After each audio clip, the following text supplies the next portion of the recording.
Brad Van Meter, now a legend, a part of one of the most special runs in Iowa men's basketball history. Brad Van Meter, great State Farm agent in Des Moines, Iowa on Fleur Drive. You can visit him at his office in Fleur Drive or visit bradvanmeter.com. Give him a call at 515-256-6480. That's 515-256-6480. And as Cory said after the Florida game, blow that man's phone up tomorrow. He can get you a free quote for whatever your insurance needs are. Thank you so much to Brad for his continued support of this show through legendary moments like these. Brad Van Meter at Fleur Drive in Des Moines for all of your insurance needs. And before I begin, I would be remiss if I did not mention our other sponsor, Big Grove Brewery. I'll flash their ticker at the bottom. Big Grove Brewery is the official craft brewery of the Iowa Hawkeyes. Visit their tap rooms at Iowa City, Des Moines, Cedar Rapids, and Solon, plus their brand new location in Omaha that we support, but unfortunately tonight they're on the wrong end of history. Again, Big Grove Brewery, for great tap rooms at Iowa City, Des Moines, Cedar Rapids, and Solon. They are the official craft brewery of the Iowa Hawkeyes through what has been an unbelievable, breathtaking run. I am absolutely speechless. I'm so glad to be with you. I was shaking for the vast majority of the last hours. I'm sure many of you were watching all over the country. Iowa, in the most improbable fashion, is headed to the Elite Eight for the first time in 39 years. 39 years. Iowa, the 9 seed, defeating 4-seeded Nebraska 77-71 to advance to their first Elite Eight in 39 seasons in year one of the Ben McCollum era. It does not get any more special than what we just witnessed, ladies and gentlemen. I have been a Hawkeye fan, born and bred from the moment that I came out of the womb, and this is unreal. This is unlike anything I've ever seen. Incredible Caitlin Clark runs into the Final Four. Incredible Hawkeye football moments for decades. I can't. I'm speechless. I can't even think right now. We are going to break it all down for you. I'm so excited to be here. We will be here for as long as you guys continue to bring the energy. After Florida, we partied until well into the night, so I'm sure that's exactly what we'll be doing here.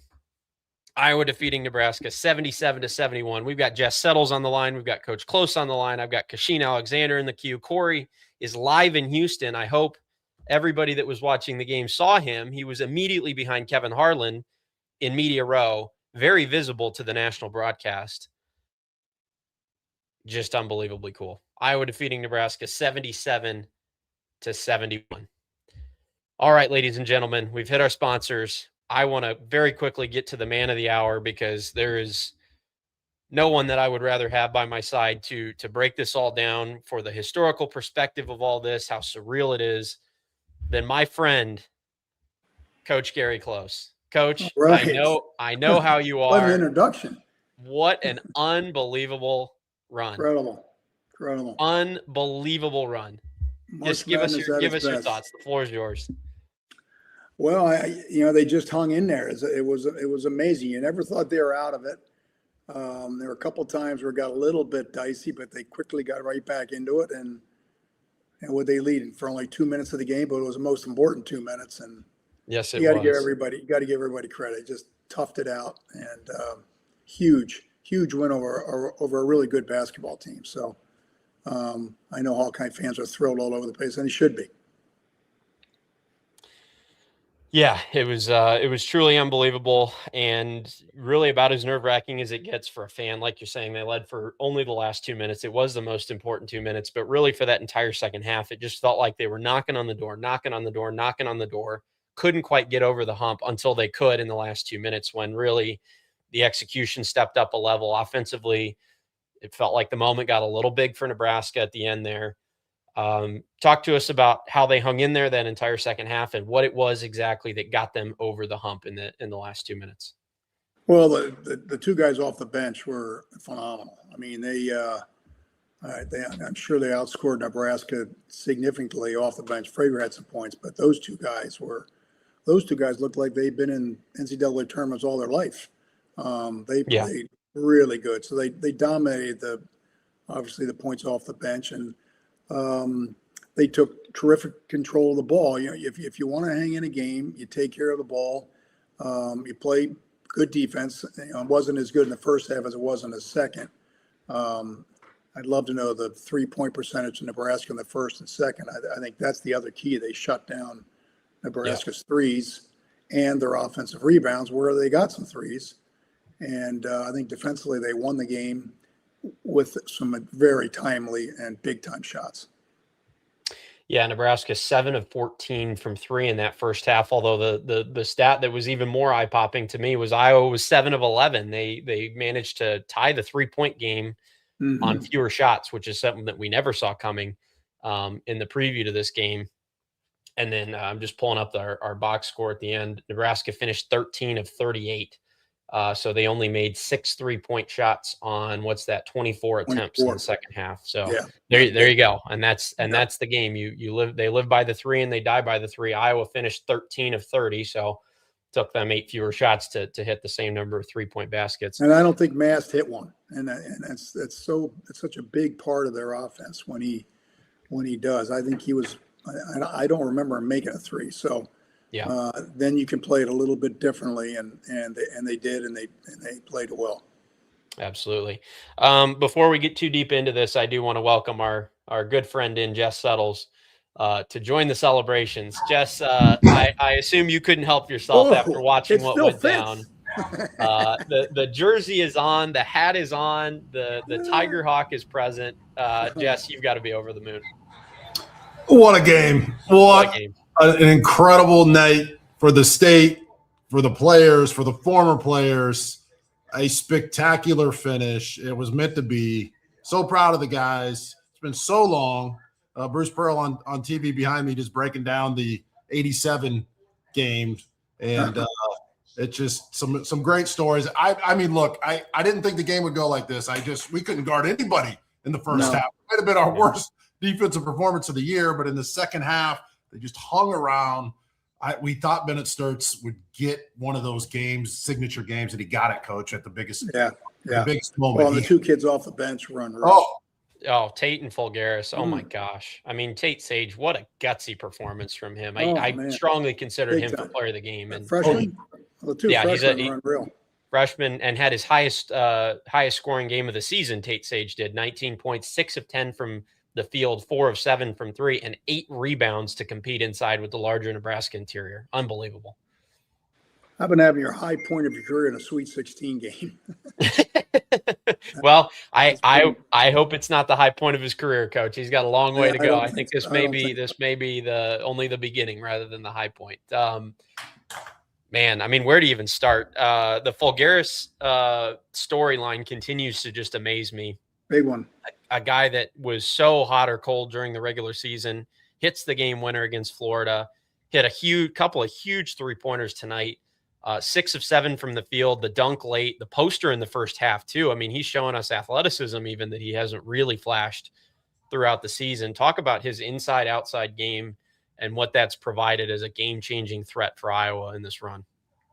Well, you can tell he's playing with a ton of confidence, and when you get into this type of situation, you need some guys to step up, and sometimes guys that haven't done it all year, and not that he hasn't, but he has really played phenomenally these last two games, and they're not where they are right now without him. I mean, he has been huge. Yeah, just unbelievable. Man, so much to get to. Cory is in person in Houston. I'm sure you guys both saw him on the broadcast. Yeah. Just hilarious. He must know somebody there. What's that? He must know somebody. That was incredible luck on the media draw there. He sent me that picture a couple of hours ago because they had him seated in that spot. It's assigned seating for the media, and he showed me Kevin Harlan's seat was right in front of me. He said, "Look for me on TV." So, it just can't get any better than this. Former Hawkeye great and terrific Eagle cornerback was there, Cooper. Yes, Cooper DeJean, putting videos out on the Iowa social media.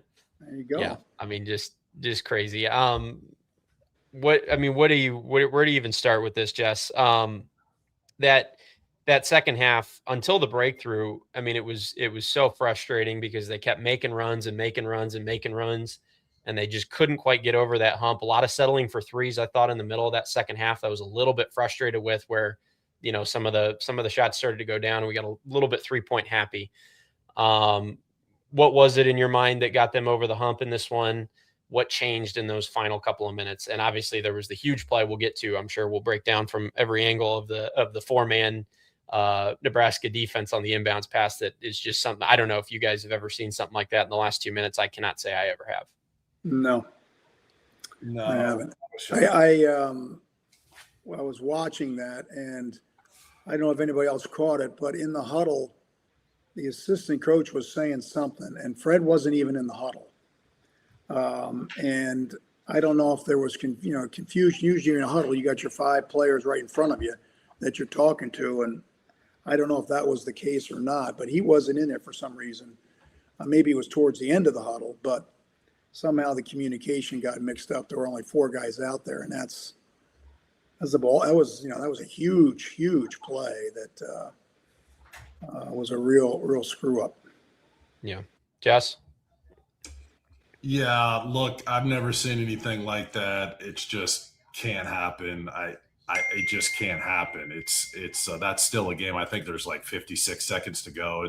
It's going to become kind of there were fouls to give, I believe. It's going to be a free throw competition. You have a chance to get a stop and get the ball back. I couldn't believe he was that wide open. Now it makes sense, but just hung around, a really poor start. I think they got the first 8 or 9 rebounds of the game. They got 3 or 4 offensive rebounds, which was surprising. Took Iowa 5.5 minutes to get a rebound on either end. How do you explain that, right? They were on fire. They had us on the brink a couple times, right? That maybe got it to 10 to 12. There was maybe 5 or 6 minutes to go. Price kind of drove the lane and fell, and we got a run out. We were able to grind back in it, but Sturtz. There are times Sturtz has that Steph Curry quick release, and the three that he hit to take it. That's a tough shot. Most guys can't take that and make that. And then the bench guys. Tate was just sensational. I mean, the pressure in that game is just enormous. That's just a different monster. And for those guys to close it out, I mean, now it gets really interesting as we'll talk about it. Yeah. Yeah. I think the other thing, the defensive job they did on Stanford in the second half, he couldn't get any shots off, much less make them. And some of that was their rebounding was better because he got a couple of those threes on kickouts from offensive rebounds. But I don't know how many threes he got off, and he got off like 2 or 3 or 4, in the last 30 seconds when they were just bombing them up. So they really did a nice job of, not even let them get a look, much less make one. So I thought that was very important as well. What do you even say about Ben McCollum at this point? I mean, it's beyond sensational. It's unreal. First year of his new tenure. And not only does he have them in the Elite Eight, but he has guys that have not played with this level of confidence all year, playing not their best basketball, playing out-of-body basketball at the perfect time of year. What do you say about him from a coaching perspective, the way that he's had those role players ready to go, to pick Bennett up, frankly, in some moments in the first 2 rounds that he needed them, and to deliver against some of the best competition in the country in Florida and Nebraska? What do you say about his ability to get those guys ready and put them in positions to be successful? Go ahead, Jess. My phone's just blowing up. I can't keep up with it. I got the TV on. I got to listen. I mean, to come in for your first year kind of reminds me of Dr. Tom that first year he came in. I was just a kid. Gary was there. How does this happen? How do you get this hot? How do you catch some of these breaks? He's just done a phenomenal job with a lot of mid-major guys, an All-American point guard. The Florida game, it goes down in history. We thought last night on the air that getting Nebraska was a gift. I've said that on 100 shows over the last 2 days. Not that they're not a great team, because they are, but you typically roll into that situation not having played against anybody, a team twice, so you don't know them, and they typically have a lottery pick or a big time player, and we matched up both teams evenly. I think both staffs were like, we'll take it. I mean, obviously Nebraska would have rather played Iowa than Florida, I think, on paper. So it was just one of those deals. You had all the Iowa storylines, Price transferring, and Fred and Linzer, and Coop coming back. McCollum, it's a grand slam. I mean, he just, it's March Madness. This is what we've been starving for it's been so long. And no matter how well you do in the Big Ten tournament, no matter how well you do in the regular season, no matter how many NBA guys you have, it's just the nation in college basketball starves for this little piece of paper with the bracket on it, and you want to see your team get to the second weekend. And now all of a sudden, anybody can win an Elite Eight game. Oh, yeah. Anybody can win that one. So this is amazing. That's crazy. Yeah, this is the thing. I mean, as soon as that Florida game was over, I mean, obviously we were celebrating. We're so happy that they got through that one, but I mean, as soon as we got through that game, and now I think as soon as we've gotten through tonight's game, I mean, you look at what's ahead and you go, hey, if we draw Illinois, Houston's obviously tough and Illinois is too, but I mean, it's one game. This is what this sport is all about. It's not the NBA. It's not a best of 7. They can go and do this again. And now they're one game away from a Final Four in Indianapolis, where they would have a lot of home support. I mean, and they're 3 games away from a national championship, and only 8 teams after tonight and tomorrow night will be able to say that. Yep. And I think the way they're playing, they're not going to get blown out. No. No matter who they play. So you're in a tight game. Anything can happen. You bank one in, or somebody dribbles it off their foot, or crazy call, whatever. We've seen it happen countless times, and that's why this is such an unbelievable sporting event. So, no, it's going to be really fun to watch. Coach, okay, what's the process here? Okay, you've been in this situation. This is the high of all highs. What's the process with the guys, the food, the sleep, the walkthrough? What are you guys doing here? Because you pulled this off twice. Yeah. I think the first thing is you don't want to change up anything. You don't want to keep doing what you're doing. Obviously you got to get some rest. I'm guessing another coach has got Illinois, and another coach has got Houston, and so they're going to be ready. And I don't know how much they'll do. Every coach is a little bit different. We did not do a whole lot in between games. It was more of a walkthrough and save legs and things like that. You've only got, or if you do some possessions, you're not going to do very many. I think now you want to, but probably a lot of film work, and and then go play again. It'll be a very hectic time, because there's not a whole lot of time to. You've got one day in between, and you're back playing again. But man, it's exciting. You got so much adrenaline going. You don't need any sleep. I mean, you want the players to get it, obviously, but yeah, we'll sleep on our way down to the Final Four. Yeah, absolutely. And it's such an interesting thing when stuff like this happens, because I mean, again, I always go back to my golf roots, and it's like, one of the things that was always driven home to me from any golf coach I've ever worked with is like, hey, one result has nothing to do with the next. Just because you played out of your mind one day or made 5 straight birdies does not mean that that's going to continue. The best athletes and the best in the top of sports are able to separate outcomes, good or bad, and just move on. Coaches always say in basketball, next play, next play, next play. Golfers say next shot, next shot. But this is where that gets put to the test, and with the high of all highs, and maybe in some senses it's harder to get off of that high than it is to get off some of the lows that they experience in this game. So it'll be interesting to see. But they've done a phenomenal job of it, because they just knocked off a 1 seed, and at the end of the game, Nebraska was the team that looked tired both mentally and physically with the mental lapse, and they looked a little bit beat up. I mean, they looked a little bit slow. Well, they didn't play many guys. No, they didn't. They really only played 6 guys, and I agree with you. I think they did wear down. I thought Iowa looked a lot fresher at the end than Nebraska did. Yeah. Unreal. Cory will be joining us. He is probably speaking with Coach McCollum right now, or some of the Iowa players. He gets passed into the locker room, so he'll go and gather all the footage that he can gather. Let's go through some of our chats real quick, and then we will hit our player of the game, or maybe we have some friendly debate here. I don't know. And then we'll get to our call. Yeah, very, very difficult call. Rexon35IA says, Jess, your freshman year of high school, I shut you down. Go Hawks. People are delusional after a big win like tonight.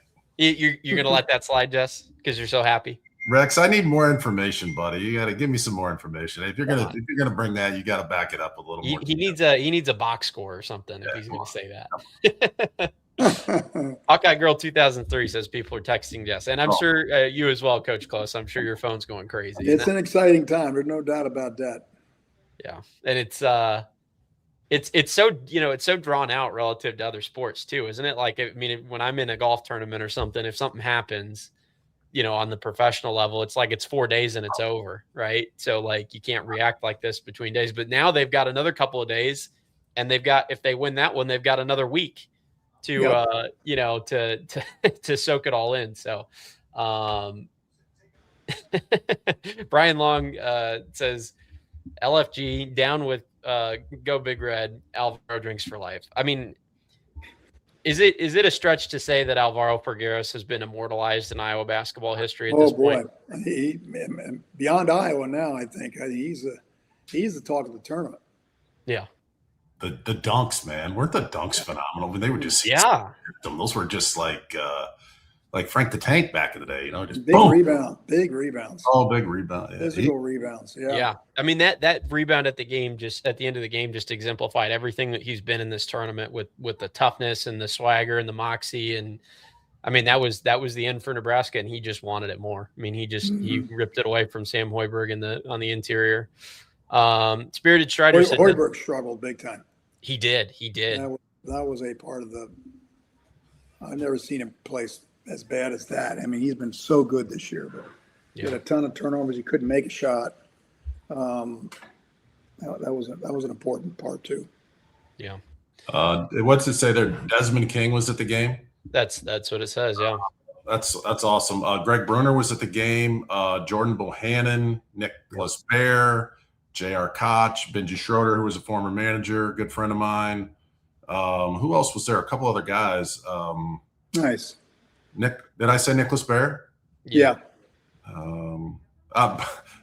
put Cooper on Cooper DeJean on the Twitter, and then Bruner just walks by just casually. Big old tall man. It was like, oh, Les is there, right? Les Jepson? Les is there. Les is there. What? That's impressive that Les just jumped down there. It's amazing. Yep. He flew from Florida. He was in Florida too. He lives down. I'll tell you. He lives in Florida in the winter, so he went to that game. He went to the second game. He didn't go to the first game. And then he said, "You know what? I talked to him. I'm going to go to Houston." Wow. That's March. That's March Madness for you right there. I'll tell you, I'm thinking strongly about it. We'll see how this night progresses, but it's tempting to buy a ticket and go down to Houston. But then again, if they are somehow able to advance again, then they'll be a lot closer in Indianapolis. So yeah, that's a great place to go watch basketball. Indy's a great basketball town. Great sports town in general. Yeah. Rex says, "Thank you, Beth Getz. Thank you. I mean, what a career-defining coaching change that she has made between Brian Ferentz, and employing Tim Lester after that, which looks like it's turning out well, to then letting Fran go and replacing him with an instant icon in Iowa sports history in Ben McCollum. Unbelievable decision from Beth Getz, and she's." I'm sure she's celebrating. She feels a lot of weight lifted off her shoulders because those are difficult decisions, and she nailed this one. You got that one right. Michael says Nebraska was physically and mentally fatigued at the end. It's exactly what it looked like. Nebraska played 7 guys, as you're saying, Coach Close. But how much did that 7th guy play? Jacobson played 12 minutes. So basically it was 6 guys. Yeah. So 6 guys in a small stint from Jacobson. Hoiberg played 37. Sanford played 34 minutes. Mass played 33. Lawrence 31. So, I mean, a ton of players playing a ton of minutes, and something that they've done a lot of all year. But yeah, they looked done at the end. They looked. Sanford getting the 2 fouls in the first half. He had to sit for the last 2.5, 3 minutes. He might have thrown in a 3 or 2 in there during that time. Yeah. So that wasn't bad either. Yeah, he was hot in the first half. He was red hot. He came out of the gates and he made some shots that were ridiculous. And he was talking too. I mean, he was letting Iowa know as he was making those shots. He was not scared tonight. Finished with 25 points on 8 of 13 shooting, 6 of 10 from 3. That's as good as you could ask for somebody like him in that and moment. He threw up a couple of prayers there late. Yeah. Oh yeah. I mean, he was really like 6 for 8. Yeah. Absolutely. Shots. A lot of air balls. Jess Settles like. A lot of air balls in the second half. Were there 5 air balls between the 2 teams in the second half? Yeah, I was shocked when that Bennett shot airballed. I mean, Bennett missed that by 3 feet. Yeah, and that's not. I mean, for some players, that's not their shot. That's Bennett's shot. Wide open, little step to the left. That's his bread and butter, and it was 2 or 3 feet short. I mean, maybe got blocked. Hard to believe. BMS Bigot says, "Little bro, Aska." So that's really all you can say. Thank you for the donation, BMS Bigot. He's a member of our Discord server. So if you're interested, I'm gonna play the ticker at the bottom here as we continue. Join our Discord server, $5 a month, $50 a year. Donate via PayPal, Venmo, or Cash App, and label your donation Discord, and we'll get you in there. Again, I'm sure the Discord, as I was interacting with it tonight, it's probably still going nuts. So get yourself in there. At least 70, if not 80 people in there. Talking Hawkeye hoops, talking Hawkeye football, live during games.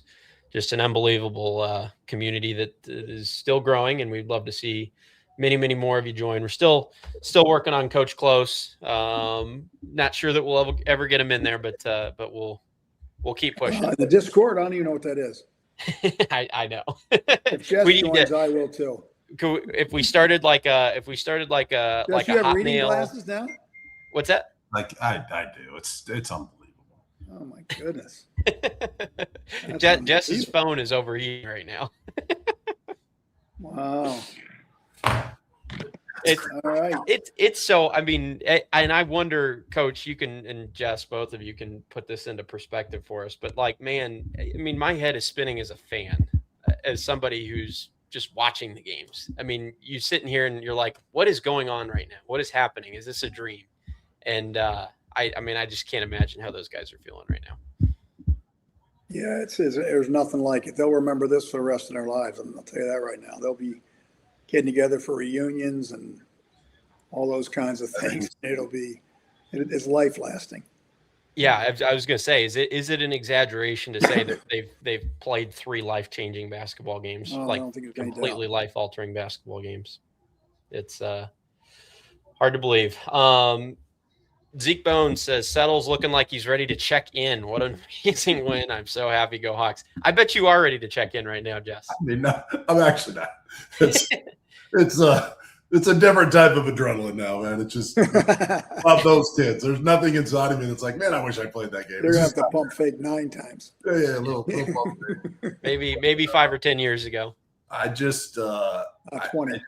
When I looked at that bracket, when it first came out, you just look at Florida at Florida, and you're like, man, that's almost impossible, right? I mean, if you're trying to fill your bracket out right, and then you look on the other side, and you see Nebraska pop. You say, oh, Nebraska's probably got a pretty clear path to that game. That's just how it would play out. So to get the Cornhuskers, Mast was going to be a big factor in that game, and he didn't play too bad.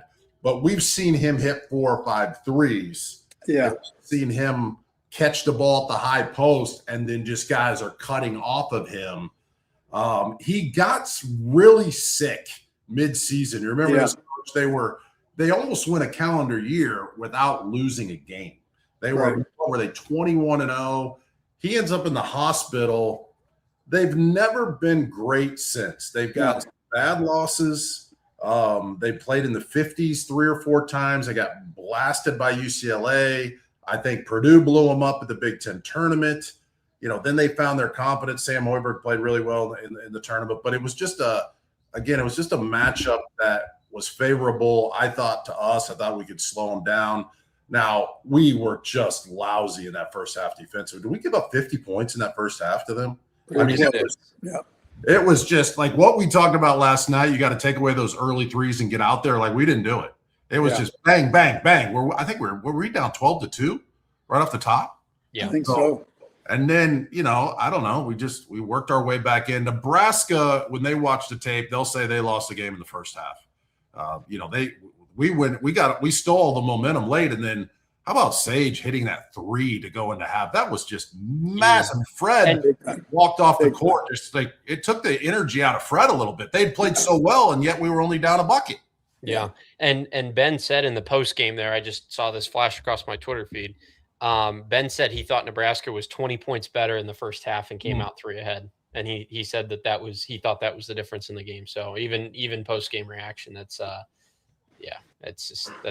was the reality of it. And you had to feel good with Nebraska playing the way that they were to only come out. Iowa hit enough 3-point shots to keep it, keep it close. I mean, that's where they hung in there. If I had told either of you that Nebraska would score 46 in the first half, you'd say we're down 15, right? Probably. Yeah. Mast finished with 9 points, 4 of 15 shooting, and 0 of 7 from 3. I think he was 3 of his first 3 as well. So he was one of. Is that correct? He was one of his last 12 and 0 of 7 from 3 from that point on. Yeah, I mean, like Jess says, he's never been the same since he got sick, which is too bad for him. And their offense, because of that, wasn't quite as good. What are those numbers again, Coach? What did you say Mast's numbers were in this game? Oh, he was 0 for 7 from 3. He was 0 for 7 from 3, and he was 4 of 15 from the field. Oh, man. And he had a couple early. I mean, he had a nice post move early. He backed Cooper down once and made a bucket. So he probably was 2 for 13 the rest of the game. Yeah. They were terrific offensively in the first half. They were getting layups and threes. I mean, they were really – and Coach is right. To be only down 3 after the way they played offensively was really important. And the threes that they made – allowed that to happen. All right, let's get to our from the Hawkeye of the Storm player of the game and our Big Grove's big play of the game. Drum roll, please. Drum roll, please. This is all me. So if you guys want to take me to task for this, you can do it. I ended up going with Alvaro Folgueras as the player of the game, and it was very, very close. I thought Tate Sage had a very good chance, and I think he was the player of the game until the very end. Folgueras got the dunk and the rebound at the very end. And that 3 in the second half to pull away. And obviously Bennett Sturts was in consideration, but I did go with Alvaro Folgueras. I think he's been unbelievable all tournament, 16 points, 6 of 7 shooting. 2 rebounds, 2 assists, and was, I thought, a big part of Iowa's defense turning around in the second half. He played a key role on that steal and then dump off to Sage in transition that ended in a dunk attempt. Big steal, big momentum play that got Sage to the free throw line and really competed for the second straight game on both ends of the court in a way that I think he's done sparingly all season. So that's the direction I went, but you guys can take it away. Well, you can't go wrong picking that. I might have picked Sage just because he came out of nowhere. Yeah. I mean, unbelievable game. But Alvaro was the same way. I mean, they both of them, they wouldn't have won a game without either one of them. And phenomenal games by both players. As I said, Jess Settles like. Jess, any disagreement on player of the game? Yeah, just give it to everybody, right? I mean, I don't know anybody who didn't have a decent game, right? It was. I'm trying to think of Tate. Did he get our first offensive rebound of the game that led to a 3? Was he the one that came swooping in? He might have been. Yeah. There's something about a rebound sometimes that gets a guy going. And I always remember Coach Close, even when I was coaching, playing, and being an analyst, he's like, man, if you don't body check somebody the first 3 or 4 times they come to the rim, they just get confidence and just keep coming on. We were constantly being reminded of that, in this jersey here. I can feel guys jamming. Hey, you watched the Purdue game. You saw the end of the Purdue game. Now, who won? Offensive rebound. Who won? Purdue won by a bucket at the end on an offensive there rebound. You go. 2 seconds left, tip in, and he just moved the guy right underneath the hoop and tipped it in. And there's our second Big Ten team through to the Elite 8 with hopefully a couple more still to come. Yeah. Kaufman, TKR. And the point guard out of wide and made a great play. Had almost a layup and missed it, and he tipped it in to win it. All right, I'm gonna go. I'm just putting this in now because Corey had his preference in earlier for play of the game, but our Big Groves big play of the day. What is it for you, Coach Close? I think one of the big plays of the day, and there are a bunch of them, but I think that turnover steal on Sanford was huge. I don't know what they were up, but they were up something, either 3 or 6, and it was a transition, open court, and they stripped him, went down, and got some free throws. I thought that was a real big play, but there were a lot of them. There were a lot of them. I think you could have gone with Fulgaris's poster. You could have gone with the 3 before half. You could have gone with the steal. I went with Bennett Sturtz's step back 3 to make it 68-65 with 2:10 to go. I thought that was the icebreaker. I need to put step back 3 there.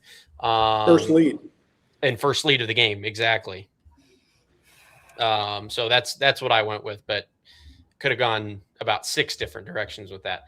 All right, let's see here. We've got from the media room. I'm gonna bring the man of the hour into the mix. Our very own Cory Brada, live from Houston. I'll say Big real time quick. Cory. Yeah, I'll say real quick. After that game, I'm no man of any hour. Yeah,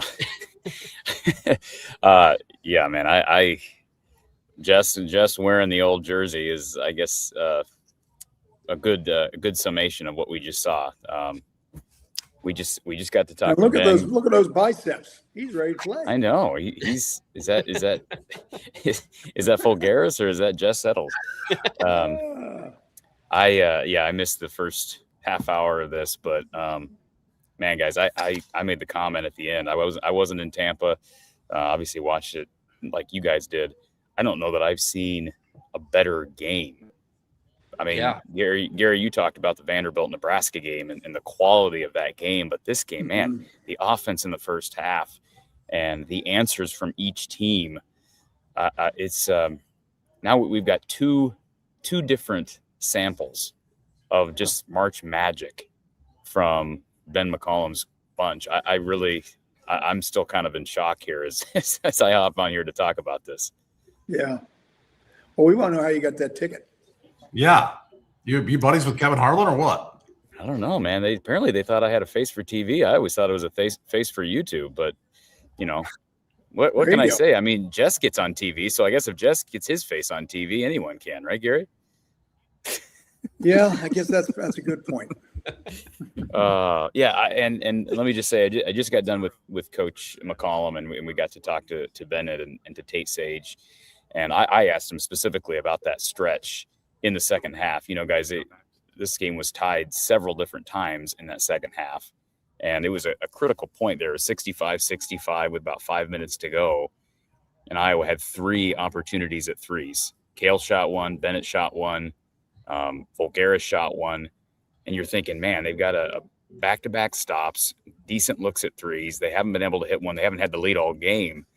And I just asked Ben, what does it take to find a way to get another stop and then another stop until you can finally make that shot? And of course, Bennett came up with the goods. But Jess, I mean, you've watched a lot of basketball. Have you seen that type of an effort down the stretch of a game where you didn't have the lead on this stage? No, it's all about the stage, right? I mean, we see great games every week in college basketball. We see it in the non-con. We see it, sometimes a smaller school beats a bigger school. But this is a life-changing. This is all your dreams on the court in front of 10 million people, and it's tight, and you have to make plays, and it could have gone either way. I thought the officiating, from my perspective, was absolutely phenomenal tonight. I hardly saw a missed call. The players got to decide it. And, I mean, I can hardly remember what your question is, but I thought Tate really stepped up for somebody who we weren't expecting to rise to the occasion like that. We thought Bennett would make these type of plays. It was time for him, and I think he was better than the guys on Nebraska. Fulgaris been up and down all season. He's turned into a legend. But did I answer your question, or was it about something else? I mean, I think we're all on the same page. That's kind of like you're on TV. What was the question again? Nice uniform. Ben was asked post game about Bennett's quote unquote struggles, and Ben was quick to kind of correct that and say, he really hasn't struggled. The stats may show that he struggled, but Gary, you've talked about how close teams have been defending him, and what an assignment again he gets on with Price. He didn't guard him the entire game, but you're running around through screens, just talk about the efforts of Bennett to hit those shots down the stretch after the toll that he took playing defense against Price, who had a phenomenal game tonight. Yeah, no, you like having him on your side. He gives you such a confidence. You think every shot he's taking is going in, unless it's maybe off balance or something like that. If he gets his feet set and he's got a look, it's going in most of the time. And he's not afraid to take big shots. He's not afraid to make a big pass if he has to. He made a great pass to Cooper in the first half where he threw kind of a hook baseball pass over the other corner, right on the money. You win in these type of games with good guards, and he's one of the better ones for sure in the country. Did we only have 5 turnovers? Somebody just posted that. Did we have 5 turnovers? 18 assists against 5 turnovers. That's incredible. Well, Hoiberg probably had 5 by himself. He did, yeah. He never turns the ball over. They had at least 4. Gary, what do you I'm just going to filter through 5 turnovers for Hoiberg against 6 assists. Did he make a shot? Did he make a 3? Nope. Yeah, I didn't think so. Yeah. Gary, what do you think about the 7 threes in the first half given up to the Huskers and then 13 in the second? How do you win when you give up 13 threes if you're an Iowa defense? Well, but they shot 25 threes in a second, so they only made 6.25. So that was the big difference. They guarded the 3 much better in the second half, and I think Nebraska wore out, especially the last 5-6 minutes. But defending the 3 in the second half was a big part of their win. There's no doubt. Sanford couldn't get any off. I'd like to know how many threes he got off in the second half, and he got like 2 or 3 late when he just threw them up there. They played him so well he couldn't even shoot it, much less make it. You don't even want him shooting the ball. You literally don't. You used to talk about closing out and getting your hand up. No, you don't even want that. You don't even want him shooting it. Is it fair to say he's actually a much better shooter than his brother? Oh, he's a phenomenal shooter. Yes. Oh yeah, he is a much better shooter than his brother. And both of them get it off quick, but he gets it off lightning quick. I mean, he's unreal. I mean, the 1-3 he made, kind of coming off a screen, going to his right. On to his right. He likes that shot. That was unreal. I'm comfortable saying he's going to be an NBA player. I just don't think a guy that shoots that well and is that long he's an NBA player. No doubt. So this is a great comment by Legal Reaper. Thanks for his stock has gone through the roof. He's probably a first-round pick now. Yeah, would not shock me. Gary, I want to let you get to the second game. It's been hardly any scoring in the second game, but what is the score? 9-8. I see Arizona's up 10. It's 9-8 in the first half. Halfway through the first half. Yeah. Wow. 9-8. It was 2-0, I think, with 5 minutes in. It was about 32 to 26 at this point in Iowa's game. We're going to blow either one of those teams out. Can you guys believe? I mean, I know I'm just talking to the air here in a sense, but can you believe that they're one win away from the Final Four? No. 40 minutes. 40 minutes is all they got. I can't. Oh my gosh. Crazy. I think we were talking last night, like they have to have other guys step up. That's speaking the obvious, but we couldn't get in a situation where, you run the clock, and then all of a sudden you kick it out to Bennett, and then he gets in high pick and roll traps, and then just every time over and over, that wasn't going to work. So to have Tate come out and drill threes, Coop played great again. We got to tip our hat to Coop. He played a phenomenal game, and he even rattle rimmed like 2 or 3 threes. I mean, he almost, had another monster. And then we're just, I don't think we got much out of Tavian, and I don't think we got much out of Manio tonight. They didn't play hardly. He went with those other guys, and it was a good move. only played 14 minutes. Isn't that amazing? The different ways to win? I asked Ben that question at the tail end of the press conference. What does it say when you can get a win like this and scoring a lot of points without offensive production out of Banks and Manio? And I mean, he agreed. It says a lot. And, those guys did drop pretty heavy defensive assignments as well. I don't know if you guys have talked about the efforts on Rink Mast.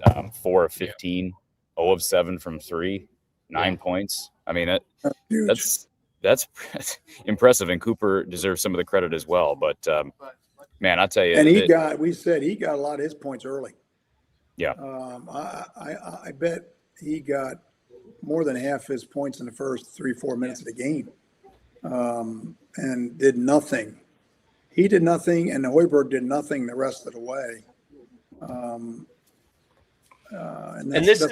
That's a credit to their defense. And here's the unbelievable thing, guys. Like, this is a team that under a month ago went to Penn State and gave up 64% shooting at Penn State and lost.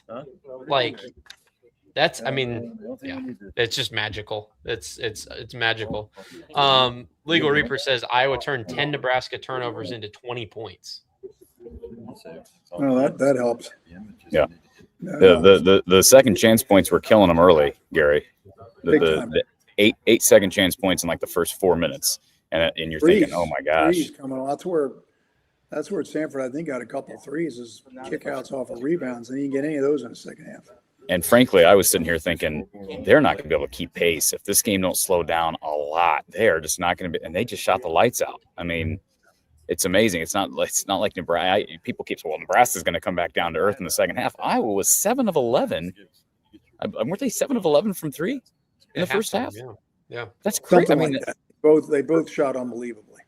Yeah, I mean, I'm looking at the stats here. 7 of 11 from 3. I mean, they shot better than Nebraska did if you're looking at a percentage. They're more efficient from 3. So, insane. Gary, thank you for being here. You bet. You stayed longer than you agreed, so we appreciate that. I mean, I know times glad to do it. I got to see Jess in his uniform. I can't believe the thing still fits. Well, he's got it. We don't see him. We got the number. Stand up. I was going to say, Does he have some? Does he? Yep, that's it. That is it. I was wondering if he had some belly below the jersey that was exposed. You know what I'm saying? And we were hoping for a little farmer tan, but That's not some yet. love handles going on. So Are the crops planted yet, Jess? Yeah, a little too cold, a little too wet. Really? Yeah, it's not time yet. Probably going to be Final Four weekend. You're not going to be able to watch the games. You're going to have to be on the field. I'm definitely not going to be in the tractor on Final Four weekend. I'll tell you that. Just 2 days. What's an update on the other game? What's Illinois? But I wanted to tell you 14th also ball. that I got a chance to talk to Coach Davis today, oh, and he's doing great. He loves watching, as you can imagine, the NCAA tournament, especially Iowa, and it was great to talk to him. He's doing well. and Gary, I just want to tell you, as we were walking from the main press conference back to the Iowa locker room for individual poolside presser, I got a chance to just small talk with Ben just for a second, and I just told him how happy you are for him. You just, I mean, and I could have said the same thing. Jess, you get to talk to Ben, I'm sure, a lot more than Gary does, but how happy you are to have not only the 99 monkey off the back, but Right. to do this that year in the same year. And he doesn't, I mean, I know that's what great coaches do, but he just, he doesn't look any different than he did 2 days ago. Like he doesn't seem any more excited. I think he's just laser focused on the next game. And he was asked, how does it feel? And he's like, I haven't really thought about it. Yeah. All of a sudden it's over and you got to, okay, what's next? Yeah. And then, in a couple of weeks, he can really appreciate it. Yeah. Yeah. Insane stuff. All right, Gary. He's done an amazing job. The team is really fun to watch. Yeah. They're really representing the state well. And what's cool is, as all of you know, the fans are phenomenal. And it's time for them to come back in full force. We need that place full every game next year. But I can tell you all kinds of unbelievable things with the Iowa fans and what they do and what they mean. So I know this is really hitting home for them. So it's cool to see. So hopefully 40 more minutes and there can be a lot of black and gold in Indianapolis. I know you talked about Dr. Tom, talking to him today, but what do you think he's thinking right now? Oh, I think he really appreciates the kind of basketball they're playing, how hard they're playing, how gutty they're playing. This isn't an overly talented team. No. But they play very well together. They play smart. They don't beat themselves. That's the first thing you got to do to win. You can't beat yourself. You got to put yourself in position to win. And no matter what it takes, in the first half, they made a lot of threes to keep it close. Second half, they shut the threes down from Nebraska, rebounded much better, never turned the ball over the whole game, won that battle, the turnover battle, and then made the big plays when they had to make them.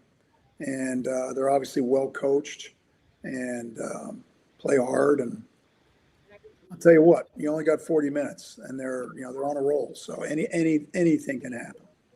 Did either of you guys, Jess or Gary, did you legitimately, totally objectively, honestly, did you think this team was talented enough to get this far in the tournament? Yeah. I mean, at some point, talent catches up to you, right? Definitely. Yeah. So yeah, no, there's no question. And they got I think they got Florida at the right time. I don't think there's any question Florida underestimated them. And no, that's their fault. They got outworked. And I don't know if Nebraska got outworked in this game, but I think they did run out of gas. I don't think it was a lack of effort. I think they didn't have a whole lot left the last 3 or 4 minutes. And that's I think we lost. Oh, there you go. Jess, did you know that when Gary saw me on the broadcast, he started texting me, say my name, yell my name. I thought, my gosh, Gary, you don't get enough camera time as it is? Oh, Mike. And I never heard it. Did you give me an autograph of Cooper DeJean? No, but I'll send you a picture. I got a picture of him. Well, he'll be there. I bet he'll be there in 2 days. I want 2 Gary Go Birds, Cooper DeJean. I am sure. I am sure there were more people than what we saw, but I know Cooper was here, Jordan Bohannon was here, Austin Ash was here, Nicholas Bear was here, and I'm sure there were a lot more alumni and greats that were in the crowd that I didn't get to see. But that's great. I mean, it was That's awesome to see. about. Obviously, Bennett's dad and JR, and I mean, yeah, it just doesn't get any better. It looked like the stadium was empty on TV. Like, what did they not let Illinois? That's the Houston fans probably didn't show up to. The Illinois and Houston fans showed up really late, and those middle sections, the view from the camera behind that, right? So those were empty to start the game. I was amazed, and there were a lot of open seats right behind us as well. There was session tickets, so obviously Houston and Illinois fans had every right to be there. But no, you're right, Jess. But the Nebraska fans, man, they had to have outnumbered Iowa 80% to 20%. I don't think that's exaggerating. I mean, Iowa had one section, and that was basically it. And you go up into the rafters, it was all red. And then some of those may have been Houston fans, but it was considerably louder. Go Big Red chants tonight, but didn't matter. Hopefully the ticket situation will be remedied, because if they with them advancing, it'll only be one game for the night. It won't be session tickets, so hopefully that means they get a sold out building. Driving down there. Man, come Jess, on. I don't. Well, how far is it from Pella? So okay, 14 hours. Maybe you got that buddy that flew us down to Florida that one time. Oh, little LJ Roth, get the old private jet out. Is that what you're thinking? Yeah. Old LJ. Hey, didn't you say South Carolina, pick me up, and then head over to Houston? All right. Didn't you say Ben Schroeder? Didn't you say he's down here? Have him book a ticket for you. He'll help you out, right? So my freshman daughter Julia is just wearing me out right now about we got to go to this game, Dad. This is once in a lifetime game. Game, Dad. So it's funny when Caitlin's senior year, she wears me out. Situation just like this, right? That the day before the championship in Cleveland, the day before, she's given me just this heartfelt letter about this will change her life, and she'll always pick her room up. And Caitlin makes you a better parent because you just say, hey, Caitlin's eating her vegetables tonight. Are you guys eating your vegetables? Everybody's okay, give me the vegetables, right? So for some reason, we found a cheap ticket out of Des Moines, and we must have flown out of Des Moines at 4:30 or 5 in the morning on Delta. We go to Detroit to Cleveland, get a Uber, get to the game 10 minutes before tip. The girls don't play great. We leave 10 minutes early, and we're back in Des Moines the same day. That's what we did, which I can't even believe we did that. But that's what this time of year does. It makes you do things you wouldn't do crazy things. Yeah. Yeah, right. So Les Jepson's who knows? You may see me down there, Corey. Just you never know. Is Les down here? Yeah, Les. Yeah. Oh, God, you got to be down here, Gary and Jess. You both got to be down here. Les is Are you there. kidding? Les is here, isn't he? We're saving it for Indy. Yeah, we'll be in Indy. And I need your tickets, Corey. I'm feeling good now about Indy. Like, we're playing so well. I'm like, Indy I can taste Indy, man. It's gonna be right there. Jeez, good Lord. All right. Well, Gary, you all right, guys. Illinois is up 7 now. They've taken a lead, so a little push by the Illini. I think we'd rather play Illinois. I do too. All right. Well, that may happen. So, Gary, I think so. Thank you for being here, Coach. You bet. We enjoyed it, and we'll enjoy talking in 2 days. This is historic. All right, Gary. Yeah. All right, you guys take Have a care. great night. See you, Jess. All right. Over now. All right, let's get Gary. I removed the wrong person. There we go. Jess, do you want to hang out for a little while? You want to go watch the game? What do you got? 4 minutes in me, and then I'll check out just whatever you need. Kyle, let's get these supers up here, and then we'll Absolutely. give Jess 10 minutes or so, and then we'll let him get back to watching some basketballs. Got some generous super chats tonight, as you would hope for on a historic night like this. Big Meaty Claus 1879 says, "Go Hawks was the only one at my local brewery down here in Southern Cal tonight going for Iowa. Can't wait for the rest of the tournament. Keep up the great work, boys." Well, thank you for the very generous super chat. I'll let you address that, Corey. Oh yeah, no, let's leave that one up here for a while. That's great. I Southern Cal Hawkeye fans, that there's a lot of them down in the San Diego, LA area, and There's actually, I ran into I got to give a shout out to a couple of people here, Kyle. I wrote their names down because I'm horrible with names. Beth and Gary Hill. So they both watch the show. They love the show with Cash especially, but they actually recently moved to Katy, Texas, which is just west of here. And they were at the pregame Hawkeye huddle tonight and they watched. So there's obviously Iowa fans everywhere, as Jess knows well. And we do appreciate Big Meaty Claus for that donation. And I want to take this moment. I know we have several people who are lined up. Actually, the person that I was going to add is not here, so we'll try to get that person back. But no, I appreciate that. Let's go to our next super chat here. Doug, I'm going to take this one, Kyle. Yeah, Doug says you have to be in your 50s to remember the last time Iowa went to the Final Four. Over 1,000 people watching right now. I've never seen that for men's basketball postgame. Well, actually, Doug, I hate to correct you, but there's actually 1,400 people watching right now. So thank you for the $5, and he's in the queue. So we'll talk to Doug soon. But and that's just YouTube. We're streaming on Twitter as well. So yes, yeah. You just run out of words at a certain point. I mean, and this is the same, it's kind of the same thing that we experienced, Corey, a little while ago with the Caitlin Clark stuff. But I mean, it just has a way of bringing the entire community together in a way that's really special. So this is what I need help with, and maybe Jess Settles can give me some advice. When I booked this flight, I booked back on Saturday because of cost. And it is a non-refundable flight. However, my understanding is American Airlines, if you're a member, which I am, you can cancel, get a credit, and then book another flight. Now, the question is, am I going to be able to pull that off here for Saturday? Well, you have to, don't you? I mean, I feel like I need to. Yeah. But, man, it's a good problem to have. So, Jess, you got any advice for me on my flight back that leaves Houston at like 2 p.m. on Saturday with 5-hour TSA lines? Okay, now wait a second. So what time is our game? 6 o'clock on Saturday is what I saw. So I'd be mid-flight. You're seriously considering missing the game? I'm not. Well, no, I would still be able. I'd get the game on the flight. I mean, I'd have Wi-Fi on the flight. No, I Paris. You can't. You know what's embarrassing is miss out being in the locker room after the team goes to the Final Four the first time since 1980. What's embarrassing is going to be that shot of CBS without me in that seat. Don't worry about it. Well, your guys will start a GoFundMe. Don't worry about it.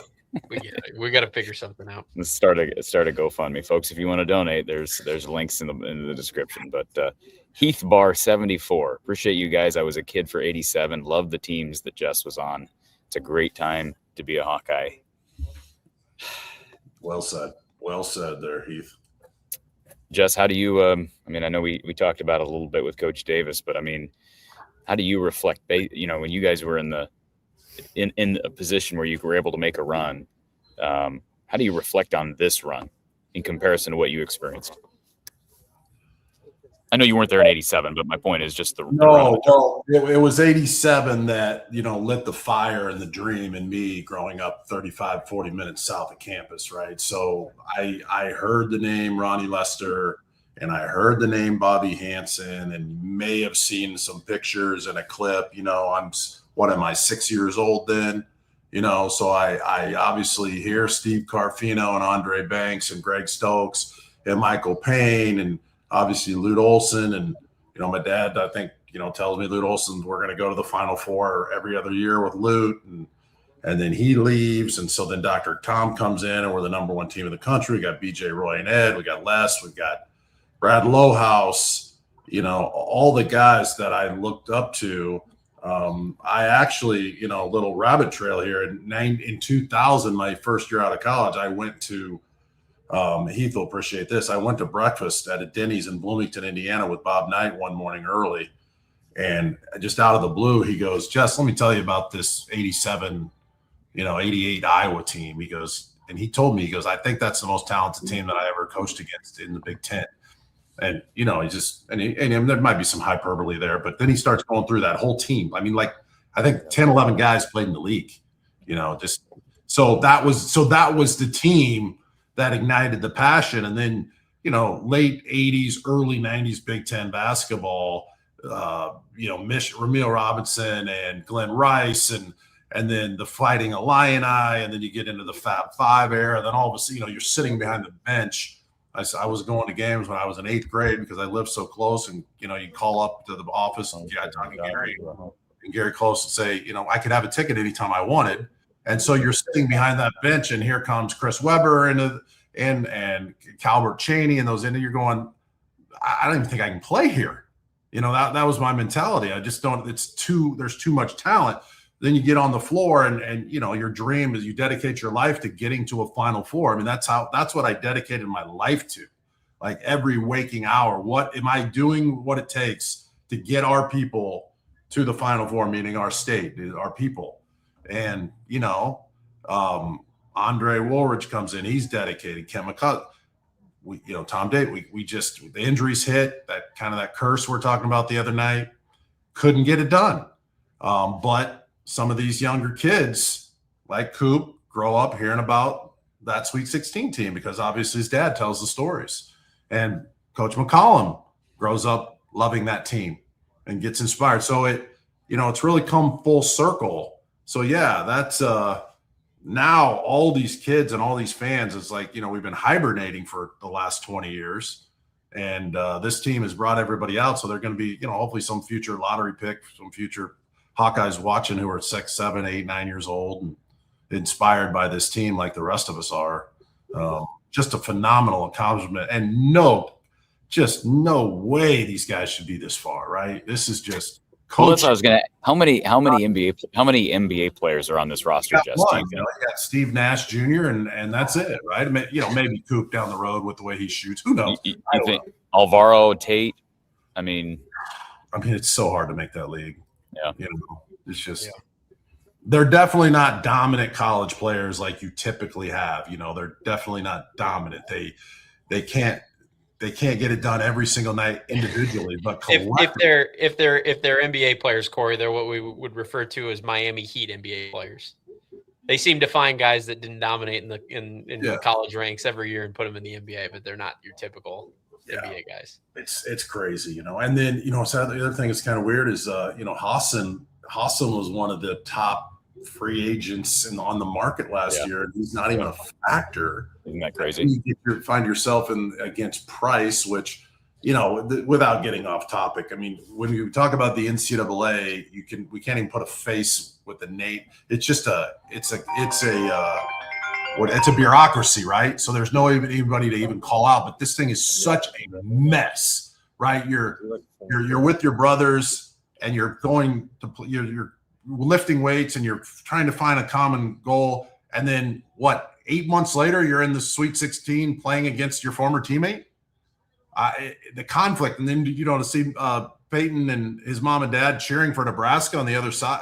I can hardly process it, let alone the players. And so it was nice to get that one. Yeah. That just added to the pressure of the whole thing. Yeah. Jess, I know your phone's probably going to keep blowing up all night, and Houston has cut the lead to 5, so we got a game here in Houston, and we'll see.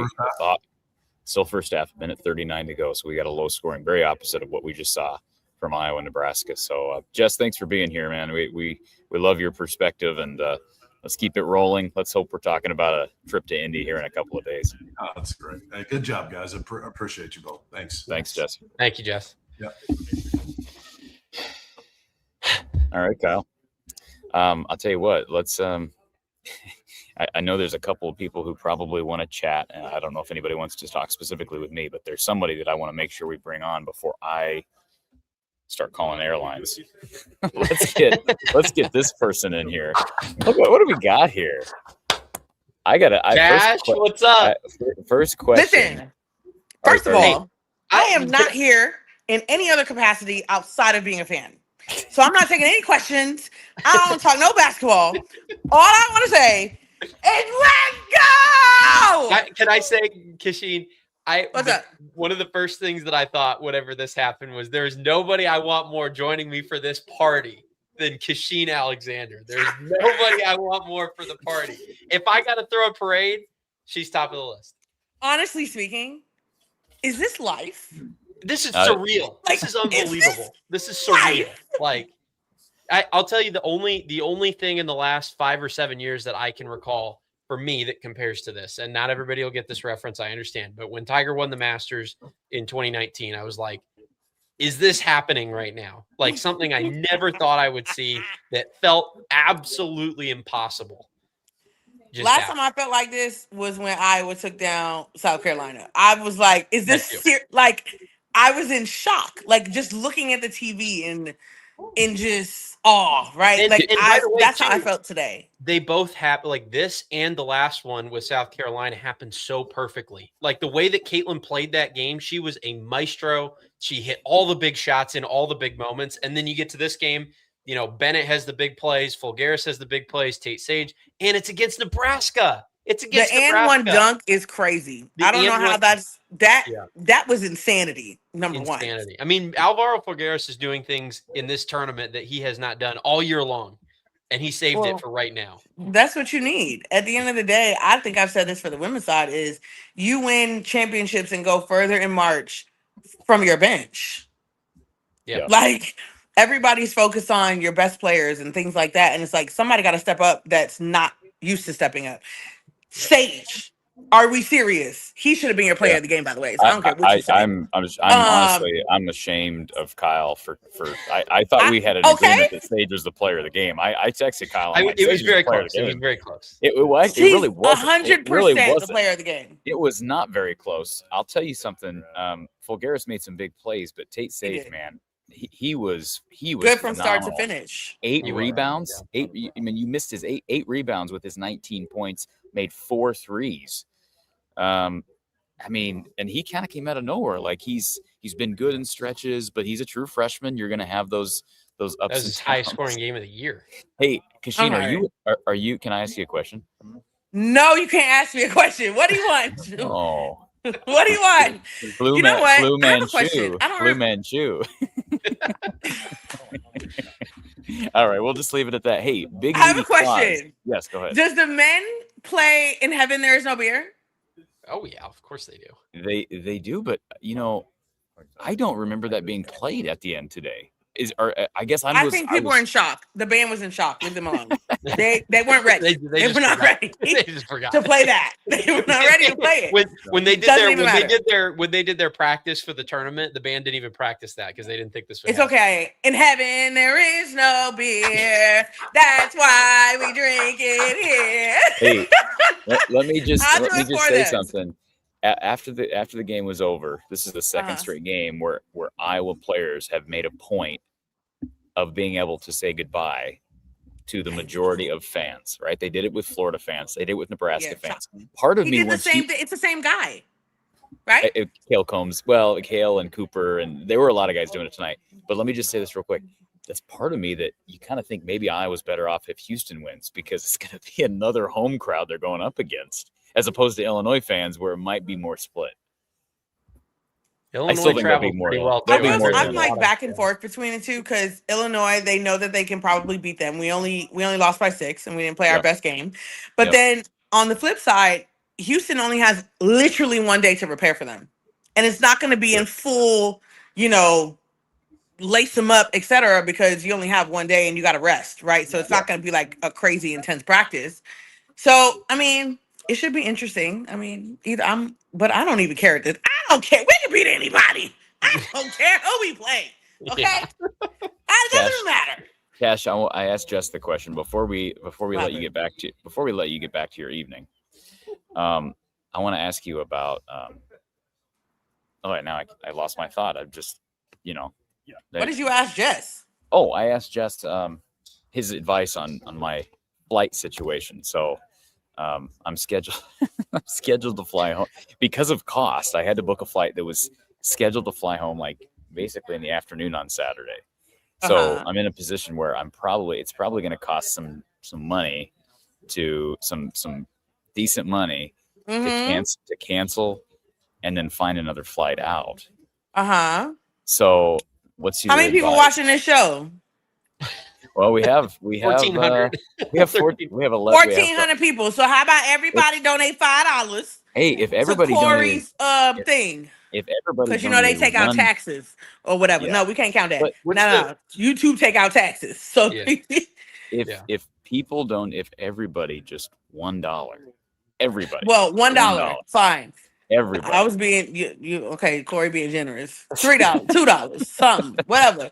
Help my guy out, Well, okay? Big Meaty Claus, we do appreciate this super chat. Very It says much, this yeah. team and coach is Boom. making me a basketball fan.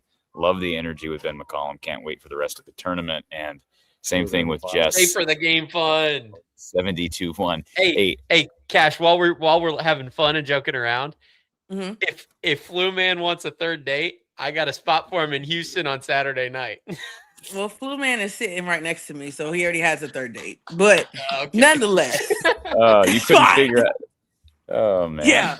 How you Next couldn't- game though, he gonna have on his Iowa gear. We got that situated, so don't even Good. worry about Good. it. We got him hooked up with some stuff. Listen, he's an Iowa fan until I say so. Either who. Good.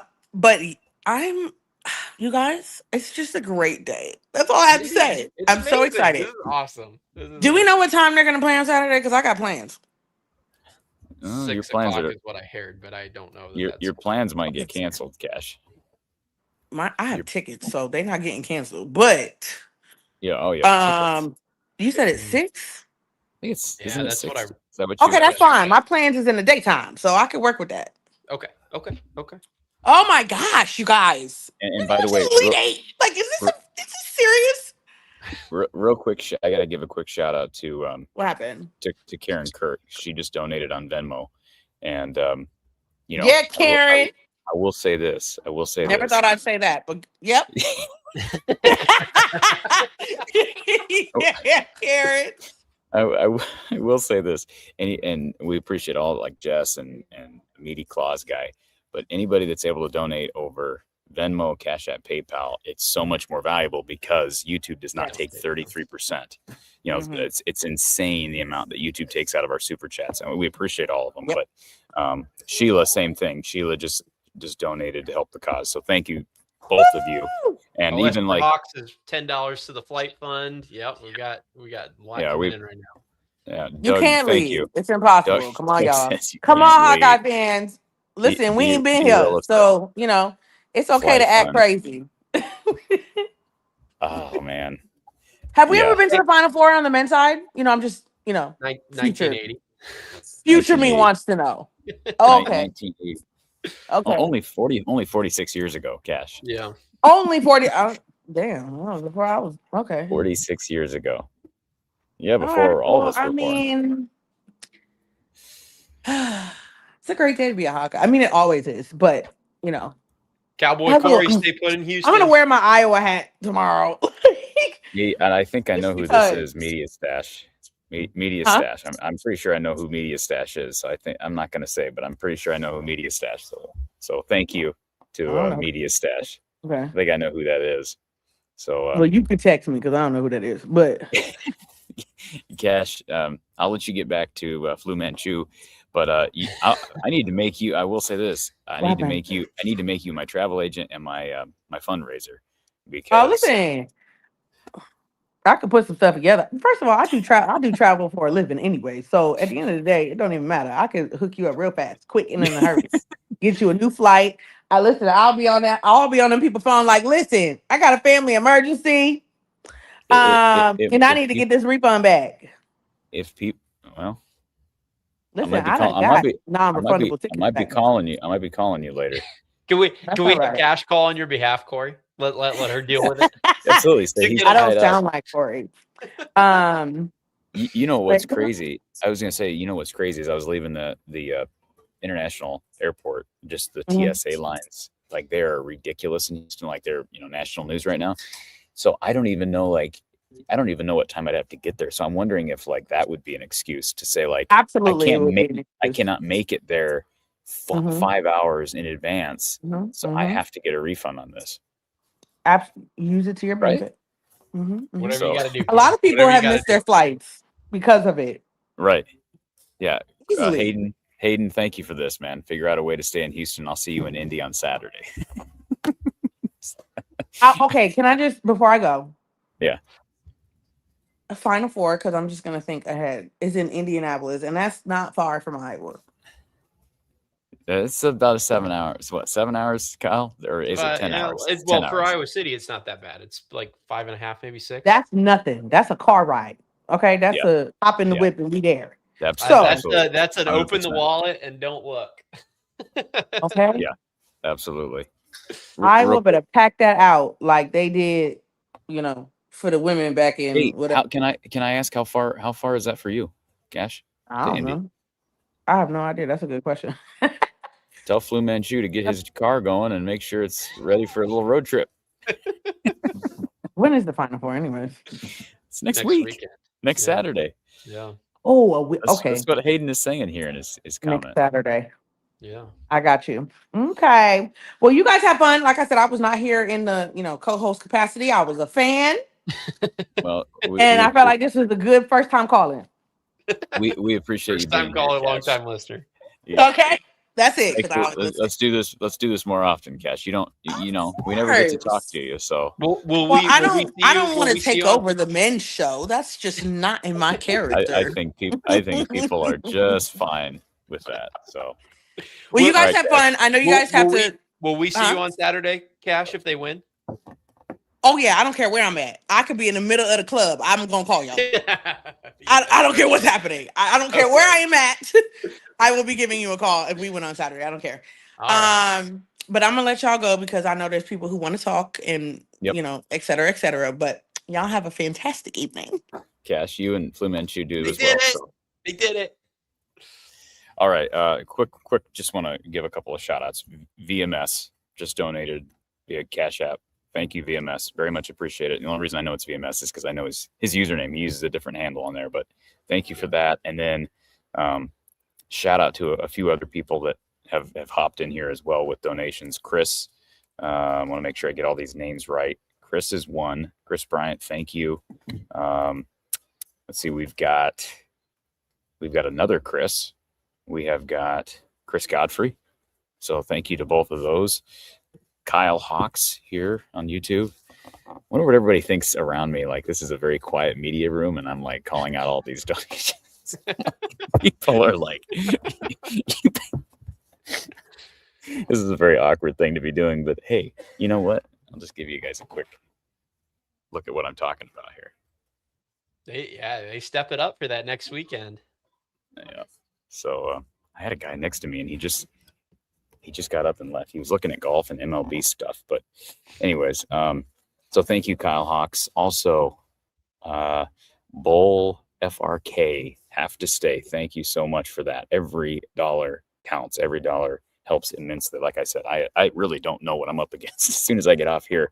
And by the way, the flights are one thing, but and this is why this is so important what people are doing, but we got extra hotel nights now, we got lots of stuff that has to be figured out. So this is all there are other expenses and I don't, obviously it helps because a lot of this show has been done from my home base, but being able to travel here and travel to the Big Ten tournament and just all that has been a huge plus. And I think being able to be present is important for the platform as well. MP Studios, thank you for this as well. Let's go Iowa. Let's see here. Did we already hit this one or is this a different one for Media Stash? I hit this one. Yep. Okay. We appreciate that, Media Stash. Chris Bryant. Hey, she's a women's basketball fan, but she's coming over here and donating as well. So thank you so much, Chris, all the way from the Big Sky out in Wyoming. Very much appreciate that. OS for Hawks, Flight Fun. We had this one earlier, but thank you so much. Lonnie, keep Cory in Houston. Keep him in Houston. until they win Saturday and then get Cory to Indy. That's going to be my new thing. But hey, real quick, let me just say, that's easier to pull off. That's a drive. Yeah, that is a drive. I just want to make sure very clear. That is a drive for me as well, even though I'm in Ames. That's, I think, I did it for the Big Ten tournament. That's or Big Ten championship game. That's a 7-hour drive. Yeah. Let's see here. Uncle Teddy. Look at Uncle Teddy. It's a new username. I don't think I've seen this one before. Uncle Teddy, thank you so much. Erica, stay there. Maybe use miles for the return flight. Well, I don't have miles. I don't have miles. Yeah. I haven't flown American maybe a handful of times. The only reason I flew American was because that was really the only affordable option, and I had to fly out of Cedar Rapids. So I drove to Cedar Rapids late on Tuesday night, and then got a flight out really early. Titans Fever. Cory needs you to stay. Go Hawkeye Nation. Thank you so much. I know this is a basketball show, but I'm going to spend all this time talking about shouting out our donors here, Kyle. Is that are we commercializing our show? We got another one. I'm skipping to this one. Big Meaty Claus coming through again. Big Meaty Claus. Goodness. Look at that. Dude, all right. Thank you so much. I think I have to make some arrangements. Yeah. Big Meaty Claus, thank you so much for that. And for all three, if I'm counting right, Big Meaty Claus has dropped this 3 different times. 3 different times. So even with YouTube's cut, that's really substantial and very much appreciated. Rappers and Rabbis, thank you for that super sticker. Very much appreciate that. Adam Stricker with the super chat. I think Nebraska got fatigued in the second half. Long runs of plays with no stoppages seemed to lose their legs. Nothing in the paint. I mean, they were making shots. They jacked up a lot of shots down there at the end, Kyle, that went awry. But man, they were letting it fly in that first half, and I really was afraid that Iowa was going to get run out of the gym, because I just thought Iowa wasn't going to be able to keep pace with those shots. Yeah. And they went 7 of 11 and just did that, and then. I mean, this is one of those games, I think it all came at us so fast, like the last 2 minutes. Like it came at you so fast because there was never that period of fouls. Like it was just they were close. And then, yes, it was close. And then 3, stop, boom, game over. And it was that's exactly, as a team that had been down for 38 minutes. I mean, that's exactly what you want, is to flip the script quickly, hope that they're shell shocked. And that's exactly what happened. They were done after that. Yep, absolutely. Legal Reaper, but Iowa turned 10 Nebraska turnovers into 20 points. We mentioned that earlier, but thank you both for the super chat. And yeah, I mean, opportunistic. I thought early, they weren't getting on the glass well enough. They were getting up second chance points, and Nebraska was the team that was opportunistic. And Nebraska led by as many as 10 in this game. Yeah. A couple different times. Right away. Yeah. And a couple different times. So, just what a response. And super fan DK, thank you, Hawks, for the best birthday present, he says. So thank you for that super chat, super fan DK. Very much appreciate that. And D. Rollison says, if you're sitting in $1,000 tickets, you can't go back to things. Just to make very clear. It's way more than that. Yeah, just to make, 2 things. Just to make very clear, I did not buy those tickets, right? These are press seats. So, but I understand the principle of what he's saying. It's not like if I leave, I can sell my seat. That's not really how that works. So no, I don't think that's what he's saying. But those, I mean, it was $1,000 just to get in the lower bowl, let alone courtside. The guys that talked to a few guys right above me who were in the front row, and I don't think they gave me an exact number, but they said that section right behind us there were tickets for like $4,500. So yeah, pretty insane. Katie Lee, why is Kasheen trying to call me right now? Why is Kasheen here? I'll get off. Let me answer this real. Okay. All right. Katie Lee says, hit the like button. Less than 400 likes with over 1,000 watching. Let's get those numbers up. Yes, please hit the like button. Get this out there to as many people as possible. Cory, you switched sides on me. What was up with Kasheen there? I have no idea what was up with Kasheen, but yeah, Katie, thank you for this. Less than 400 likes with over 1,000 watching. Get those numbers up. Thank you, Katie. And Katie's a member on our Discord, so she's helping in that way as well. Nick Slick, Jess played against my uncle who was at Burlington, Notre Dame. Grew up hearing about Jess in that 99 Sweet 16 team. I'm glad to finally experience the magic firsthand. Thanks, guys, for all you do. I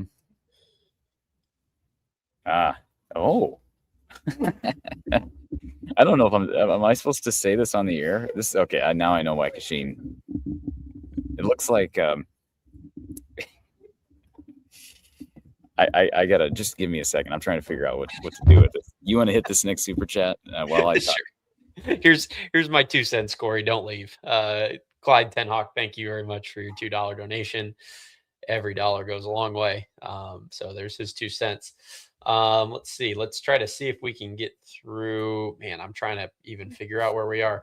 Hawkeye Doug says can't leave. Thank you, Doug. We will get your call as soon as we can here, as soon as the madness slows down even just a little bit. Jack Byers says you can't leave. You will regret it. I wholeheartedly agree, Corey. I don't think you can walk away. Thank you for the $20, Jack Byers. Yeah, thank you, Jack. We got Hawk Doug's, and also Clyde. Here's my 2 cents. So yeah, no, it's more than 2 cents, but we do appreciate that. Okay, so I think I have an answer to the question that was posed here a few minutes ago. We are sitting on the edge of our seats here, Corey.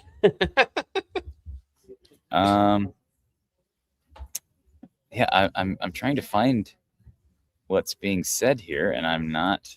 Tracy Blanchfield became a YouTube member. Thank you, Tracy. Okay, for hopping in. So I'm not gonna read the name, but I will tell you, the one and only, the mystery man, Flu Man Shoe, just donated. Oh, you are kidding me. So I'm not going to read the name for sake of privacy, but he is known here as the Flu Man Shoe, and he has embraced it because in the comments he wrote Flu Man. So we appreciate Flu Man Shoe for being here and for donating, even though he's not a Hawkeye fan. Kyle, he's not even a Hawkeye fan, but he is. He's going to. He is a Kasheen Alexander fan. He's a Kasheen fan. He's a Kasheen fan. So, thank you, Flu Man. We do appreciate that. Who knew that going on a random date would make you a legend on an Iowa Hawkeyes podcast? Isn't that? Yeah. Well, think, man. March Madness at its finest. Again, Jack, thank you so much for this. Some of these, I'm like, man, I don't know that I got to them. I think we hit this one, right? Big Meaty Claus. Yep. Thank you, Big Meaty Claus. Bo. Hotel IOWA. You can check out at any time, but you can never leave. Like I've heard that before. Thank you, Bo. He's in our Discord as well. Yes. Yep. Let me see here. We have Rodney. Rodney, thank you so much for the. He actually just joined our Discord just now, so we'll get Rodney into the Discord here as soon as I can this evening. I'll try to get him in. That way we have him in before the Elite Eight game. Angela Earls. Angela, thank you. Thank you so much for the super chat donation to keep this thing going here in Houston. Adam Larson, stay in Houston. Corey, go freaking Hawks. And Ryan Wellner. Thank you, Ryan. Very much appreciate that as well. I think we need to talk basketball. I think we need to take a break from some of the efforts. As much as we all this time is going. Can I get to a caller real quick? Yes, go ahead. All right. I promise we'll shout everybody. I promise we will shout everybody out. We will. Yes. I've got one of my good friends on stage, somebody who grew up a couple doors down from me playing basketball in the backyard. So I want to talk some hoops with this young man. My friend Saurabh, how are you doing? Doing great. How are you guys doing? I think you know. You probably heard me say it, Saurabh, but I was sitting next to Ethan Petrick of the Quad City Times. And I'm like, several times I'm looking at him, and I just like there were Hawkeye fans right behind me. And a couple of times I just looked back. I'm like, what are we watching? I don't even know what we're watching here. Like the shot making, and then I know we talked about it, but I don't even have. I got to go back and watch it. I get all as a blur to me. But the Alvaro dunks, he had 2 or 3 SC top 10 dunks. Yeah. And he looks to just insane. Yeah, it had to be unreal being there in person. I wish I could have seen, especially that last one. If I could see that in person, I think I might have fallen out of my seat. But man, you know what, Saurabh? Sometimes I'm glad that we're not there and that Corey is, because they have this thing in media when you go and cover the game as media, you can't cheer. And I think I would have been probably running onto the court on some of those moments. So I would have for that. That would look good for the platform, Kyle. Yeah. No. Have you streaking across the court? I've restrained myself because in Carver media is a little bit up there. It's 10 or 12 rows. So I don't have quick access to the floor, but there, I might have jumped over Kevin Harlan's head and been on the court. Yeah, I'll say being able to watch Robbie Hummel, like even he, they're into the games. I mean, he and Stan Van Gundy and Kevin Harlan, like they're legitimately. Could you clearly hear what they were saying? Yeah. It was so loud. I mean, they were right in front of me, but you can't hear them. But you can just tell like the reactions from them when shots are going down. It's like this is why they're, pros because they love the basket, they love the game, they know what they're talking about. And Kyle, I'm assuming that's just another it's just another wrinkle too. Because like if I could choose anybody to be on the call for that Nebraska game, I would have probably chose Kevin Harlan. 100%. Probably would have been my go-to of all the guys that call tournament games. He is probably March would have Madness. been top of the list. Yeah, and I love Stan. I mean, I love Stan. Yeah, man.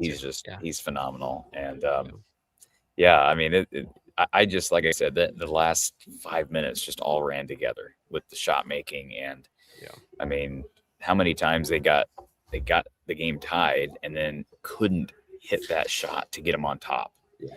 And like I said, we're not used to a finish when you get on top in a close game. We're not used to just the time running out of it. That's basically what happened. Like Nebraska, that last stretch where they couldn't hit a shot, they kept getting rebounds, but it was running the clock out. Like they never had a chance to stop the clock and to extend the game at all. So just absolutely unbelievable. Oh yeah. No, I mean, me and my family were going crazy. I think the last time I called into the show was 2 or 3 years ago when Iowa went to Michigan State and with McNamara, and we had that horrible game against Michigan State where I think John Nestor fell to the ground 14 different times guarding their best receiver. And I called in as a classic upset Iowa fan. And I probably should have called in a few more times over the last couple of years with football and basketball losses. But man, after today, I wanted to call in after the Florida game, but I figured let me give it one more. I think we might have a chance to get even further. But this is beyond my wildest dreams. Can I just relay something to you too from Elliot Clough? Go ahead. Yeah, Elliot interviewed Bennett Sturts in the post-game locker room, said, what did McCollum say to the team when they were down by 10? Bennett said, he slammed his whiteboard and broke his marker on the floor, ink everywhere. He was telling us that we sucked and we were soft. Yeah. Ben said that it actually wasn't. It was not. I don't know if he said it was. It was not at halftime. It was in one of the timeouts that actually happened, and he said something about like he usually tells his staff not to give him like objects during the game because of that, because he'll end up breaking them. So, but no, just insane. Rob, anything specifically? Just besides elation that you wanted to relay on the show? I mean, back in the day, Kyle and I were a couple doors down, and we used to play basketball on Kyle's basketball hoop and make up these type of scenarios where it's, we're down by 6 or whatever, get up a couple shots, try to tie the game. And, to see it kind of playing out now and be able to talk about it with each other is pretty cool. I will say I do disagree with Kyle's player of the game. I think it should have gone to Tate Sage. That dude, I said it after I think it was the Michigan game. He came in and gave some good minutes and was kind of fearless, played with a lot of athleticism, and just, has that energy going all the time. It seems like even if he makes mistakes, I feel like his energy levels are great. And to see him kind of put it all together with the 3-pointers coming at the right time, that shot before the half. I mean, I almost think that was one of the biggest plays, if not the biggest of the game. So I personally would have given it to him, but obviously Alvaro and his storylines and the posters make for a good person to give it to as well. Yeah, that's probably my biggest takeaway. The posters, the threes, the back and forth, the crowd, like everything about it, like it's amazing. We're sitting here, we're literally talking about 2 of the most incredible games in Iowa women's basketball history that occurred back to back. Yeah. Back to back. And over the course of 4 or 5 days, right? Yeah. Insane. So Rob, thanks for being here, man. And definitely call in more. We love chatting with you. Sounds good. Thank you both. One more game, brother. One more game. Yep. One more game. I'll make it to Indy if we. I'm gonna say, dude, if they win the next game, we're making plans. All right. Yeah, I agree. Thanks both for what you do. Love the show. Talk to you guys later. Thank you, man. All right. See you, Sarb. All right. I this is what I'm going to do. I got to run because I have to get back to my home base. I got to get this whole thing figured out if I can get this flight changed, and I kind of feel like I have to now. So I want to run through thank yous to these people, and then I promise, Kyle, let me you're do gonna this, stay on Cory. here. I'm gonna let you read some stuff. I'm gonna drop off for 2 minutes so I can run to the bathroom, so I can stay on for a few hours after you're gone. Couple hours. We'll give, because we still got people that've been waiting a long time. So I want to. Yeah, I promise everybody that's in the chat, Ryan, Bo, Doug, Lammansky, Tom, anybody else that wants to call in, you are going to get your time. But I just want to make sure we get through this, because I just got to get this figured out right now. As we've got, let's see, Illinois is now up 7. So the Illini have surged ahead of the Cougars early in the second half. So you go ahead and take your break, Kyle, and we'll see you here in a few minutes. So MP Studios, thank you so much. Appreciate that. We mentioned Ryan. I don't know why it's still there, but thank you, Ryan, for that. K-Hawk 76. Again, very much appreciate it. Emily, let's see here. Emily Castile. I don't know. I'm not going to even try to pronounce her last name. She said, sorry, it can't be more. Hey, do not apologize for that. Anything you donate is a huge plus. Like right now we got Sean Bach 247. Kyle just hopped off, but he would have loved this little cameo he's given us. So yeah, no, I don't know if it's illegal to have this on there, but oh well, you got it on there. Wow, you guys got a lot of viewers. Yeah, well, I think people are a little excited right now. Yeah, think that's possible. I think so. I think so. Trying to figure out this whole flight thing. Oh, geez. People are trying to. You know what I always say: the money always comes back. The experiences don't. Man, it's a man of wisdom, man. You should be working for 247. You ought to be you should be working for the Smithsonian or something like that, man. Yeah, yeah. Say I have a way with words. You get some sleep. They're going to need you tomorrow and Saturday. We'll be good. Sleep's for what's that? Sleep is for the restless. Sleep is for wussies. Sleep is for April, as John Rothstein would say. May. Maybe, yeah. May. All right. K. Chalk, thank you so much. We appreciate that super chat. Pistol Pete 704. Very much appreciate that. Found your show Sunday night by accident. Love the post game. Enjoy Saturday night. And if I didn't, there's a couple of people here on Venmo that contributed different amounts. It all is helpful. Ryan's waiting in the queue. Thank you, Ryan. He's in our Discord member as well. Huge thanks. It really does help. Dropping $100 on there. So thank you, Ryan. That is very helpful. Caleb Simon. He says, keeping the good luck in Houston. Thank you, Caleb. Shannon Smith, stay for the game fund. Hawkeye Howard. We haven't heard from Hawkeye Howard in a while. He just donated to the, we're calling it the flight fund. Technically, the flight fund is what Iowa has. but it's a different type of flight fund. So you may donate to Iowa and their flight fund, but this is a different type of flight fund. Jeremy Pesh, Elite 8 in Houston. Thank you, Jeremy. Very much appreciate it. Ashley, stay in Texas. Cheer for all of us stuck back in Iowa. Let's go Hawks. I don't know that I can necessarily do the cheering part, but would love to be able to represent here 100%. Thank you, Ashley.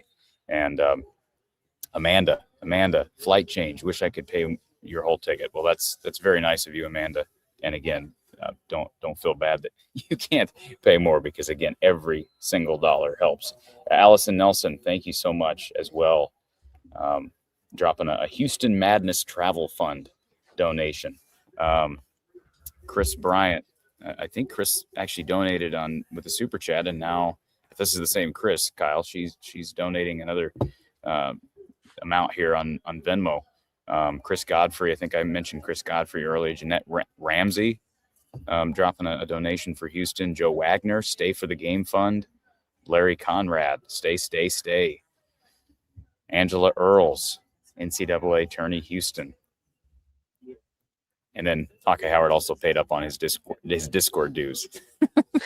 Well, it helps. It helps. It does. It does absolutely help. So that is Venmo, Kyle.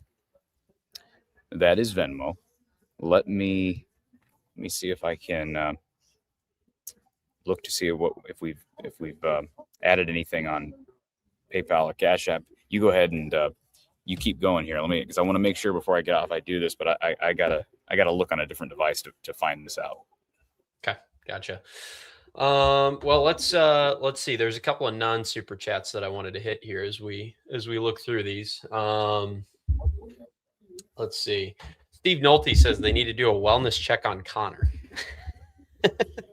Can somebody do a wellness check on Connor McCaffrey? Connor, are you listening? Are you out there? Call in, my friend. Let's discuss. Let's talk through your emotions. It's okay. We're here.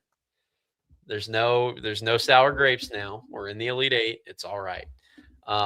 So yeah, wellness check on Connor. Again, Corey can't check up on that though because he's blocked on Twitter. T Hink says, "Am I going to head down?" I don't know.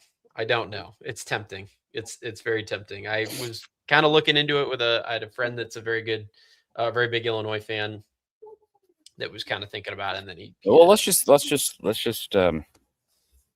the cat out of the bag. You were talking about maybe filling in for me if I couldn't get this flight changed. Yes. Yeah. So I, like I said, I'm going to do everything I can to do that. But need to make sure we make arrangements now. Let me see here. So go ahead. I don't want to take over. There's one from Titans Fever here. Okay, let's Titans Fever. It's safe to say now. Let's go Vols. Talking about Tennessee over Iowa State. See, D. Rollison says, "Do you have a Marriott Bonvoy account we could gift you points?" Well, that's very nice. I don't think I do. I'm not staying in it. The hotel is not. The lodging is not a difficult situation. The cost that I'm afraid of is that flight. But D. Rollison, I do. That's very nice of you. And I wouldn't necessarily say absolutely not on that, but thank you, and feel free to reach out by email if you want to talk about that. Bob, thank you. Thank you for the donation. Bob Hoffman's a premium member here on YouTube. He makes a lot of comments in the live chat. We appreciate our active users. Herkies Bro, thank you so much. And Surab says, "Stay in Houston. Hopefully see you in Indy." So your guy Surab just threw out a donation. So very nice. Very nice of Surab. And I believe, let's make sure. We had a Cash App from Kelly. Kelly's in our Discord. I actually just met Kelly in person for the first time at the game on Saturday. As did you. Actually, it was Monday. But Kelly, thank you so much. Her donation is labeled for Houston. David Hawley or Hall, thank you. Shane Bolender. Shane has called in quite a few times. He just donated to the Stay in Houston Fund. And I think that's it for Cash App. So I want to make sure, again, if I missed you, I promise I'll give you a shout out the next time. I'm not trying to overlook you. The last thing I need to check is PayPal. So Kyle, let me while you do that too, let me give an overdue shout out. I need to shout out my Larry, who gave me a ticket to the Iowa women's basketball game. I wanted to hit that. I was so caught up in trying to get home in the frenzy, I forgot to shout out Larry. So Larry, thank you very much for the ticket. Very, very, very, very grateful for the opportunity to go last second to that game, even though it was a double overtime loss. It was a great experience. He's a very classy guy, so I really wanted to shout that out and say thank you for that. And Larry, we often shout out our donations that are digital. He donated in person because he's not big on technology. So Larry knows how much that means to the show. I mean, it's not just about this trip. It's just about making sure we can keep doing this kind of stuff. Tracy, thank you so much for becoming a YouTube member. And real quick shout out to a few people here on PayPal. So Kenneth Zanzi, he has donated before. He says, "Go to MotoGP on Sunday at COTA in Austin." What does that mean? Go to MotoGP on Sunday at COTA in Austin. I'll have to look into that, but thank you. Bobby Nielsen. Bobby, man, he's been dropping some donations over the last few days. Thank you, Bobby. He's in our Discord. He's active with support. Thank you so much, Bobby. It does mean a lot. Same with Aaron Nelson, man. Thank you so much for your generous super chat. Catherine Lohr, get your flight. Go Hawks. Vail Radio on X. I do recognize that handle. So thank you to those people who donated on PayPal. And again, please, if you are able to donate something, it's much appreciated. Don't feel like you're not donating enough. Every little bit counts. I keep saying that. And even if I'm off the air when you donate, thank you in advance. I will do my best to thank you on the air and privately as well. So, Kyle, did you shouted out Brad Van Meter? I'm assuming. I did. Yep. Okay. Got Brad, Big Grove. we'll shout out Brad again. Big Grove's big play of the game, that step back three from Bennett Sturts. What a shot and a huge moment to break the tie. By the way, Allison Larson says, make Houston home, Corey. Thanks for the incredible work that you and the guests do. Thank you. Thank you so much, Allison. But yeah, Big Grove Brewery, what a great place. Kyle, I'm going to leave you now. Again, thank you to everybody for the support. It's overwhelming. And let's keep it rolling, man. What an unbelievable night. I mean, words really don't put into full clarity what we just witnessed. I mean, I very rarely am I speechless with sports. These last two games I've been speechless. Barbara Clark just donated as well. Thank you, Barbara. So thank you, Barbara. Yeah, these are, I said to Jess and Gary, it's not an exaggeration at all to say that this was 3 life-changing games of basketball for everybody in that locker room. And it's, not that it's quite as life-altering for us, but it's sure a heck of a lot of fun. And Kyle, if you're on for a long time, I may call in later. Don't feel pressure, but I may call in later, and we'll keep it going as long as we can. So, all right, keep the party going. Sounds good. Only water in this cup, but we'll keep the party going. And it looks like we got a few super chats maybe that we missed. I think maybe. Yep. So we'll run through those as well. As we keep Thanks, guys. Going. We'll talk soon. All right. Go Hawks. All right, everybody. Cory Brada live from Houston in the media room. Be joining us hopefully again later on once he's been on the phone with American Airlines for the better part of the next hour or two. Let's go ahead and we'll let the super chats pile up hopefully a little bit if people are feeling continually generous as we very much appreciate. Let's go ahead and get to our callers. We've delayed enough. We've had the all-star lineup on. We've had Jess Settles, Coach Close, Kasheen, Corey, myself, who I'm just happy and lucky to be here. So let's go ahead and get to our call in line. Ryan, my friend Ryan. My friend Kyle. What do you even say? I mean, we keep trying to break it down. What do you even say? The bar is open. The bar is open. The bar is open. In heaven, there is no beer, but there is beer after. Well, there sure as hell is in my house. So, yep. And oh brother, again, various thoughts to say right now. Illinois is starting to pull away from Houston. It looks like. I was kind of rooting for Houston, to be honest with you, for many reasons. Number one, I hate Illinois. Number two, I hate their length. I think we match up better with Houston. But anyway, it doesn't matter at this point.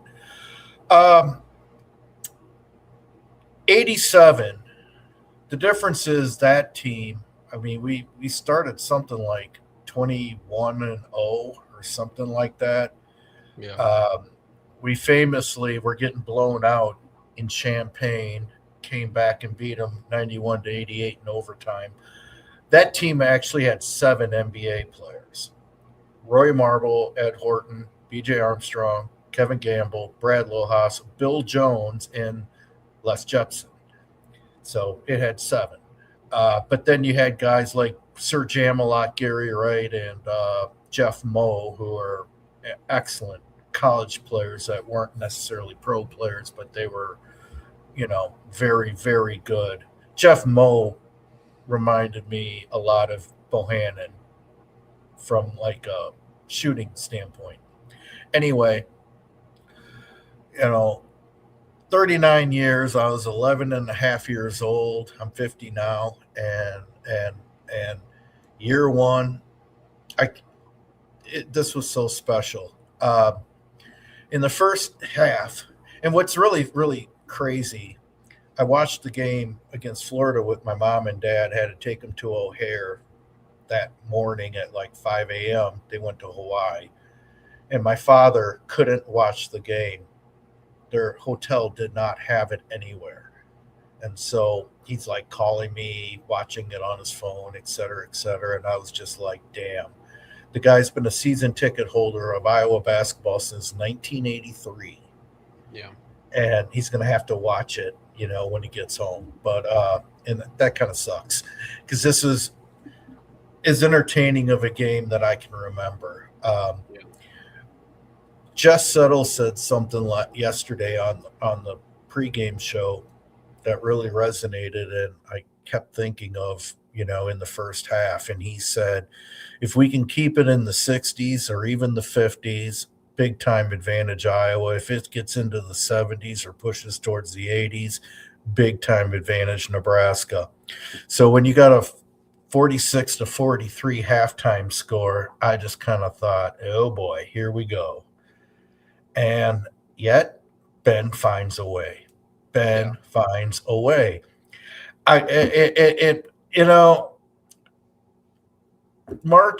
March is full of stories where teams, hit their stride at the right time, and that is most certainly us right now. I'm just shocked that this is still the same team that lost to Minnesota, Penn State, Maryland, but Penn State, it is hard to fathom. God. And that's the like we have so many conversations on this show. We break down games, things are constantly evolving. But to think of some of the conversations that we were having a month ago about this team, like if you were to just show us a window into the future, then we would not believe you. And that's what March is all about. But it's just incredible for everybody that's been. And obviously with the viewership that we have tonight and all of that support. It's incredible because this thing just has been constantly evolving. And again, to think of some of the things that we were saying about some of the individual players, Cale Combs, the conversations we had about him, a couple of months ago, Fulgaris, some of the things we were saying about him with his effort and energy being fairly inconsistent and his offensive production being fairly inconsistent. Yeah. Like some of the things that we were saying about some of these guys and how big they've come up.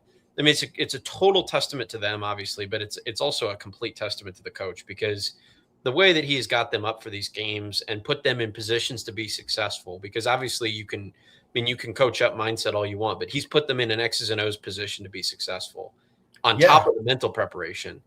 That's what makes it so unbelievable to me is there are certain teams, North Carolina was that 8 seed a few years ago that went to the Final Four, but you could see the flashes throughout the season and they had bad games or they had injuries and whatnot. But I just keep going back to, I have not seen at any point this season, and I don't think anybody calling in or watching the games can say this honestly, that they saw an Elite Eight team in there really at any point throughout the season consistently for stretches of games, right? Right.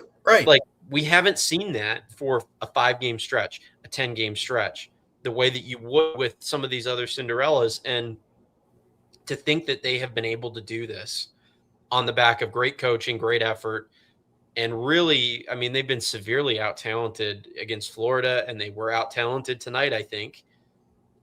But they found a way to get it done. Master's an incredibly talented player. Master's good, and Price probably won't because, the guy's like a straight A student. But he probably could declare and be a top 25 pick if he did it tomorrow. What really hit me after the game, I'm waiting to get on, right? And I get a text from my best friend from Iowa, and he said, did we even have a 3-star on our team out of high school? And my first thought was, well, duh, yeah. And then I'm looking and I'm like, well, Koch was, I believe, a 4. Yeah. And I'm like, the Drake guys, probably not. Tate Sage was definitely not. And I'm thinking, that's a really good point. Maybe Brennan Hausen, I have no idea. But I would probably say if you take cumulative high school ranking out of your high school ranking, cumulative on this team, it's probably the lowest Elite Eight of all time. One of the worst. And I'm going to just stop you there for a second, Ron. I want to bring this to people's attention in case they haven't been following this game. Illinois is on a 17-0 run against Houston, is now up 44-26 with 11:52 to go. So there is let's see, according to ESPN, a 97.9 chance that we have an Iowa-Illinois Elite Eight, a 97.9% chance that we have a Big Ten Elite Eight in this region. It's just a good thing that Illini fans don't seem to – I don't see a lot of them here. I live in the suburbs of Chicago. Yeah. You knew it, of course, it's Illini mania if you listen to, 670 The Score. But when you're actually, the people I work with, the people I see out and about, my neighbors, whatnot, it's Hoosiers, Hawkeyes, Badgers, Wolverines, Spartans. We're a very diverse Big Ten city, but God, I hate Illinois. I just always have. I had to deal with them all the time too, Ryan, when I went to I grew up in Dubuque. Half of it borders Illinois and half of it borders Wisconsin. So, you got a circle of hate right there. But the thing with Ben, and I mean this with all the respect in the world, but he can take chicken shit and make chicken salad out of it. And I mean, on paper, we're not that blow you away impressive. Yeah. And I can understand how somebody could probably be a little bit like, oh, okay, Iowa, they're very beatable. Hey, they lost to Penn State, for God's sakes. They are beatable, and I get it. But, God, my Hoosier friend just texted me saying, you got the Kurt Signetti of college basketball. Yeah. Now, it's kind of hard to argue right now. We'll see. We'll see, but I'm really, if you go back, and I'm not trying to pretend that I'm saying anything prophetic or anything like that, because most everybody felt the same way, but there were a few clowns out there. Oh, we're just going to play a boring style, and I don't like the Ben hire because he only coached 1 year at Drake, and totally discounting his D2 experience. Well, if you can coach, you can coach. But the thing is I'll never forget talking to my father after we lost to Illinois. Fran got tossed. We lost something like 101 to 93 or 4, whatever it was. 90, they got over 100 on us, and we were in the low to mid 90s. And I said, I'm really sick of losing this way. I will take a 72 to 65 win all day long over that kind of a way of playing. And, we got great guard play and we got great defense. And I also just want to give a special shout out to Tate Sage. Yeah. I mean, I can't think of many guys I was less excited about joining our team based on paper. And oh my God, was I ever wrong. Yeah. I think he will be in the NBA someday if he keeps improving, because the guy has guts. Tough as nails. He's tough. And, it just really goes to show you. I think they said he was the 365th ranked player according to one of the major services. That dude is a baller, and anybody who knows basketball can see what a baller he is and how so many of these guys got overlooked. I go back to that 87 team. A lot of talent, a lot of Mr. Basketballs, a lot of NBA players. We don't have any of that. This is just blue collar, get down and dirty, and let's do what we do. And this is the most special Iowa basketball run of my lifetime. And I'm especially thrilled for people like yourself and Cory and Tony and Doug, the people that I'm a little older than, not much, maybe in some cases, but a little older than, that may not remember the Roy Marble, Ed Horton, B.J. We've Armstrong never had this years. before. I've never had this in my life. Yeah. I've never even had a Sweet And 16 in my life. I remember in 1980, I wasn't a fan yet. I became a huge fan about 82 when Carfino was the big star, along with Greg Stokes and Michael Payne. Bobby Hansen was on that team. And my father, watching by himself in the basement, just going berserk like a little petulant child, wondering, oh my God, what's going on with Dad? Well, we beat Georgetown to get to the Final Four. And that's when I was kind of like, oh, what is this?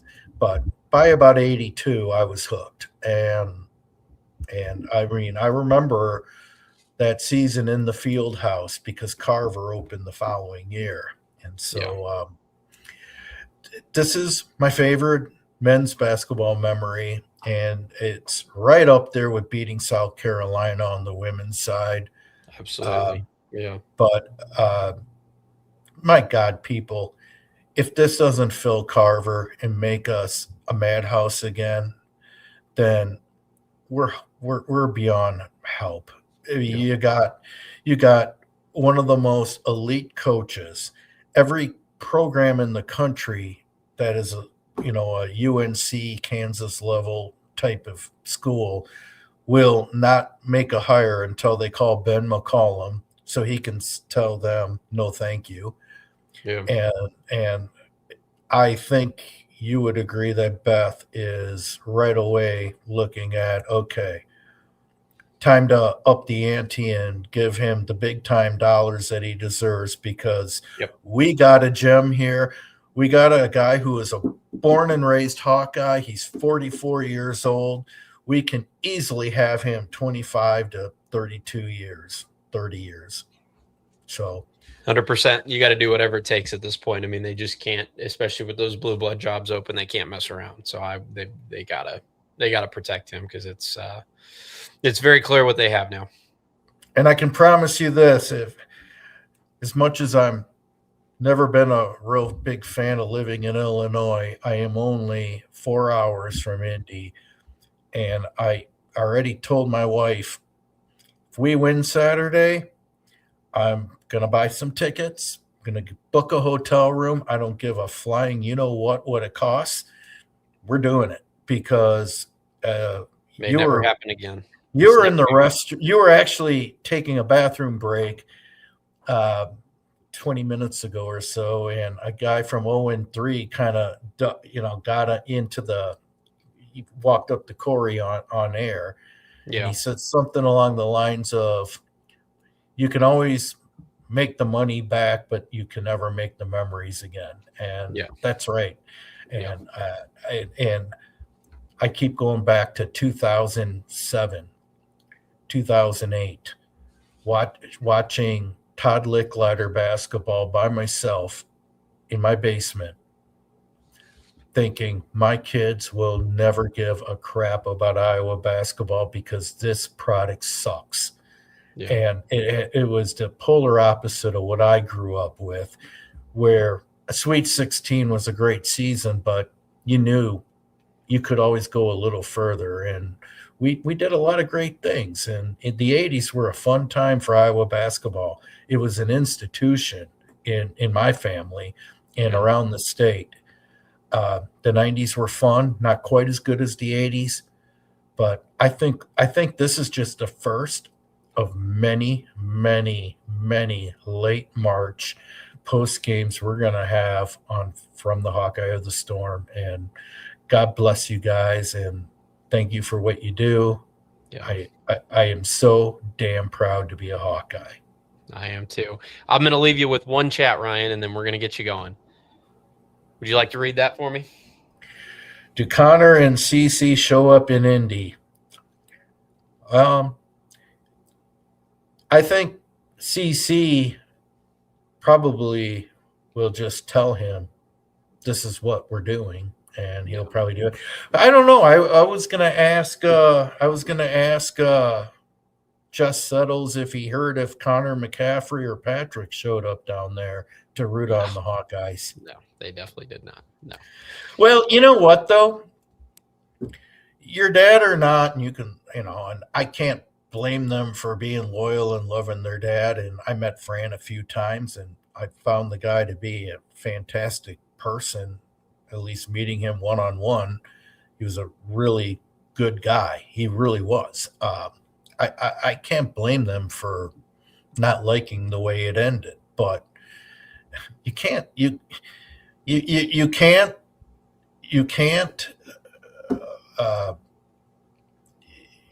look down on the decision and say we made a mistake. I mean, it's not possible at this point. You can't. It's not the first time where maybe a better coach falls in your lap, and you just gotta go for it because Coach X is a proven winner, and that's exactly what we have.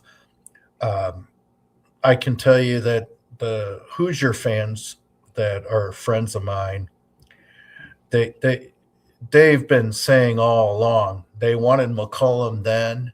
They knew we got the better coach when DeVries took the job first with them. And my phone blew up from 3 or 4 Hoosier fans that I'm friends with here that we knew you had the better coach all along, and you guys are going to be a force for years to come. I think I don't know if you remember, real quick before I go, I don't know if you remember this or not, Kyle. I'm not exactly sure how old you are. You probably don't remember, but the idea when they let Tom Davis go was we're going to get the hottest thing on the market, and that's Steve Alford from Southwest Missouri State. And he's the hottest thing on the market, Big Ten ties. He's a Hall of Fame basketball player. He made it to the Sweet 16, and we're going to be the Duke of the Midwest. And, we might have the Duke of the Midwest now. We'll see. But I wouldn't bet against them either. Long way to go till we get there, but this is as good of a first step as you could possibly take. Ryan, in heaven there Cheers, is my brother. And I gave Cory a nice donation. Hopefully, thank you very much. He can do what hopefully he can help him out, do what he can do, because I really do appreciate everything you guys do. Go Hawks. I love you. All right. Well, we will see you soon, Ryan, and hopefully in person in Indianapolis. That's what I'll hope for. Hey, man, if I get to see you in Indy, we'll exchange information, and I want to get a selfie and an autograph from the greatest golfer that I probably know. Because I am the crappiest golfer you've ever met. I've got some work to do, but no, I do appreciate it. And I hope we're able to link up, because that just would be another. I mean, I don't know, dude. At this point, like at the first start of the tournament, we're kind of analyzing these things logically. At this point, anything's possible. I mean, with what they've done, I'm going to stop putting limitations on them. They can beat whoever's in front of them. And we've been playing on house money. Yeah. And it's funny, my boss is a Nebraska diehard fan. And he was on vacation all week, so I haven't seen him since Friday or Thursday last week. And everybody's been joking around the office that he took vacation because he was ducking me and blah, blah, blah. And his boss even said he's going to root for the Hawks over Nebraska. So, hey, man, it's special time. Hopefully I don't get fired over it, but I don't think I will, because we beat him 12 out of 13 times in football, and he keeps me around. So absolutely. God bless you guys. Have a great show, or continue to have a great show. I love you. And let's get this done. It looks like it's probably the Illini. Let's get this done. Absolutely. 15 or 12-point game with 6 minutes to go. We will see you on Saturday night, Ryan, and we will see what we see when the Hawkeyes take on, hopefully, the Illini. Go Hawks. Saturday night. Go Hawks, Thank indeed. you, All right, Kyle. my friend. All right, everybody. Let's continue on. We got plenty more callers to get to in our call-in line here. I'm going to try to take these in the order that I got them. Try to keep these relatively brief, so just so that we can get to everybody. I've got at least 5 or 6 more callers in the line here, so try to get to everybody. Let me see. Did I miss any more super chats? I don't think I did. Let's see. Yeah, I think we're all caught up on the super chats. I'll take this time now. We've done a few plugs here, but again, check out Brad Van Meter. Let me take that comment off the screen. We'll get this back up here.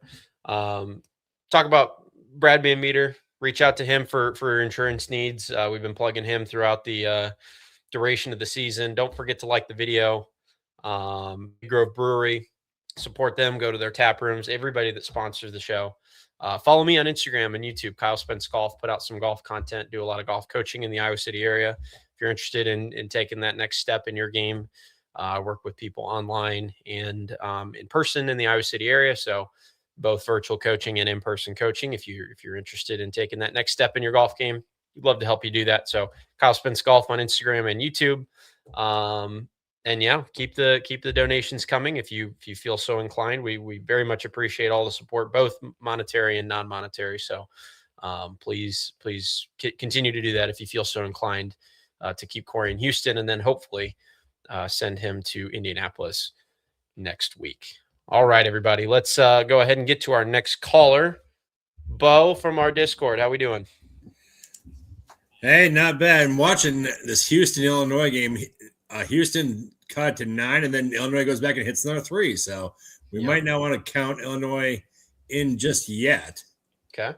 So anyway, yeah, pretty exciting game. The thing though that and maybe you kind of understand this from your golfing. I'm kind of a cinema guy, and this whole game, something that really kept striking me, especially in the first quarter or first half. Nebraska couldn't put Iowa away. Yeah. They just kept drilling 3 after 3 after 3. And Iowa would just hang around or come back, and just hang in there. And then, you have Sage's 3 right at the end of the half, which, who said it earlier. I think that was a really big moment for that morale. And I think that's the big takeaway from tonight's game was the effect that morale over a game can have. And then it's kind of like going to another racing analogy, like drafting, right? You're sitting right behind, and it seems like when you're leading through that kind of situation, like Nebraska was, the pressure's all on them, right? Well, going into halftime, we just shot out of our heads, and we're winning by 3. Yes. Like, what are we supposed to do? I'll tell you the comparison that comes to my mind. Again, some people won't get this. I referenced it earlier, but with the Masters in 2019 with Tiger Woods, he was in the final group with Francesco Molinari, and he was 2 shots behind. There was a huge group of players right behind him. And one of the things that Sir Nick Faldo said on the broadcast that day was that he thought Tiger would play it like a marathon. So normally when guys are 2 shots behind, they start pressing. They start trying to make lots of birdies. They take some risks because the logic would tell you that you've got to make up some shots because a guy that's playing that well to be leading a major on a Sunday is not going to give it to you, right? But with Augusta National, as anybody who's watched the Masters knows, it's the hardest course to play under pressure in the world. The tight fairways, the design of the course, the way it's all laid out, it's a very, very difficult course to play under pressure specifically. And so Tiger didn't do anything really miraculous on that Sunday. He just kind of hung around and hung around and hung around and hung around. And they got to the 12th hole, which is the famous par 3. Molinari, who was up 2 at that point, dumped it in the water. He dumped another ball in the water at 15, and then he was just done. I mean, it was like kind of what happened in those last 2 minutes where Tiger, as soon as he got that opening, at 15, he hit a beautiful iron shot, made a birdie. At 16, this would be the one that everybody remembers if they watched that tournament, stuck it to about 2 or 3 feet to take a 2-shot lead. And it was kind of like what Iowa did. They hung around, and not to say that in a game, in a basketball game, because it's a little different than golf, not to say that you're intentionally not trying to take the lead, but the fact that, like you're saying, they just pushed. Nebraska was pushing and pushing and pushing, Well, and they couldn't get rid of Iowa. I put it in the Discord for the Discord members. From the movie reference I go to is Rocky, where you get to the last round and, Rocky does the, come on. And Apollo Creed is like, like, again, like, aren't you done yet? Yeah. Yeah. And that's really what I feel, and by the way, I'm coining the slogan. We need to start chanting at Nebraska fans. We'll go with 4. Go with 4. Yeah. Right. But, it's just little stuff like that, when you've had that pressure on for 37 minutes of the game, right? Well, we're holding them off. And maybe, again, this kind of with golf, doesn't that pressure kind of mount they're still there, I can't hit the shot. I can't. And that's the same thing that I just remember, because with golf, it's so drawn out, right? But when you're watching that, that final round took 5 hours to play out. And it's Tiger's in his Sunday red, he's the icon, he's the figure in golf, right? And it's just it felt like Francesco was looking at Tiger the whole day. He's like, you're still here. You're still here. You're still here, and the crowds are all on his side, as not to say that the crowds are necessarily on Iowa's side there, but a lot of times, that social media and the world at large is kind of rooting for the higher seed. Right. And so it's just, you just feel that it weighs on you for a period of time, like you're saying with Nebraska. The two things that I really see, especially in that last few minutes, are the timeout, right? Yeah. Well, of all the stuff they're worried about, they can't worry about getting 5 players on the floor. Yeah. Right. And it's just the pressure is so great. That's where I think the little things start getting missed, like Nebraska did. Right. But then you have, going back to the morale of it, I'm a huge on Alvaro's post rising in the first half. I mean, again, that's not another thing. We're Iowa's not going away. They're still making the plays. But then that play happens at the end of the second half where, the throw it to the other end and the dunk and the foul. Right. Well, there's more pressure. Then Nebraska, who's been hitting 3 after 3 after 3, comes down and they, even Price is well, I've been hitting 3s all game. I can come off a curl and just pull up. Not hitting it. But then it almost becomes like quicksand. The old sports analogy is, well, I've been hitting it the whole game. And I kind of wondered if that wouldn't happen after halftime. Yeah, and it kind of happened to both teams. But you've been watching the ball go through the hoop the whole game. And then doubt sets in. It's well, I'm not hitting it. I think you had talked about it, you can't count on it to keep happening. Yeah. It's well, but then when things start going wrong, that doubt comes. And I think you see that with Hoiberg's son with 5 turnovers, right? It's it just, once that starts happening, I think that really hit the pinnacle in the last 2 minutes where Iowa goes up 6 and then 9, and then Nebraska is just in panic mode. Yeah. Well, it's just interesting to watch this team because I'm going to admit it. I was not a huge, and it's sometimes hard for me to watch the men's team just because I am a fan of high flying basketball and offense and everything. But it is interesting to watch McCollum's teams play. Yeah. Because they're so methodical. And they're almost kind of like that Novocaine or that bad penny that just kind of hangs around. I mean, it has to drive the opposition nuts on that. But it's really a testament that he's really has them going. I think you guys talked about it. Combs and Manuel barely played, and it's it's just funny how the roles almost became defined today. Yeah. Sage obviously playing really well made a big difference. But and I'll tell you what, and maybe this will hit home for you and some of our viewers, especially as somebody I'm here with Cory a lot, breaking down the game and talking about games and stuff like that. When you have a team that is so, I mean, not that they lack talent, but it's not it's non-obvious what makes them great, right? With Illinois, right? They got size and shooting, and it's elite size and shooting, right? With Houston, it's suffocating defense, and it's obvious. When you watch the game, it pops, right? What makes them really, really good pops out, and it's very obvious. With this team, it feels like in some of these games, it's almost like a Moneyball style of win that they're getting, where it's not obvious where they're, where they're dominating games, but it's like you look back and it's like, okay, well, that was a 2-point swing, and that was a 2-point swing, and that was a 4-point swing.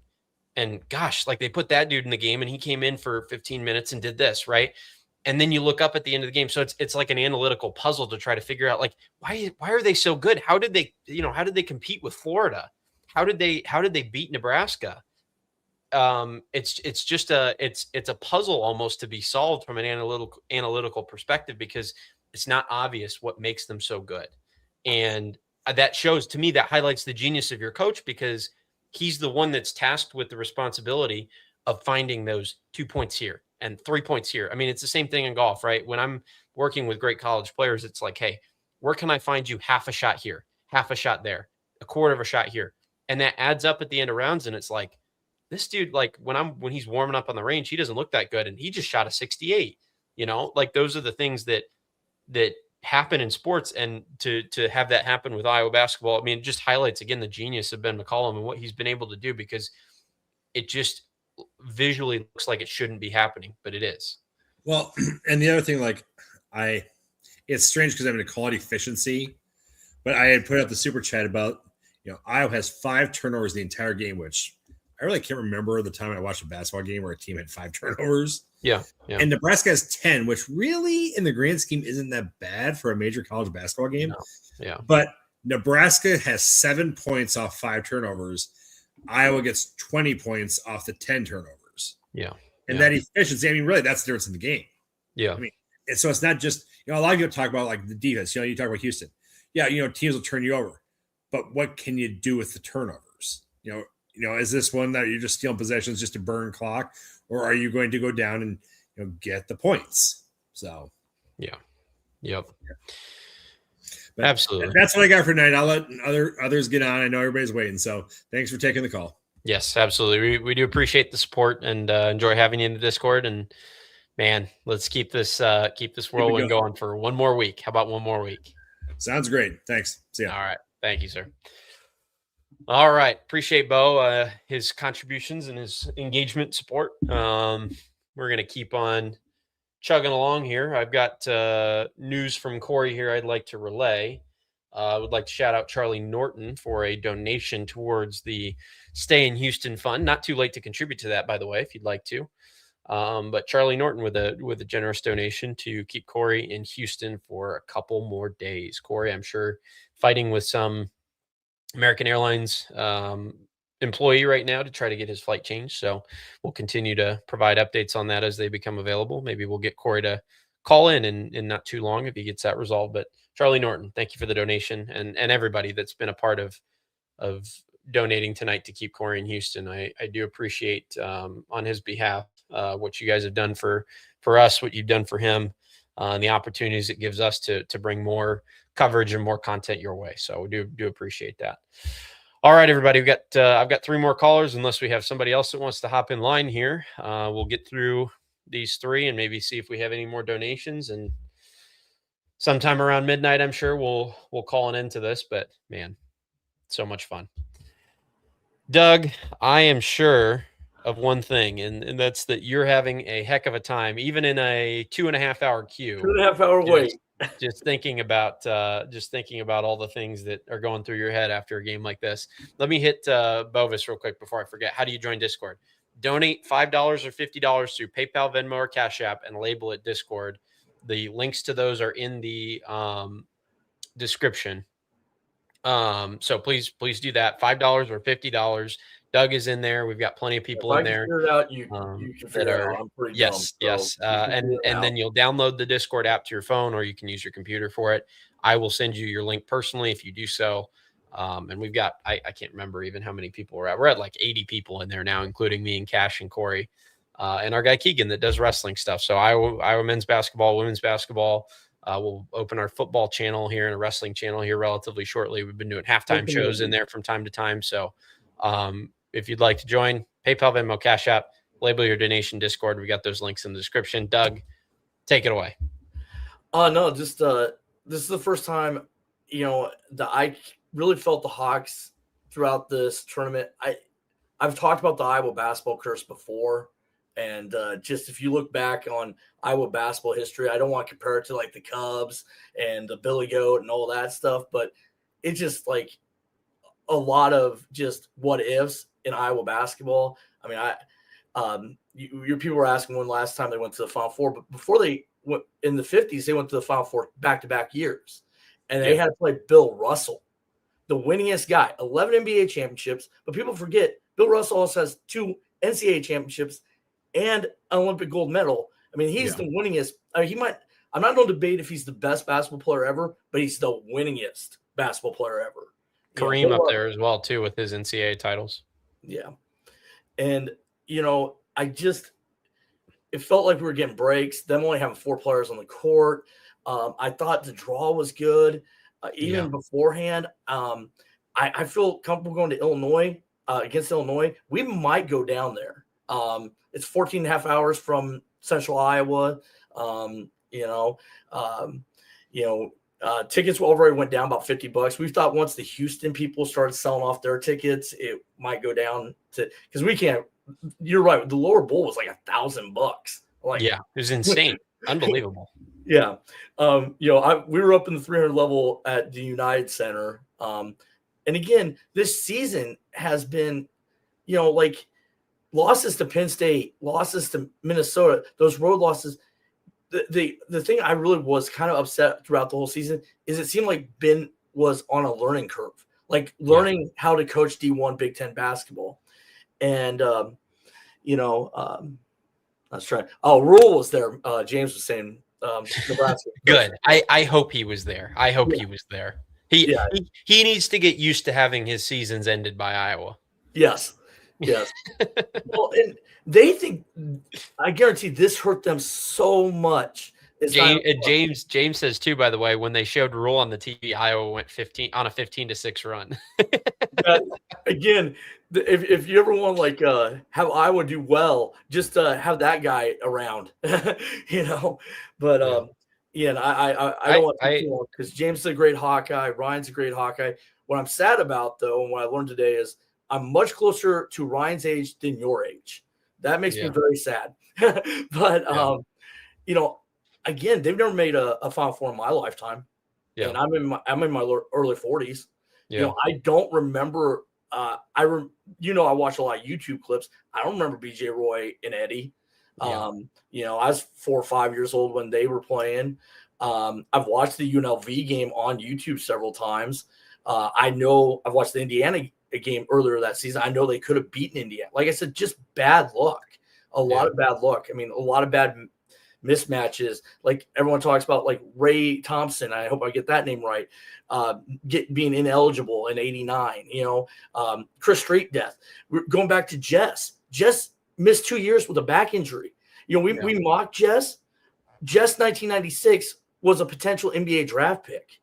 And then has a back injury and basically just toughens it out that last year in '99 to go to the Sweet 16. And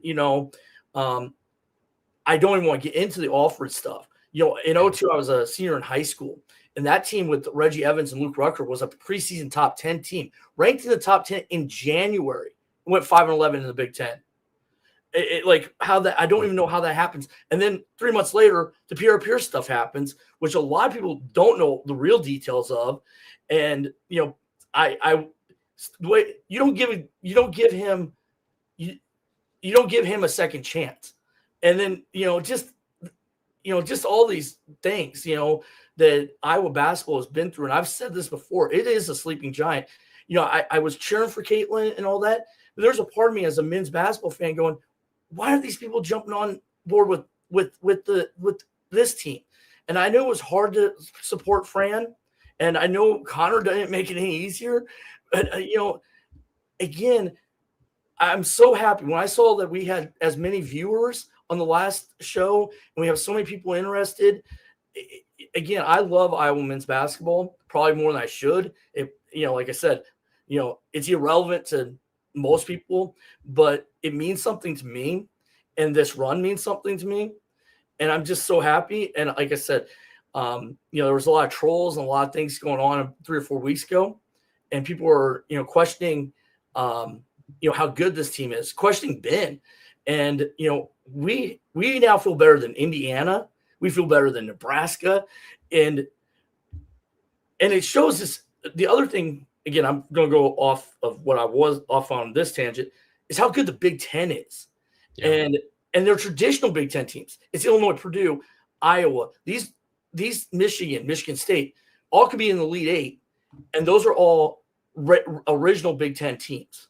Yeah. And I just, again, I'm rambling. I know James probably has some stuff. He's a coach. And, I don't really have anything from the coaching standpoint because I was just so happy. I was angry at the start of the game because it's just that's how – yeah. But, yeah.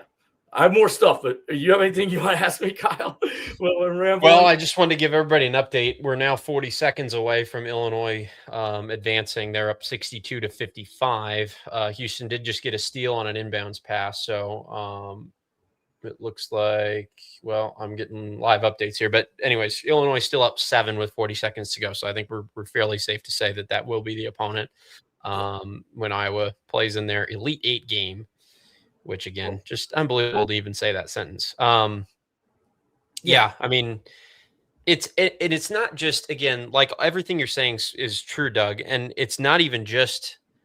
The history is amazing. The history is awesome, and all of the things that have been washed away after so many years now of, like heartbreak in the Sweet, getting to the Sweet 16 for 27 years they couldn't get there.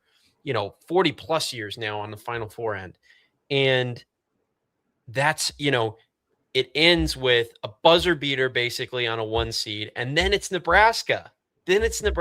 Like it's that's why there's so much interest. It's truly a movie. It is a movie. It's a movie playing out in slow motion. That's what it feels like to me. It's a documentary. I feel like I'm watching a documentary this whole week. Yeah. From, the men's game to the women's heartbreak to this men's game to hopefully another great win on Friday or on Saturday. Sorry. But it's just too perfect. Well, again, and it's already been 2 hours, 40 minutes. And, I know that sometimes I'm not everyone's favorite, but I really appreciate, and I can say discord, not discourse. Yeah. I can say it right, but no, I just appreciate the community, and I, even if I'm arguing about something trivial with any of you, I appreciate talking about the Hawkeyes. It's better than talking about politics or some of the other crap that's going on in the world today. Absolutely, we are blessed right now to have a team that is in the Elite Eight, and I'm going to enjoy it because I don't know when the next time it will be. That's nearly 30 years ago since our last Elite Eight. So, again, thank you all. I look forward to talking to you guys on Saturday, and we are halfway thinking about driving down. So, if the prices can get under $100, we might go. So, there's get in price right now for that game is $106, including fees. It's right there. It's right there. So and that's obviously that's up in the upper deck, but lower deck tickets, the cheapest one I can see is $228, which is actually not terrible. Nope. And then there's if you want, obviously if you're a high roller, if you're a high flyer, then it's $1,000 if you want to sit at half court on the lower bowl. So we'll see. And even if not, it doesn't make me any worse of a fan, but I'm so happy the attention that something I care about is getting right now. Thank you all for watching the show and talking about the Hawkeyes, because like I said, I really enjoy talking about the Hawkeyes. Thank you. Absolutely. All right, Doug, we appreciate that. Let's shout out our Discord again. As Doug mentioned, been really just a fantastic, fantastic place to discuss Hawkeye hoops, discuss Hawkeye football, Hawkeye wrestling, everything Iowa. I am in there to talk to, and I'm in there frequently. I'm in there talking frequently. Cory as well is in there. Kasheen is in there. Keegan, our guy Keegan, who's our wrestling specialist, he is in there. So just an unbelievable community of at least 75 of you guys that had just have a passion for Iowa sports. So we'd love to see you in there again, as the ticker on the bottom is telling you, $5 a month, $50 a year via PayPal, Venmo, Cash App. Label your donation, Discord. Bovis144, I did see this. I will get confirmation from Cory, and we'll get you your sign in link, my brother. So we will get that figured out. I do want to confirm to everybody, the Illinois game has gone final. Congratulations to the Illinois Fighting Illini. They will take on your Iowa Hawkeyes on Saturday evening. 65-55 the final. The 3-seed Illinois takes out 2-seeded Houston by 10 points. And it will be an all Big Ten Elite Eight in Iowa's region. Purdue obviously taking care of business against Texas barely today, 79-77. So they will play in the Elite Eight. They will play against an Arizona team that is just going crazy offensively right now. Arizona has 104 points with 3 minutes to go in the game against Arkansas. They lead 104-83. Arkansas, I guess, just plays no defense. Arizona, 36 of 55 from the field, 27 free throws. Arizona has 104 points on 5 3-point field goals made. I think that's the first time in modern basketball I've seen that. Just unbelievable. So Arizona will face Purdue. Iowa will face Illinois. And then we've got Michigan State, who is still alive, and Michigan, who is still alive. So could be potentially 5 teams in the Elite Eight from the Big Ten if Michigan State can take out UConn and Michigan can advance in their bracket as well. All right, everybody, let's continue on. I've still got a few callers in line, so we're going to keep talking to you guys until the wheels fall off here at 11:19 Central on this just incredible night. All right, let's go to our next caller. I've got my friend Tom. Tom, I want to start the call by saying Cory did just let me know not too long ago that you got it. Good deal. Provided a donation for the Stay in Houston fund. Yep. So I had to figure out my PayPal. What's that? I haven't been on PayPal in 4 or 5 years, so I had to figure out how to get a hold of it. But you made it happen for the Houston fund. Well, that's good.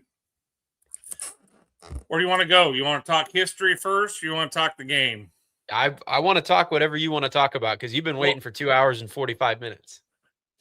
Well, Kyle, I'll be here when you guys start talking plane tickets at the end of the night like we did Sunday night, yes, for the last hour.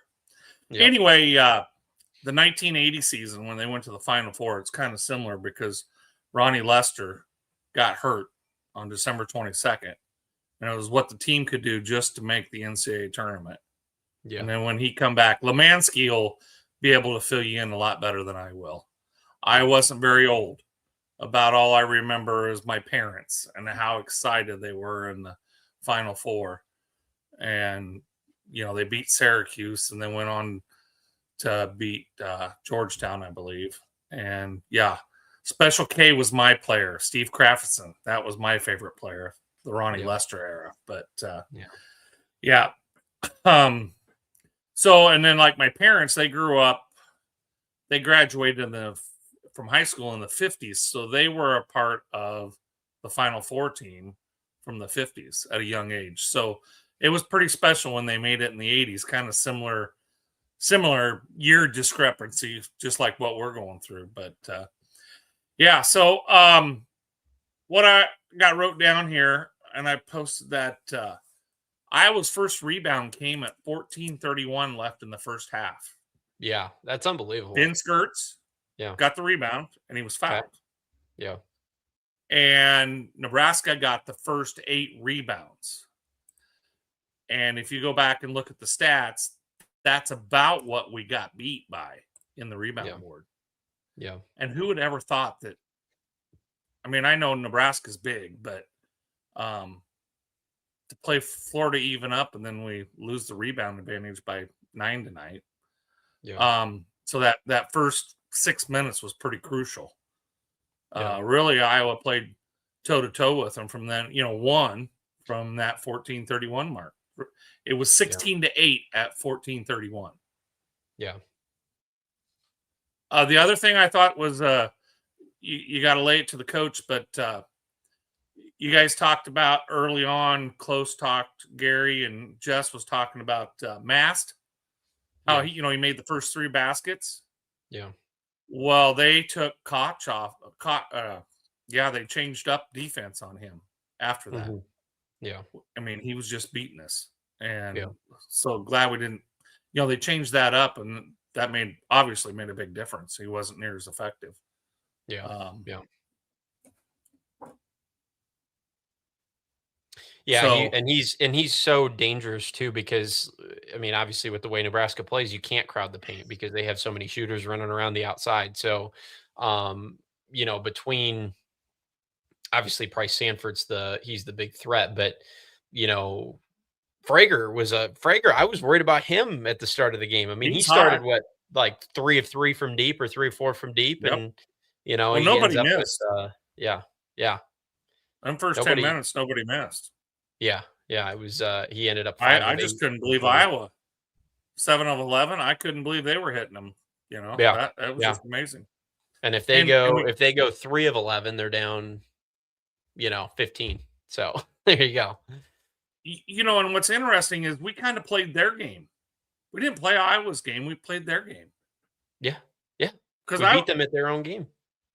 I was just like Ryan. I mean, we were talking about having the game in the 50s, and here it was 46-43 at half, and I was like, yeah. But sure shut them down in the second half, and it did turn into more of Iowa's game in the second half, no doubt. 43-46 at halftime. It was 34-25 in the second half. So yeah, obviously a much different game.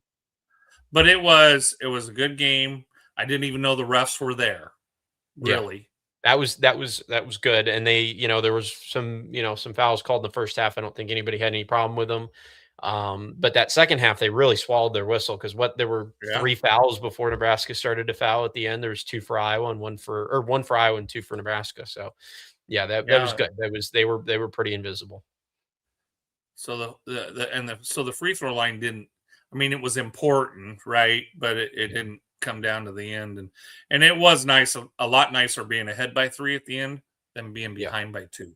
Oh yeah, you were a lot more comfortable once they pulled ahead. Yes, a lot more comfortable. Yeah. Don't know whether we can handle any more of them or not, but yeah. So we got Illinois next, huh? We got Illinois. Yeah, the other side. I've been afraid of that matchup because of their size, because of their shooting. I mean, they scored 65 tonight on a really good defensive Houston team, 30-win Houston team. The other thing I said to Cory too, because Cory was talking to me about this matchup, and we're kind of going back and forth on. I think people are commenting this, wanting us to discuss who we'd rather have. Illinois won. They're now at 27 wins, 27-8. They're like 310th or 315th in luck in KenPom. So basically what that tells me is 27-8 is like the worst case outcome that they could have had, right? Because the luck stat in KenPom is basically just for the metrics that you register, how many games should you have won versus how many you have won. And so they've basically, this is like the bottom of their outcomes. So they're a really, really good team. They're top 10 in offense. They're not top 10 in offense. My apologies. They're second in offense, and they're top 25 in defense now as well. Another interesting thing, let's look at their adjusted tempo. So they're 276th in tempo. So back to kind of that's not far off where Nebraska was. I think they were, Nebraska was 232. So not a dissimilar tempo, but yeah, Illinois is a really, really good team. Cory seemed a little bit more optimistic about that game than I did, just kind of looking at it on paper before Iowa beat Nebraska. That's a tough matchup. They got a lot of size. They got a lot of size that can shoot, which scares the crap out of me. It scares the crap out of any basketball fan, but they got some ballers over there, and we'll have our hands full with them. But I mean, again, the Hawks are playing with house money at this point. I did think about earlier what Doug said is, 5 of them Big Ten teams are all the original 10. Yeah. The It's OGs. The OGs. Yeah. Because it's just like the UCLA women are still alive in the tournament, and I really could care less. Yeah. Oh yeah. It doesn't feel like they're not one of us. No, they're not. No. Yeah. And it's I'm sure not going to cheer for Illinois, but it's pretty cool that 3 of these teams is Interstate 80 schools in a sense, in the Midwest that are down there. And I was telling my wife, I said, well, Not that it's going to happen, but we could have an Iowa State national championship game. I got that comment earlier. I was going to bring that up. Yes. Yeah. It's And I mean, if you were writing a movie, right? We're halfway through the movie. Yeah. That would be the end of the movie, wouldn't it? That would be the end of the movie. They pointed out at the beginning of the week that Iowa is the only state to have 2 teams in the Sweet 16 yet. Yeah. Like, which, holy crap. Like, that's like, Yeah. That's just unreal that they and got 3 teams in the tournament too. Yeah. So, all right. Well, I'll be here with you till the end. I'm gonna, when this is over, I did have to listen to see what Charles Barkley, what he said about the game tonight. That was interesting. Do you have anything? Not quite as entertaining as the Florida game, but how is it that we ended up and it's glad that it's a good thing we have good coaching. Yeah. Because Florida kind of muffed up at the end of their ball game. Yeah. And then Hoiberg has only 4 guys on the floor. Yeah. At the end of Nebraska's game. Yeah. And it's nice that's not Iowa doing that kind of stuff. Yeah, and that was what Coach Close said about the Florida, the end of the Florida game. If you remember, we were talking about the defense that Florida played on that last possession where they let Bennett get downhill, get a full head of steam, and kicked to Fulgaris for the game winner.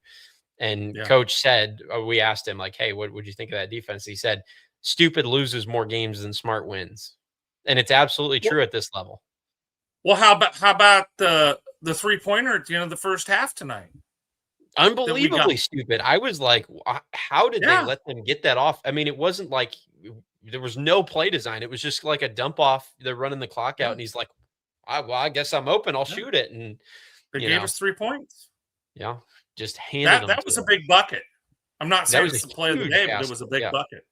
Yeah, it was up there. I mean, top 5, top 10 players of the game or plays of the game. Absolutely. To walk out of there feeling. Yes, it made everybody feel so much better. Whether 3 versus 6. Come out the second half and you're only down 3 instead of 6. Yeah. Yeah. So that's all my notes.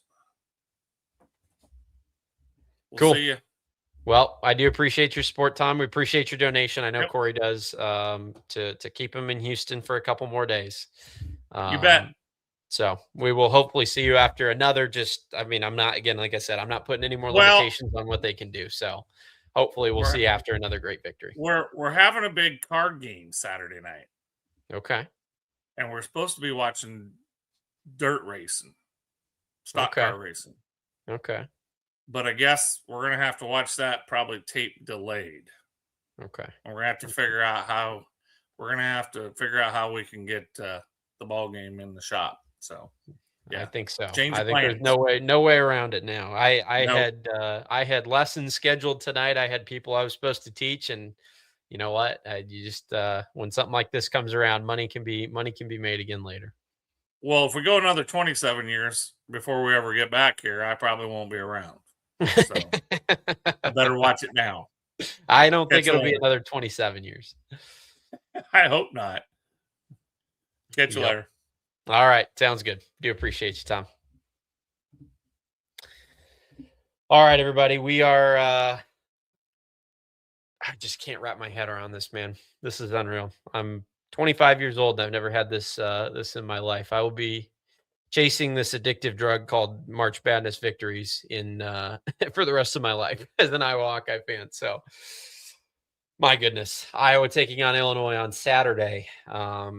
We now know the opponent. It will be the Illini as the perfect movie revenge tour continues on. Hawkeyes taking on Illinois at, I think, 6 o'clock. I'll have to get that confirmed. I don't know if that start time has been confirmed. If anybody knows that, they can drop it in the chat. But 6 o'clock on Saturday, hopefully another victory against Illinois.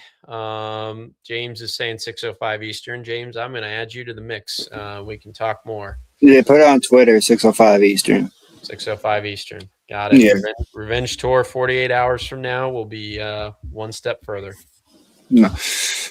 First off, this is reminiscent. I know this isn't football, but this is kind of reminiscent of the Caleb Johnson like thing where like they look like they have it, and then Nebraska doesn't have it, right? In kind of a way, right? Obviously, the game that was more of a last thing, but Caleb broke that touchdown, we win, or we win off that play, right? It's kind of reminiscent of that. Was like they're a little bit more dominant early in this basketball game than they were in that football game, right? But it's like, they think they have a chance, and then we just snatch it from them, if that makes sense. More is my point. Dude, right? James, I have no problem with any Nebraska fan that absolutely hates our guts right now. I don't, but I'm just saying, like, it kind of reminiscent of that, where it's like, 100%. In your head, you're kind of like, are we actually going to lose? And then you find the plays, make the plays to win the game, more is my point, right? Like, but I've been saying this, and this team just fights, right? They're fighters. My friend texted me after, my friend in our group chat was like, after we were down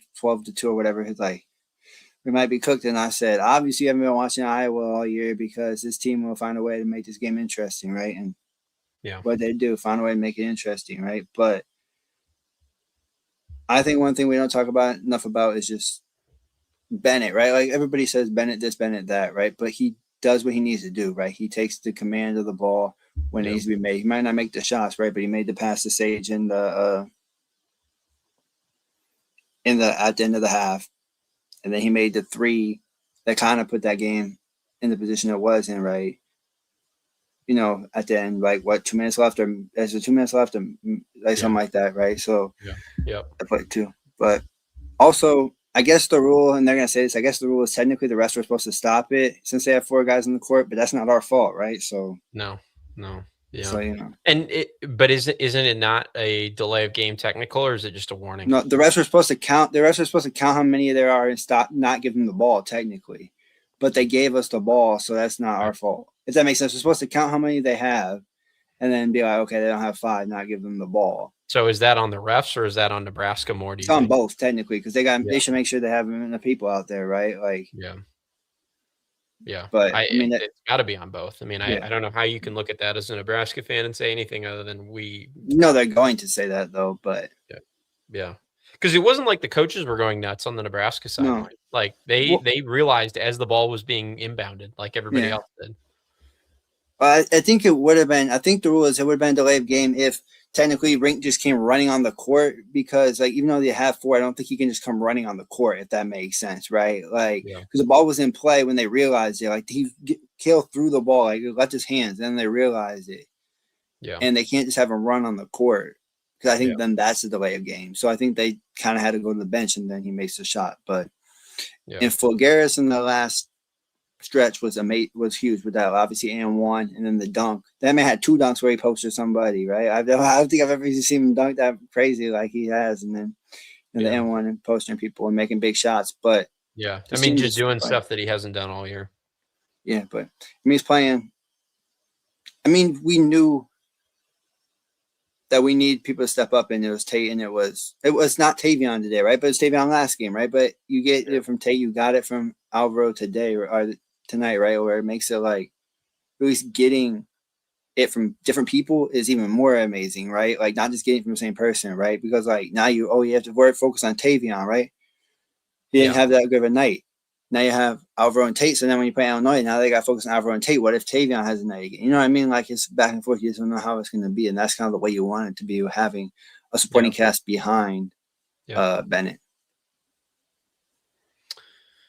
Yeah, it's unreal. And Bennett, today he really, really did step up. And it's interesting. I don't know what you listened to of our Sweet 16 preview, but one of the things that I said was Bennett's got to do a little bit more work off the ball. Yeah. And he's got to not be the entire offense. I mean, I don't know. They don't post usage rates for college basketball after the game like they do for the NBA, but I mean, his usage rate couldn't have been that high tonight relative to other games. I mean, he took way less shots than normally. He only took, I think, 13 shots.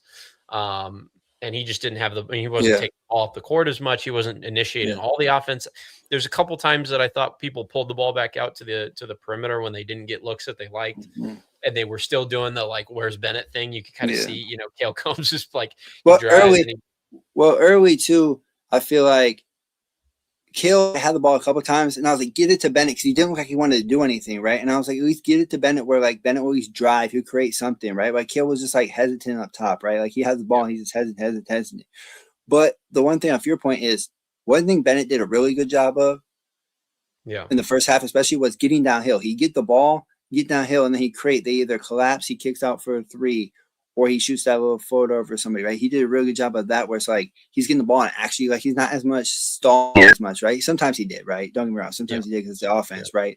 But other times he would get the ball and he's immediately downhill and then kick out or whatever he needs to get off of it, right? And I feel like that kind of changed the game, and to say like we weren't getting going in offense, we kind of got going in the first half because of that, right? Where he's getting going in the paint, and now they let you get to the paint, but then they kind of once you get to the paint, they kind of like collapse around you, right? And so like he knew that. So he's like, oh, they're gonna collapse around me. I'm gonna stop here and kick it out. Yeah, definitely. Yeah, and it'll be interesting to see too with all the size of Illinois if that can continue. I don't know. It really did feel like from start to finish tonight that they just had a little bit of an easier time getting the ball in the paint than they had against Nebraska the first couple of times. But I mean, I don't know. That's also what Nebraska kind of wants, is they kind of want teams to shoot threes on them, but when you're hitting threes, like we hit enough in the first half to keep us in the game, if that makes sense, right? Like if we were hitting threes, obviously we would have got blown up. We had enough in the first half to keep us in the game, but that's kind of what they want. And then we started hitting some with Cooper, Kosh, Alvaro, hit a couple in the second half, right? But like that's kind of what they want. We just were making shots, but they were making. I don't think I've ever seen a team shoot that great in the first half. Like they were making everything in the first half, and we still answered their counter punch with the punch, and I think that was an amazing thing for me. I was like, wow, like looking at the halftime score, I was like, if you would have told me they shot as well as they did and we were only down 3 at halftime, that has to feel worse for them than it does for us, right? Because they're hitting everything and we're right there. Yeah. And playing their style too. It's not like, we're kind of playing our style, but they just hit shots. I mean, they played a Nebraska basketball game and Iowa kept with them playing like and it had to be really tough going into that locker room if you're Fred Hoiberg as well, because you're like, you guys offensively executed perfectly. Like you guys did everything we could ask for you for 20 minutes.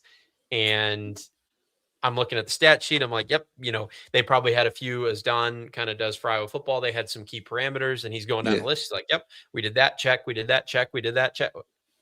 We're up 3. Like, what are we, so yeah, I mean, it was just, again, like, that's just not something any of us would have seen coming. It's not what we discussed in our preview. It was, keep it in the 50s, maybe the 60s, and then anything 70s and 80s is kind of advantage Nebraska. But yeah, I mean, weird things happen, man. This is destiny. So they have a date with destiny on Saturday, and they were gonna get through today no matter what. So for sure. And it's just cool to see that obviously, we're people that have never seen anything like this, right? And the whole fact of like just so far as we've ever been in. And I don't want to put salt in the wound for Nebraska fans, but for it to be Nebraska makes it a little bit more sweeter, right? The revenge of like, that's your biggest rival. That's the one school that like I can't stand in the Big Ten. I mean, I can't stand most of them, right? But like, I mean, I don't hate most of them, right? But I just can't stand them to begin with, right? And now they can't really say much, makes it even more bittersweet, right? Like to me, it's Iowa State and Nebraska. Those guys are on a tier of their own, and then it's your Minnesota's, your Wisconsin's, Illinois in some sense would be up there, but but my uncle from Illinois, so that's I have a little bit of soft spot in my heart for them, and the fact that I don't like the team and the program, but like I want to beat them, like I want to beat anybody else, but like I don't like Nebraska. I just despise them, but I do too. I'm right there with you. Corey will do the the coach speak or whatever. We got to play well against Nebraska. They're a good team. I'll just say, hey, I just don't like them. Whatever, and especially too. Can I just say, when Price was hitting those threes running up and down the court, and he was mean mugging and like timeouts, and he's he's waving at the crowd. I'm like, dude, just shut this dude up. I don't care if he was a Hawkeye. Shut him up. Like, that also gives me a thing of what I was gonna say. There was one point in the like midway, like I think it was 5 minutes left in the second half, where first half, where Cooper Koch made a play, and I saw him look at the fans, and he was like, "Let's effing go!" Like you could tell he said that, and I was like, "Okay, he's on now," because you've seen him do it against Florida. He's got a little dog in him. He's got a little sneaky edge in there. But like he did that against Florida too, where he was kind of like you could tell like he started like jawing, and all of a sudden it's clicked, right? And I was like, okay, now he's gonna click, and then he comes down a couple minutes later, hits a 3, right? And then he starts hitting a couple more threes in the second half, and I was like, I can kind of tell like, okay, he said it too in the when they were talking to him at the end, he was like, he kind of likes to play the villain, so he's like, I like to play the villain, so I don't care anyways, but Yep. Anything else, James? No, it's just bittersweet, man. I mean, especially the way that game went. You keep fighting, you keep fighting, and if you're a Nebraska fan, I don't know how you feel, but I ain't got to worry about that feeling, right? Like the whole game, like that is not our problem. This technically would have been like us losing the Florida game, where we were there the whole time, right? We had the lead, and then Florida would have just took it from us, right? But like we did it to them instead of them doing it to us. But after all those football buzzer beaters and all that stuff, it's just, I mean, they've got to just be horrified.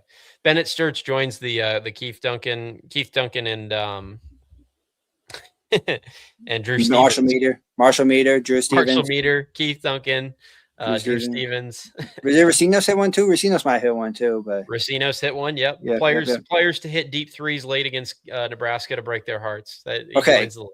Okay, question for you before I get off. So this was the first time in the state's history that Iowa State made the Sweet 16. So are we still trying to make state history tomorrow and rooting for Iowa State, or are we not rooting for Iowa State? That's a good question. Because it would help the state if they do win, but also I don't want them to get farther than us, if that makes sense. Oh, 100%. Yeah. I mean, I think that's a great question. I'd love to know. I would love to know people's thoughts in the comments. I would say the scenario, I'm okay with Iowa State. If Iowa is going to go to the Final Four, I'm okay with Iowa State going. If Iowa is going to lose in the next round, I hope Iowa State just loses now. Yeah.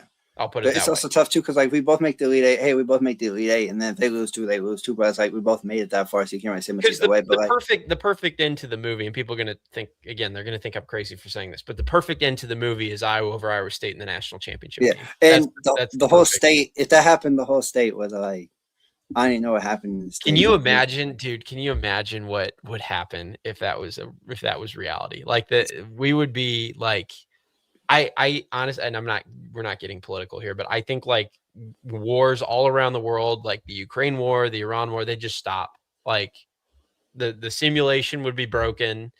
Like we wouldn't know what to believe. Like you wouldn't think it's possible, but like, it's just crazy. Cause like, I didn't even know it was the first time we both were in the Sweet 16. Right. So like for that to be the case, you have you're as big of a state as we are. Right. And you have two of your biggest schools making it farther than most of the states, right? And especially the states as small as you, right? Because most of them don't have two schools, right? Like Nebraska doesn't have two schools, right? Like, Kansas does, but like in general, just that. But it's good to see. And I don't know whether I'm rooting for Iowa State tomorrow or not. I'll figure it out when I get to that point. But go Hawks! And hey, we got a chance to make the Final Four, so that's always good. Absolutely, James. Thank you as always for your support and for your contributions to everything that we do here. Appreciate you having you show up in the queue here to talk, and we'll hopefully see you after another victory on Saturday. Yeah, hopefully that's always the plan. Just keep this train going one more time. That's all I ask. One more. All right, my friend. Appreciate it. Yep. All right. Thank you to James there. I am going to go ahead and pull something up here. I want to make sure that I do this properly and don't dox myself or anything. Let's see here. Got a tweet that I'd like to, it was put in our Discord here. I just saw it and I'd like to bring it to everybody's attention. So let's do a little screen share, shall we? Because we're at that point in the night where I'm okay with a little troll. Herky After Dark says, I'm being completely honest. Coach Fred Hoiberg gained my full respect tonight. What an awesome gesture to Coach Matt Rule, who was in the crowd today, to make an egregious coaching decision to cost his team a chance at beating Iowa. Some things are bigger than sports. Herky After Dark, that is a piece of art that you put on X tonight. I do appreciate it. It encapsulates everything that I'm feeling right now. I am so relieved to have survived this game, to have not given Nebraska bragging rights over us in anything. I really do appreciate Ben for not only getting us to the Elite Eight, but saving us from that absolute misery of having to deal with those deal with those criticisms. So yeah, great gesture that he made towards Matt Rule tonight to to make an egregious coaching decision to cost his team a chance at beating Iowa. Unbelievable. I'm going to just do this between every caller from now until the rest of the show.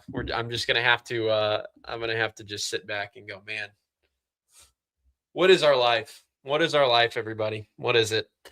All right, everybody, we've got Lammansky. I did have one other caller drop out of our queue here. So if you're still watching, I think it was Jace. So Jace, if you're watching, I would get you after Lammansky if you're interested in calling in. But for now, I'm going to get to, let's see here. Let's stop that.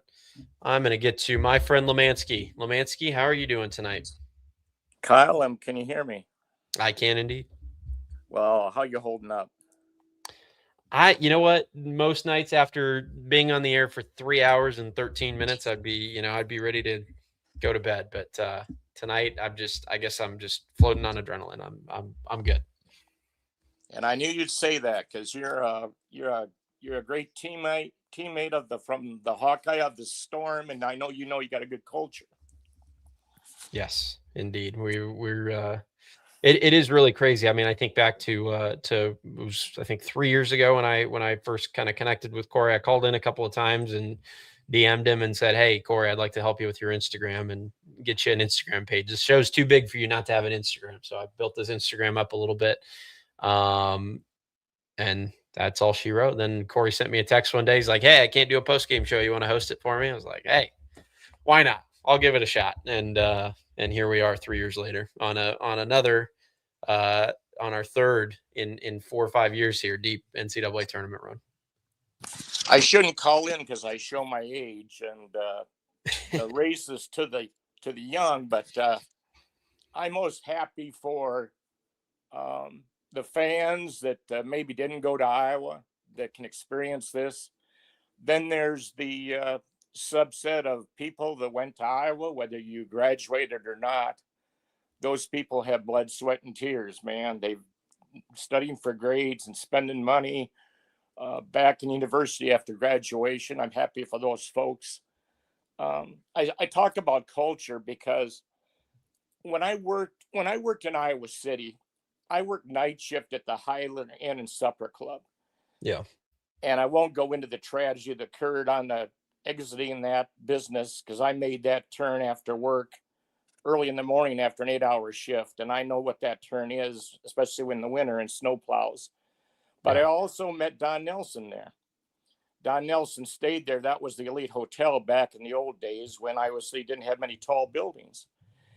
And of course, we were trained that, you don't ask for autographs, you treat them like everybody else. Those people need privacy. And the culture of Iowa extends probably as good as any Big Ten university in the conference. Yeah. So Don said, what do they pay you here? And of course, I knew who Don was. I'm a basketball sports nut. I knew who he was. What do you pay? What do they pay you here, son? And I said, well, they're great people. I stay because of who those people are. And so, he went to his room and he came back out and he talked about what he did. And he said, do you got any food around? And I said, I don't know. If the kitchen's open, I'll find you a banana. I'll find you anything. So I went back there. And so Don said, where are you from? I just couldn't believe how he just epitomized Iowa. And what's funny is he found out that my teacher played with him. And after he knew that the teacher that I had, that his daughter was in my class and coached the Oregon Ducks women's basketball team, I was Don Nelson's best friend. Now, if you don't think Iowa influences the world, Don Nelson is the guy who was the coach, general manager that did the big draft that got Seth Curry to Golden State. And just because he was a general manager, he had to fight for that selection. Yeah, yeah. So when you feel insignificant as an Iowan, because we're the small school in the Big Ten, you are not. Arizona is not Arizona without Lute Olson going to Arizona. They're not. Yeah. They built on the backs of Lute Olson. Yeah. I just want to make And I bring that your culture, Kyle, because you are a valuable teammate of that culture from the Hawkeye of the Storm. I want you to know that. Thank you. And I hope you know that. It was unreal. Like going to the women's game on Monday with my good friend Larry that gave me a ticket. Very, very grateful for the offer that he made. But when I was in Carver, that was the first time, I've been to Carver as a member of the media a few times now with Cory and what we're doing. That was the first time that since I've been doing this show frequently, because I've hosted quite a few of these now. And that was the first time I think since I did that I went as a member of the public, because before I just kind of told Cory, hey, I could go to this game, I can go to this game, I can go to this game. So I'll just go in the media. I'm not going to buy a ticket. So I go as the media. But I was sitting amongst the people, I was sitting amongst the Iowans. And, the number of times that Cory got stopped by people, the number of times that I got stopped by people. I sat down in my seat next to Larry, and the couple in front of us turns around and says, hey, we listened to you on from the Hawkeye of the Storm, like every post game. And there's a guy in the row across that is pointing at me and explaining who I am to his buddy.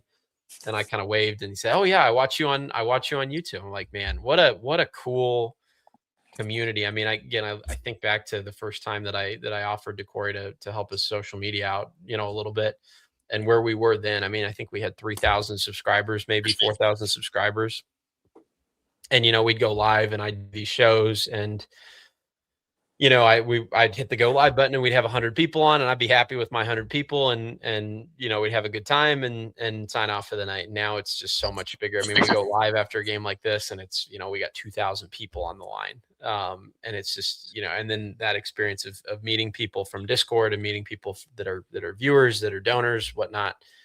It is incredible. And I think that culture point that you're making is obviously correct. It's profound. Whether it's the Iowa men or the Iowa women, I think that certainly applies to them with the culture that they've built. And, somebody like a Hannah Stolke, who loses the last game of her career in heartbreaking fashion in double overtime at home, and she stays around and signs autographs for 45 minutes because that's who she is. And that's, for her, she said this in postgame, it's like, it wasn't even a question. I was going to stay around and sign these kids shirts and stuff in their basketballs and whatnot, because it's what we do. We're Iowa. It's what we do.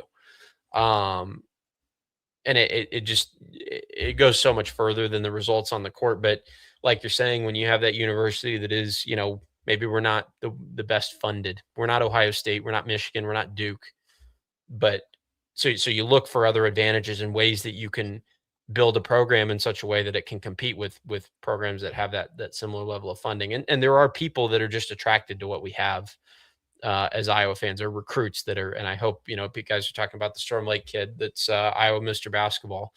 Is it Jaden Kuhn? Those are the types of things when you're going after a kid like that grew up in Iowa. This stuff matters, right? That culture matters when he knows that he's going to walk into Carver. And basically, you go in those women's games and it's like, man, there's 15,000 people that it feels like are like ready to lay their life down for the women's basketball team, right? And you get on the show, I got you as a caller. We got 15 to 20 regular callers that come on and just have nothing but passion, have nothing but energy, have nothing but care for what's going on in the program. And you just don't build that out of nothing. Appreciate that comment. I used to think I knew what culture was, and then for several years I thought I don't have a clue what the hell culture is. Then you hear everybody say what culture is, and then I go, I definitely don't know what culture is, because I'm getting different definitions. Yeah. But I spent a lot of time as an ag banker, but I did do on the family farm, and we showed cattle professionally all over the Midwest. The Super Bowl is in Madison, Wisconsin. I went to Toronto, Canada. Really, you've got millionaires there's an analogy here eventually, but there's millionaires that buy cattle that have a business, and I remember when I left farming for banking, and I wrote an article in a farm magazine. And here's the saying I like to pass on. It really is the journey, not the destination. And it's so true. And Ben McCollum, you know, the first time I heard Ben McCollum say this, it just like resonated like a bell went off in my head, because they asked, how is it you've won so many championships? How does it feel? How do you tell us about winning those championships? And he said, I was waiting for the next thing. Isn't there more?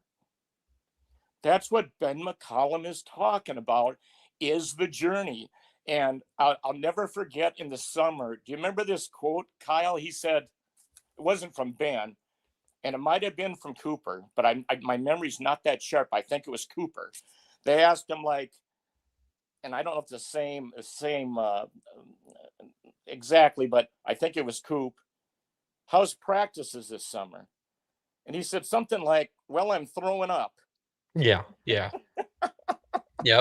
Now, And by the way, to add to what you're saying, the quote that Ben made, because somebody asked him about recruiting at Iowa post the victory that got him into the Sweet 16. And what does Ben say?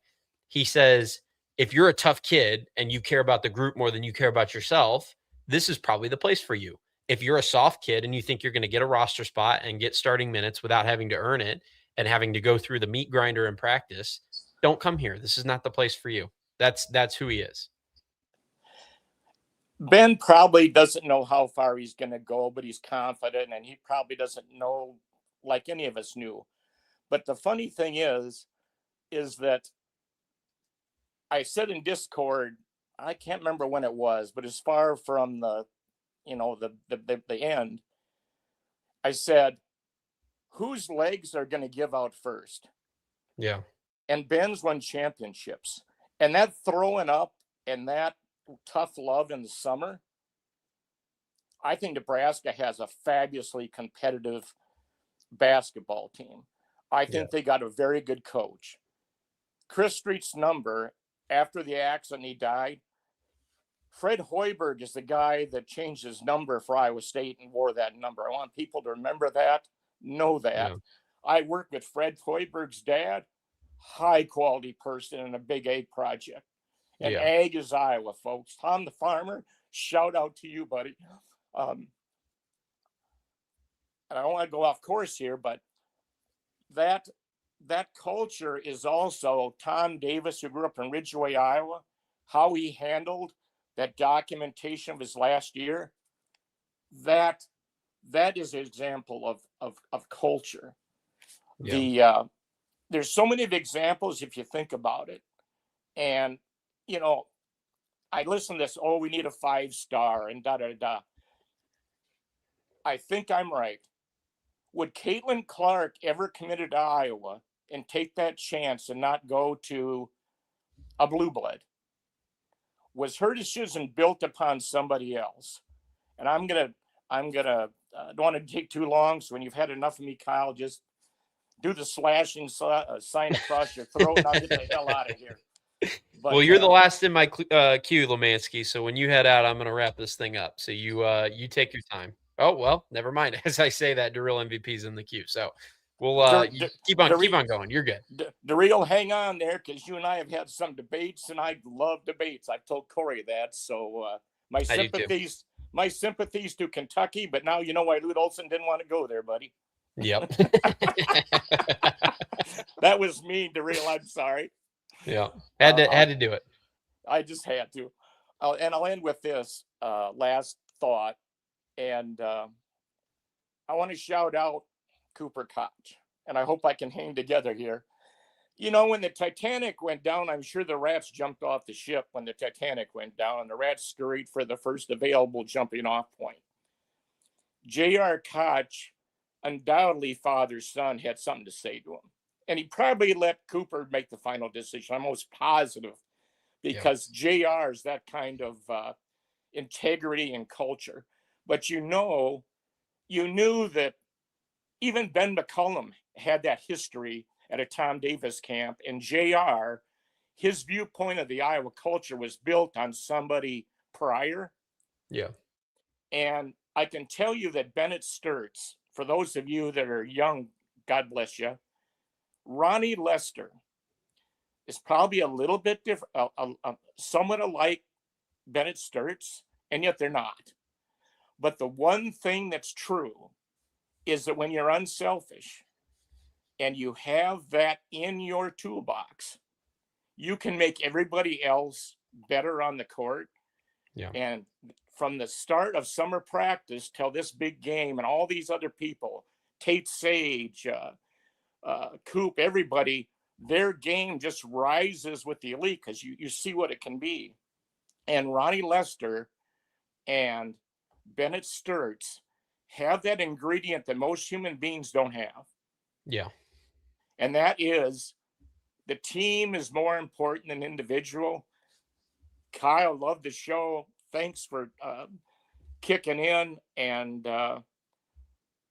I'll tell Cory what I want to tell him some other day, and Daryl can he can respond to my Kentucky statement.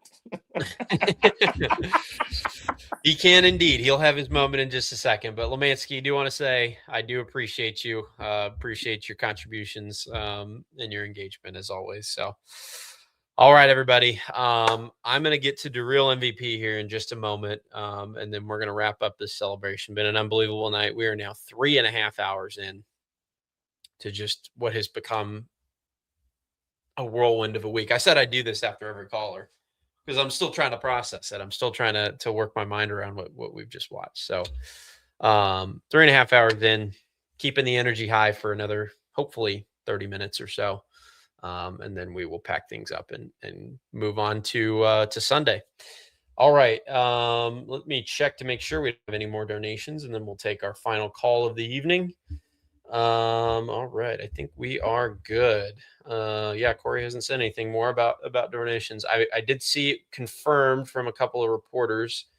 Iowa, Illinois will have a 5:09 p.m. Central Time tip on Saturday. So it was 6:09 Eastern. 5:09 Central on Saturday on TBS. Winner to the Final Four. Iowa versus Illinois. Chad Lysico points out there should be plenty of tickets available on the secondary market after the two biggest fan bases here lost. So I would say that's absolutely true. Just going to refresh here to see. Illinois versus Iowa. Man, it's hard to believe that's it's hard to believe that's an Elite Eight matchup. My goodness. Okay, so I want to provide everybody with this update because I think it is important to shout this out. If you are on the fence at all about going to this game, Iowa versus Illinois in Houston, there are tickets available for $68, including fees on StubHub. $68. And the lower bowl has dropped to $210 is the get-in price for the lower bowl. Tickets as high as $1,000 is the most expensive that I've got right now. But plenty of seats available on that upper bowl for under $100, and some lower bowl seats available for $210 and then $362 on StubHub. So, all right. So yes, if you are on the fence at all, if you're looking at flights, if you're thinking, do I want to make the 14-hour drive down to the Toyota Center in Houston? I'm sure those tickets may continue to drop because like Lystico's saying there, the two most popular fan bases that are already down in Houston, Nebraska and Houston, have been eliminated. So Iowa, Illinois fans will be scooping up those tickets. We'll see if they continue to drop overnight. I'm going to have to think long and hard about what I want to do. I'm now hosting a post game past midnight now we're on March 27th, Friday, March 27th. I would have to be there for midday on Saturday to then deal with the game. And then I would have to fly back on Sunday. So I don't know if that's going to happen, but I'm going to have to think about it because this is once in a lifetime stuff. If anything, if Cory's able to stay, which I think thanks to the contributions and donations that you all put forth, that we're very, very grateful for. I think if anything, if I do hold back and stick in Iowa City, then you guys may be stuck with me for another 4-hour post game if they win again. So we'll keep things moving here. But yeah, lots of stuff to process, but again, if you're on the fence about going, $68 tickets on StubHub for Iowa against Illinois in Houston at the Toyota Center. Please take a look at that. Think about it. We need to fill the stadium. It could be a once in a lifetime. I mean, I'm sure there were people of Lammansky's age, people of Doug's age, even of Brian's age, that experienced what happened in the 90s, and thought, hey, we'll get more of that. It'll happen again. And then we went 27 years without a Sweet 16 appearance. So none of this is guaranteed. Ben could turn out to be a great coach. He could win Big Ten championships, and they still may not get to the Elite Eight again for a long time. So that's just the reality of how March works. It's so much of it is down to luck, and so much of it's down to, getting great outcomes, getting the top end of your outcome range. So yeah, again, if you're on the fence, if you're thinking about it, let's quickly, before we get Drill MVP up, let's have a look here. I want to pull up the flights, because we did do this on our Sweet 16 preview show. Let's put in let's go Cedar Rapids to Houston, and I'm going to share my tab real quick, just so that we can kind of figure this out together. So let's go with a departure of, let's say we can get out of here tomorrow, and let's get back on Sunday. Let's just see what that gives us. Okay. So we do have a connection with Frontier, but $285 coming out of Cedar Rapids. If you push that date back, okay, 285, 355. Okay, so around $300, $350 to get down to Houston. Again, those tickets are under $100. So, all right, everybody. Let me. I'm sure people are not necessarily ready for this, but I do have somebody in the queue that would like to address the crowd. Again, we're 3.5 hours in. So for the second time, I'd like to welcome back to the mix our special guest. Oh, let me adjust that. There we go. Cory, can you hear us? I gotcha. Yeah. All right. What do you say? I'm out of words, dude. I'm out of words.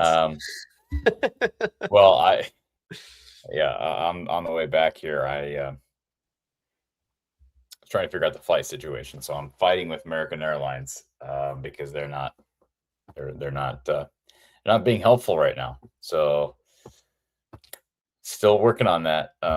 Everybody, for those that donated, I am, I'm gonna keep working on it. I feel like, you're ever in that situation where you're like, I know something needs to be done tonight, but it's like I can't think about it anymore. Yeah. Like my brain is kind of fried. But Lammansky, Kelly Murphy, they all just donated here a little bit ago to Venmo. So thank you. And did you get through some of these super chats? I did. Yep. I got through all the super chats. So we're cool. We're caught up there. But yes, yeah. Thank you to everybody everybody that I had is it Bovis or Bovis donated for Discord as well too. So we'll get them that link eventually. So yeah, it's just if somebody has what would be great. I see the comment in the chat about someone having it. Does anybody have a private plane or a private chopper, and they can just fly me back? Like, fly me back Saturday night. Like, can I tell you the best case scenario for me? Yeah. Game ends at 7 tomorrow or on Saturday. Fly me home. Like, there's no flights that night, and so we're talking about like. Even there's your solution right there. Wouldn't that be something? Oh my gosh. Yeah. You know what I would do though, seriously, is if I were you and you can't get this figured out, I would just keep the plane ticket the way you have it and hope that it gets delayed. And if it doesn't, then you book the one way. Because there's a chance with all this TSA stuff going on that it just gets delayed because they can't get airline workers.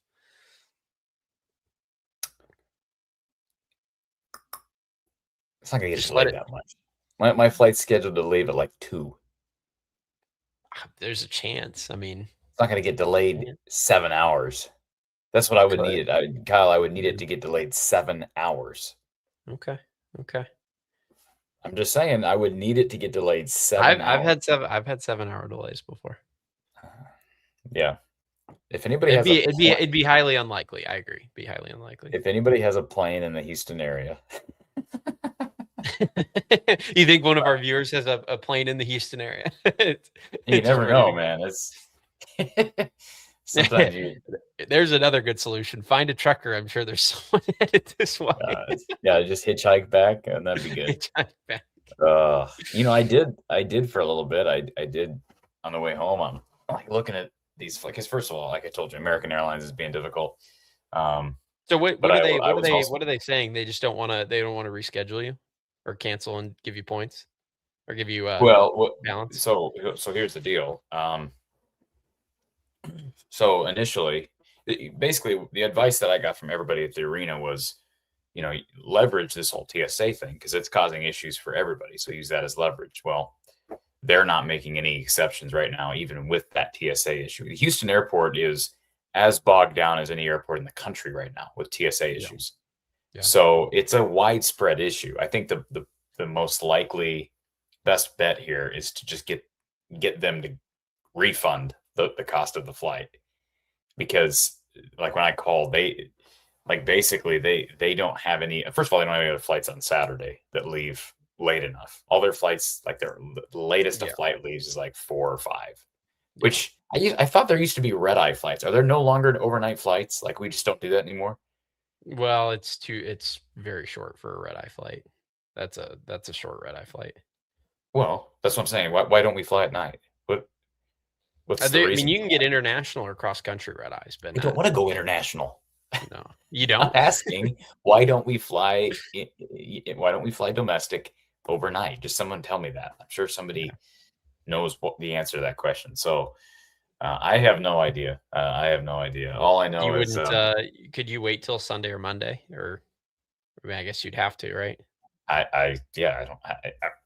Sunday or Monday. I mean, I have no choice. If I'm not flying home down that flight, like I say, there is nothing later in the same day, even on different airlines. Like I can't find a single airline that flies out of either Hobby or Houston International that leaves late enough in the evening that's not, an 18-hour flight track. You know what I'm saying? Like,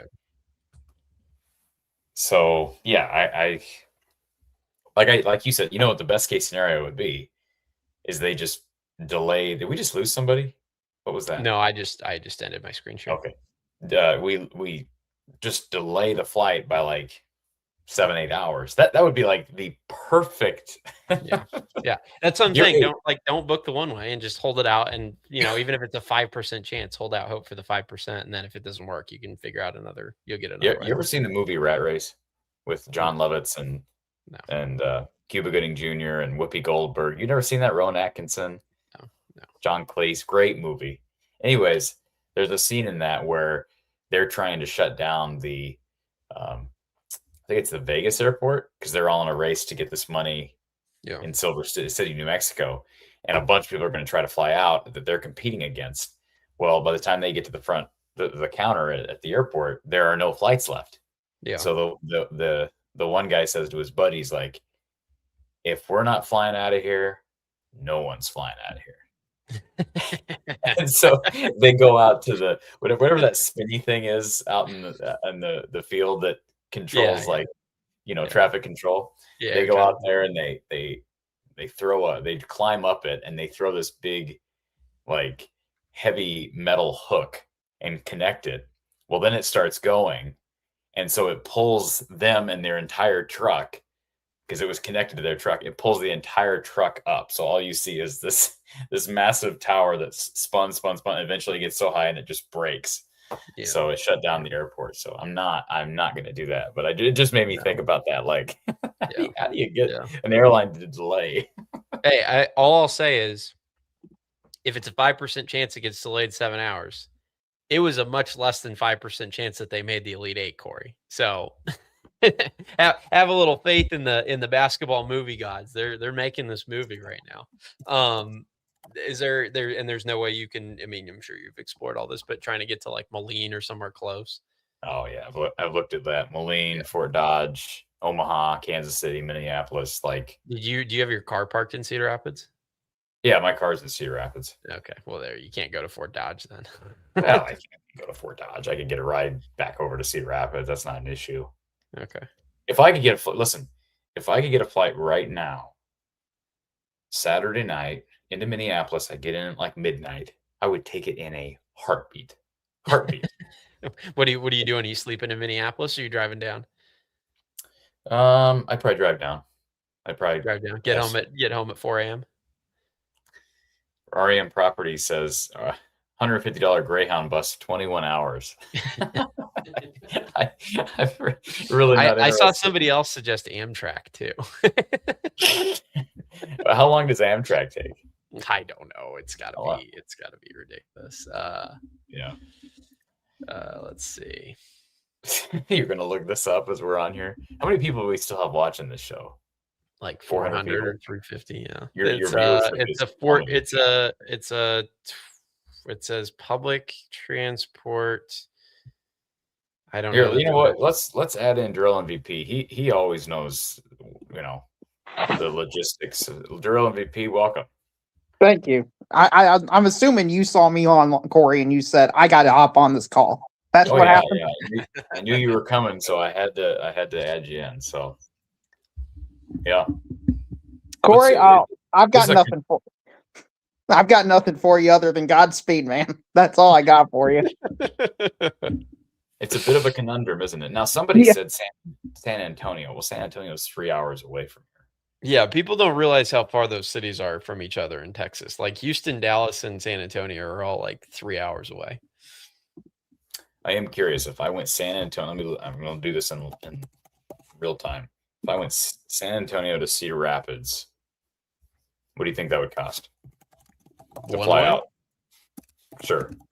One way. Well, one way. I don't know that they do one-way flights. Well, of course they do. From San Antonio to Cedar Rapids? Well, no, one way. I guess I meant without layover.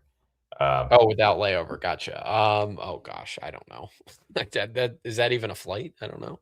Frontier is offering. Let's see. What are they offering? $285 one way or something, or? No, they actually have. Look at this on April. It defaulted to April 16th. You can fly Frontier one way from San Antonio to Cedar Rapids for $76 on Frontier. Oh, nice. There you go. Now we just have to see if they have availability on Saturday night. Let's see.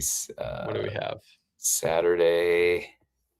Yeah, I mean, I guess I can share my screen, can I? Yeah.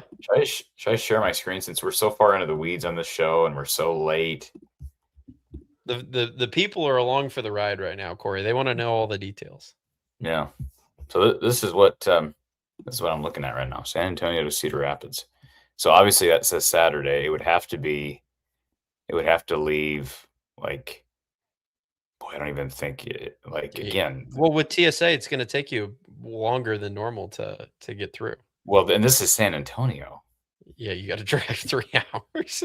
The game's not going to, your post game availability is not going to end until 8:30. Well, we do have a super chat from Lammansky asking if he can drive to Houston and pick you up, Corey, and drive you back to Iowa. So you can do the post game in Lammansky's car. And with the price of gas, that is a very generous offer. Post game marathon all the way, just live stream the entire trip back. That is a very generous offer. It looks like you can fly San Antonio to. I don't want to. I'm not doing San Antonio. I mean, I'm just not doing it. You have a rental car in Houston, or what do you got? No, I took an Uber today. Oh, gotcha. Okay, so you were going to take an Uber to San Antonio? Well, when I was talking about potentially driving back, I'm like, oh, if it's 14 hours, and then somebody was like, no, it's like 17 hours. Is that right? I don't know. I think I looked, from me, it was 16 hours from Iowa City, but that I had to go to Des Moines and then go south to get it 16 hours. No, this says, oh God. Let's see. Ames, Iowa, Houston. 14 and a half. you can cut some time off that if you really want to. 14 and a half. Is it saying 14? Saying 14 and a half to Ames. 14 and a half to Ames. So if I left, let's just theoretically, if I left. So would you rent a car for that? You rent a car and then drive up and drop it off? Theoretically. Yeah. Theoretically. So if I left at 8 p.m. Oh my gosh. I could get back. No, I'm just saying theoretically. You get back by noon. No, if I left at 8 p.m., I get back at 10 a.m. Yeah, with no stops. Yeah, you're gonna have to refuel for gas, eat food, stretch your legs, so it's probably going closer to noon. Middle of the night drill? I gotta eat. I gotta do all that in the middle of the night. Yeah, You got to keep going somehow, dude. You're gonna be running on fumes. Yeah, you're gonna be crazy. You and the car. Yeah, you're not gonna see like the soul for like 4 or 5 hours, bro. That's why I'm like sitting here and I'm trying to make all these decisions at midnight after the day I just had. I'm like, you're gonna make a bad decision. I know. That's why I'm like, I kind of have to wait till tomorrow now.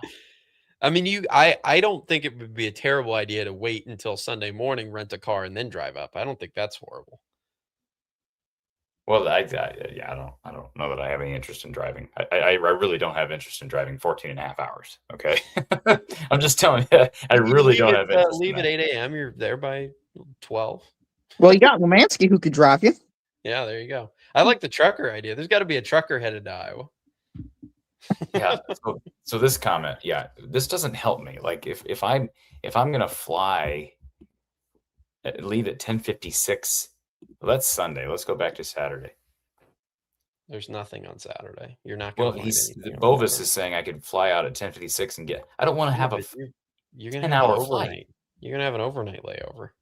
Yes, I don't. You have one. Yeah, it's a 10-hour layover in Denver. But again, this all hinges on American. I mean, unless I just want to be out the money that I spend. We did raise enough tonight that I'm going to be able to eat some of this, but yeah, I don't know. Well, if you win, you should be able to make more money, Corey, because people will be hyped. So you could eat all of it if Iowa wins. True. Yeah. It's just like when you see some of these like legitimate prices on, because it's again, the frustrating thing about all this, Corey, is had we known this and you booked this like a week or two ago, all the prices were like $50 cheaper. Now that it's last second and it's a weekend that you're trying to fly back on, now it's ridiculous. Yeah, that's the tough part. That's why I keep going. Like, I'm actually kind of surprised American Airlines doesn't fly out. I wonder if here's my other question. I wonder if American actually does fly out of Houston at night. Yeah. On Saturday, but they're just full right now, and I could get on standby or something, or whatever they call that. I doubt that. Why? I just don't. Well, I don't know that they. I mean, they fly out of Houston. I don't know they get you anywhere close to Iowa City or Cedar Rapids or Des Moines or Ames. Kansas City, Minneapolis, any of those? Chicago or St. Louis, maybe. But you're ways away. I know somebody that lives just a couple hours from Chicago. A couple, 3.5. Hey, I'll if you do that, I'll reach out to Connor. He lives close. If I fly into Cedar Rapids, you'll pick me up, correct? When? Yes. The answer is yes. Well, hey, listen, you know what's actually hilarious? I'm gonna out myself here a little bit. You know, Margot has a friend who's flying over. This is crazy. Margot has a friend who's flying over from Norway to come and see us. So Margot, for those of you that don't know, Margot's my wife, and she's from France, and so she has a friend that she grew up with in France that is coming from. He lives in. Wait a minute. You're married?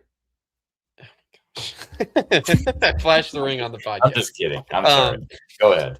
So he's coming from Norway to come and see us, and so he's flying into Chicago, and he was supposed to originally drive to us on Saturday afternoon, but he got delayed because he was supposed to go through Iceland, and there were some storms up there, and so he's actually coming a day later than he thought. So he may be driving to us on Sunday afternoon.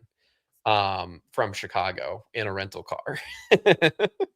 So there you go. You fly into Chicago on Sunday morning. He picks you up, and you just come back with him. He's flying in Sunday morning. You said? No. He's going to be in Chicago, but he's driving to us. He's driving from Chicago to us on either Saturday or Sunday. But there's a chance it'll be Sunday. Oh, okay.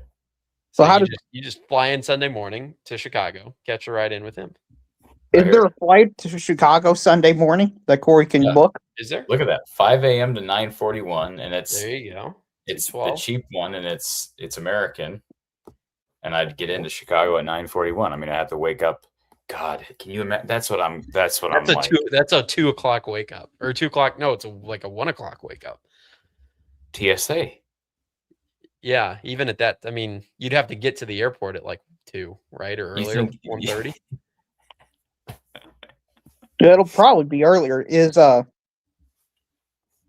Hopefully they figure out what to do and just sign something to get rid of all this nonsense. That ain't happening by this weekend, brother. That ain't happening by this I weekend. can hope. I mean, I'll hope for Corey's sake. You trust the government to do anything competent? I can hope. I don't trust. I can hope. I don't. XDGen Gambler. Thank you for that super chat. Travel fun, go Hawks, and then also this one, go Hawks. Hey, there is another option, Corey. Yes. Your other option is you come back as scheduled, and you will use the travel fund to send me down. That's the other option. It's starting to not sound like such a bad option, honestly. Yeah.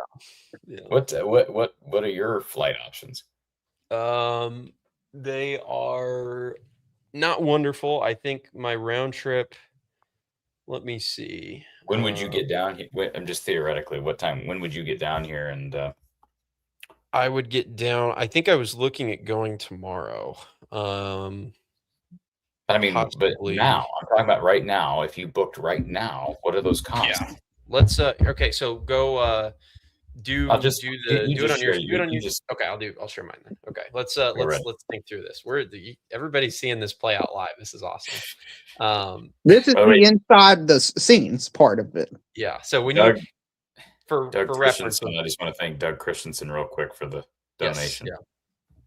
When people see Corey's pictures on Twitter and he's courtside, people understand this is how it happens, right? Well, Corey, we're going to extend this all the way to the national championship game when Iowa makes it there, right? Yeah. Oh, by the way, Alexander Neal, thank you for the cash app.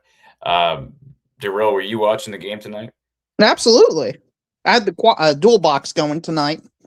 Do you think, without saying anything, Kyle, do you think Darrell noticed me on TV or no? Yeah, I think so. I bet you didn't. I did not see you on TV. I got several pictures sent to me.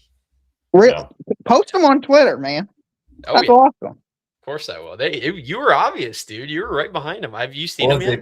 I'm sure you've seen him. I saw it, yes. My wife sent me. Yeah. We had people sending her messages because Darrell, they put me and a couple other media people right behind Kevin Harlan and that crew. All right, let's get this. That's why they. Okay. All right. Let's have a look here. So this is what we got. So this is on from Cedar Rapids to Houston. Let me see if I can make this a little bit. Can I make this a little? Yeah, there we go. Make it a little wider. Okay, so we got 285 through Frontier, and that's these round trip tickets. These are round trips, yeah. So that first of all, okay, so Frontier 285. That's a 5-hour. Let's see what the details are on that. So that's a 4:13 departure from Cedar Rapids. I would arrive in Houston at 10 p.m. What's the flight back? Let's see. Choose to return to Cedar Rapids. So this is on Sunday. Return on Sunday. So I'd have to.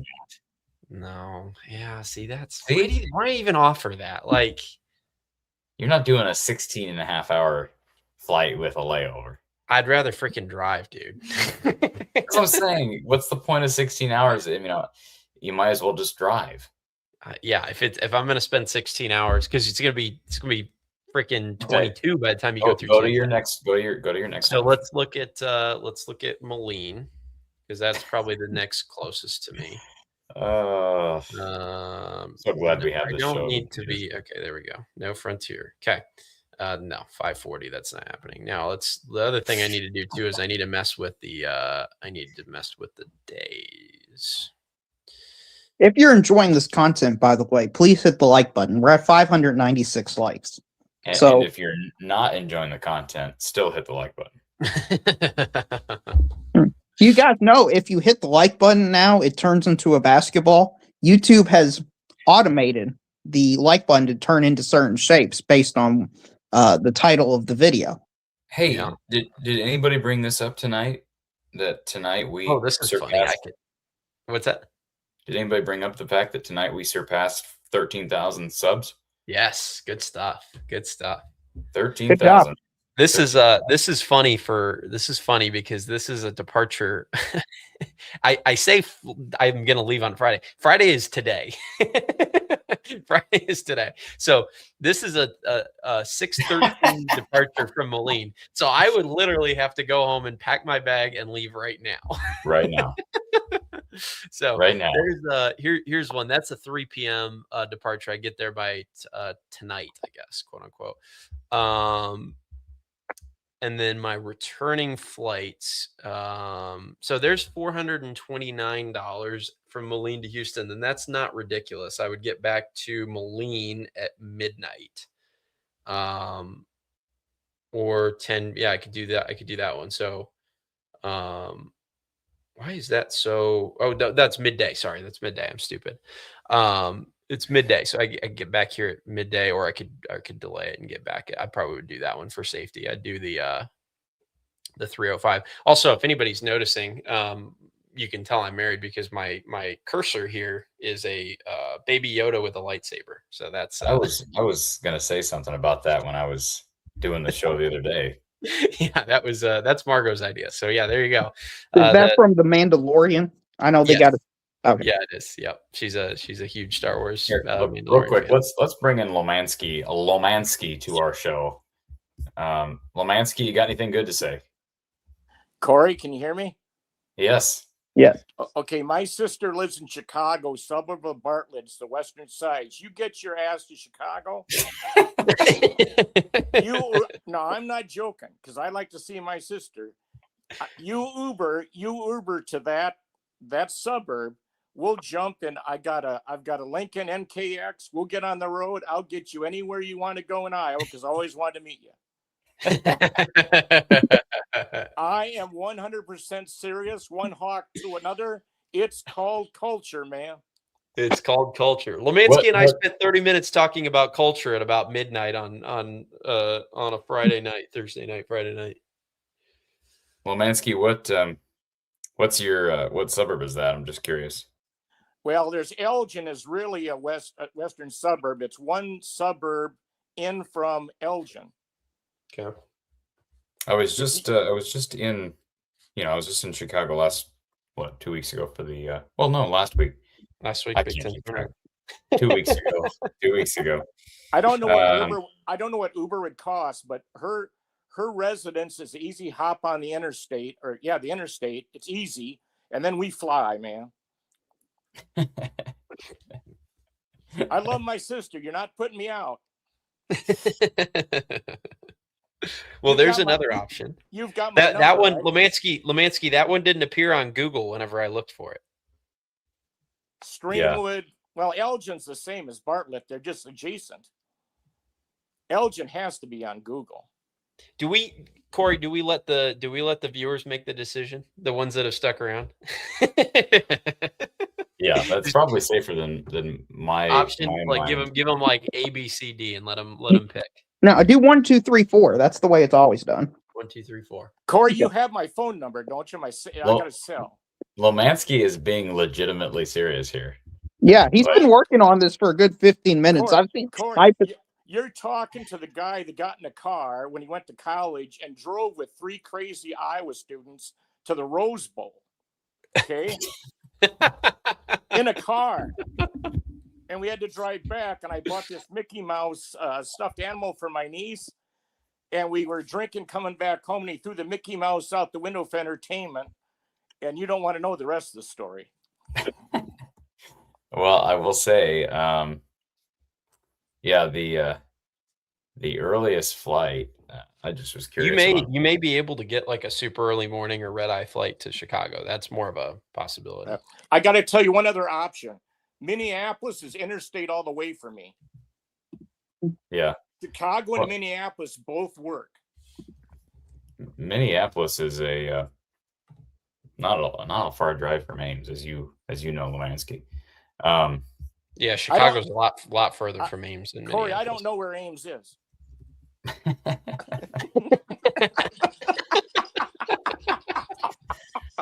Oh Lord.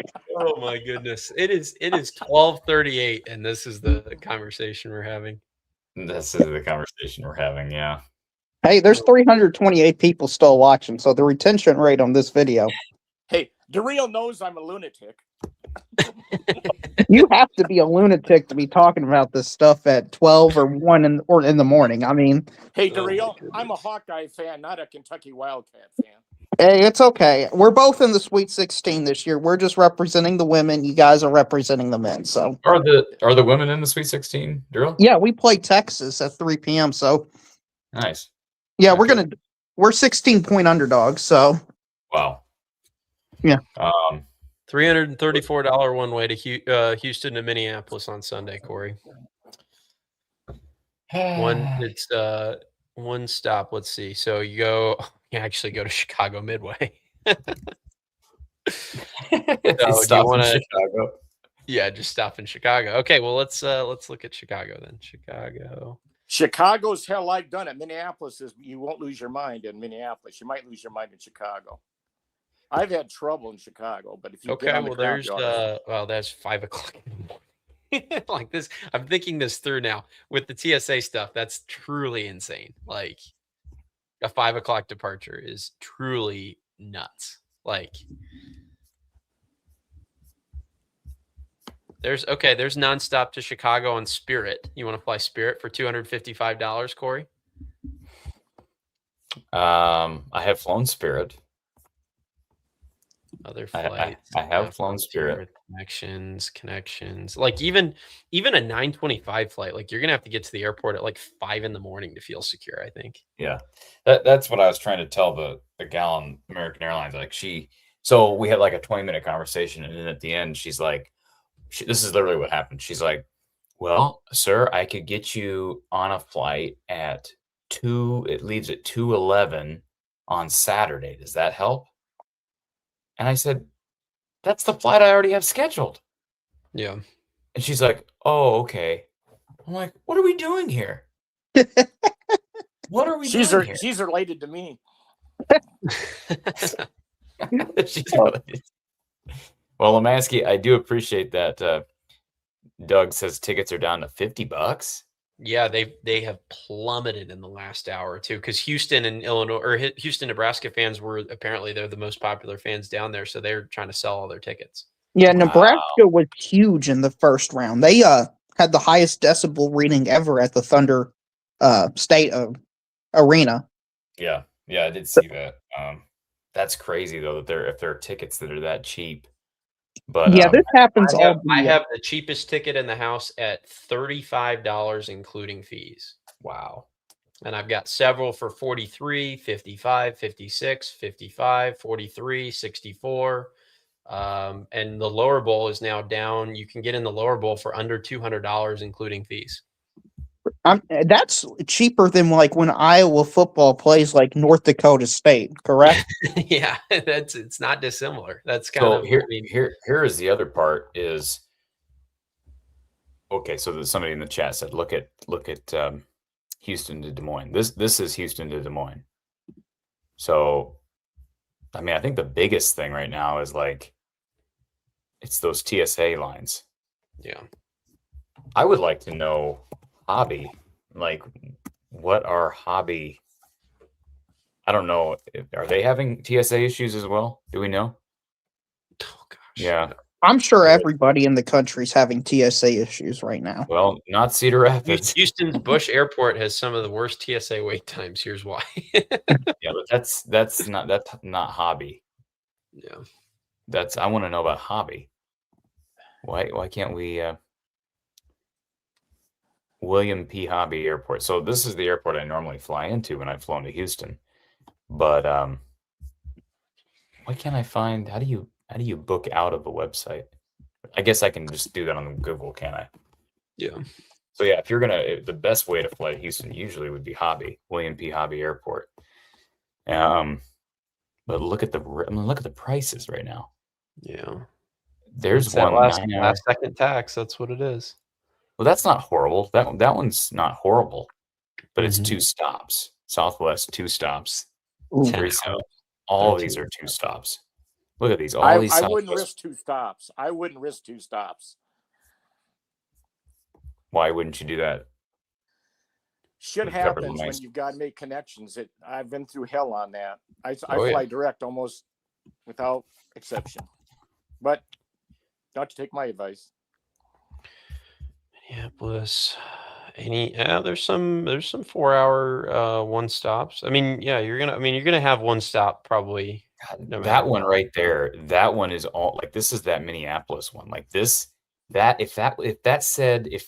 listen, that's Hobby. Why did it do that? Right there, that 7:15. Like that's what I want. Yeah. Like I want to fly. I would like to fly that like tomorrow night or Saturday night. But if it could say 8, or even I don't even know that 8 gives me enough time because the game starts at 5. No, 8 doesn't give you enough time. Yeah, and this is all the way, Corey, assuming the game doesn't go into overtime or anything like that. And you're gonna skip out on all your media. Like you're not gonna get to go to post game pressers or anything. Like right. I'm just trying to figure out why we don't do flights in late evening anymore. Did you put the time filter on it there? There's no flights. I'm looking through all the flights right here. Yeah. His filter is he's got everything available.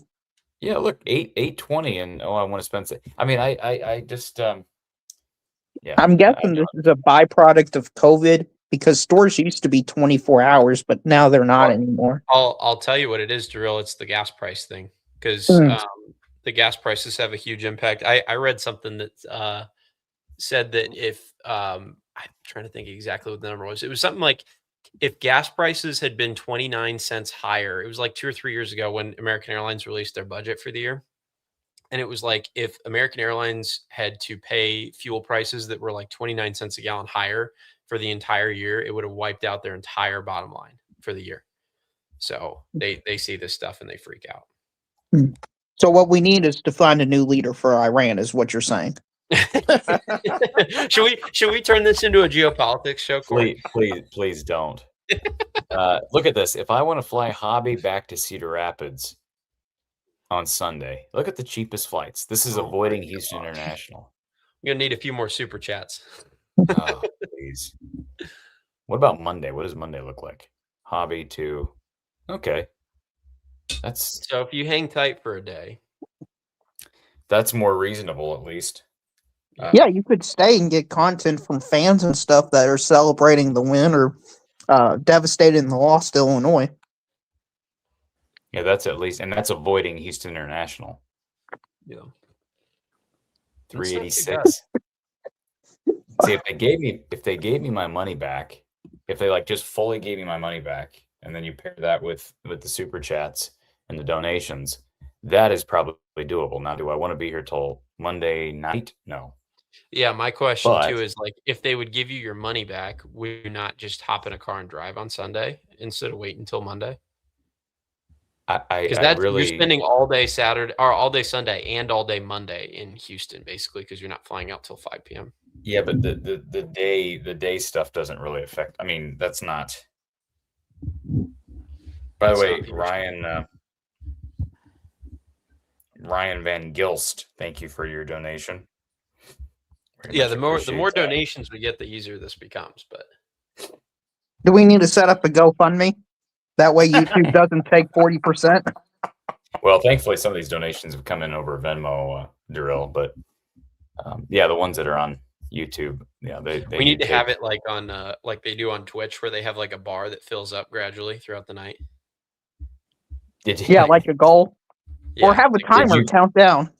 Yeah. Did you get cancer tomatoes? No, that must have been a recent one.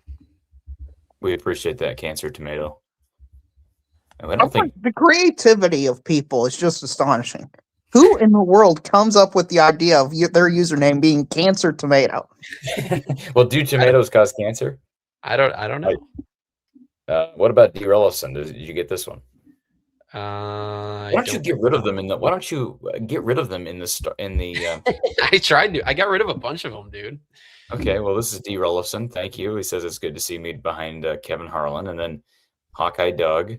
I did get that one. Yeah. We got this one. Okay, thank you, Doug. What about fast outdoor food?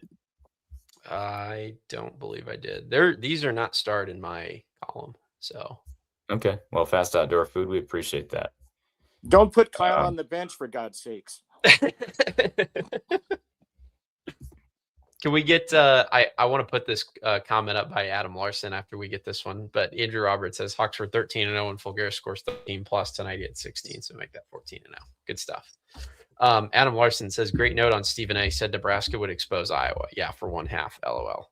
Stephen A. What is Stephen A. Smith Stephen A. having doesn't follow Big Ten basketball? Stephen A. doesn't follow basketball in general.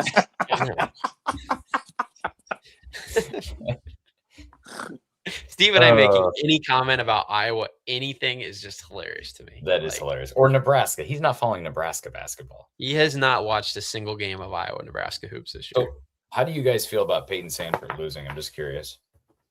Price or Peyton? I'm sorry. Price. You know who I'm talking about.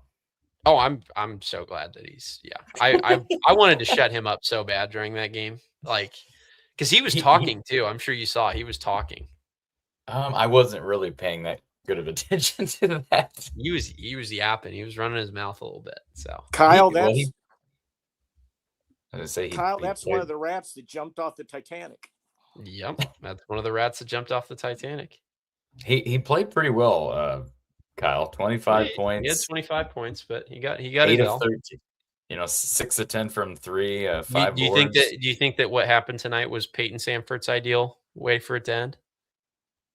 Price gets 25, Iowa wins. No. Well, I don't think Peyton gives a crap. I mean, I could be wrong. I don't think Peyton gives a crap about Iowa beating. I think once Fran was gone, what allegiance does Peyton have to Iowa? Just besides having worn the black and gold. Yeah, I know. But I'm just saying, I could be totally wrong. What allegiance do alumni from 25 years ago have to Iowa then? Yeah, I'm just saying, though, you're talking about a team that's going up against his brother. Yeah. Like, if Jordan Bohannon still had a brother, like if he wasn't the youngest, if he had a little brother who was playing for Nebraska or he was playing for Illinois, would Jordan Bohannon be showing up in a black and gold jersey? I don't think so. I don't know.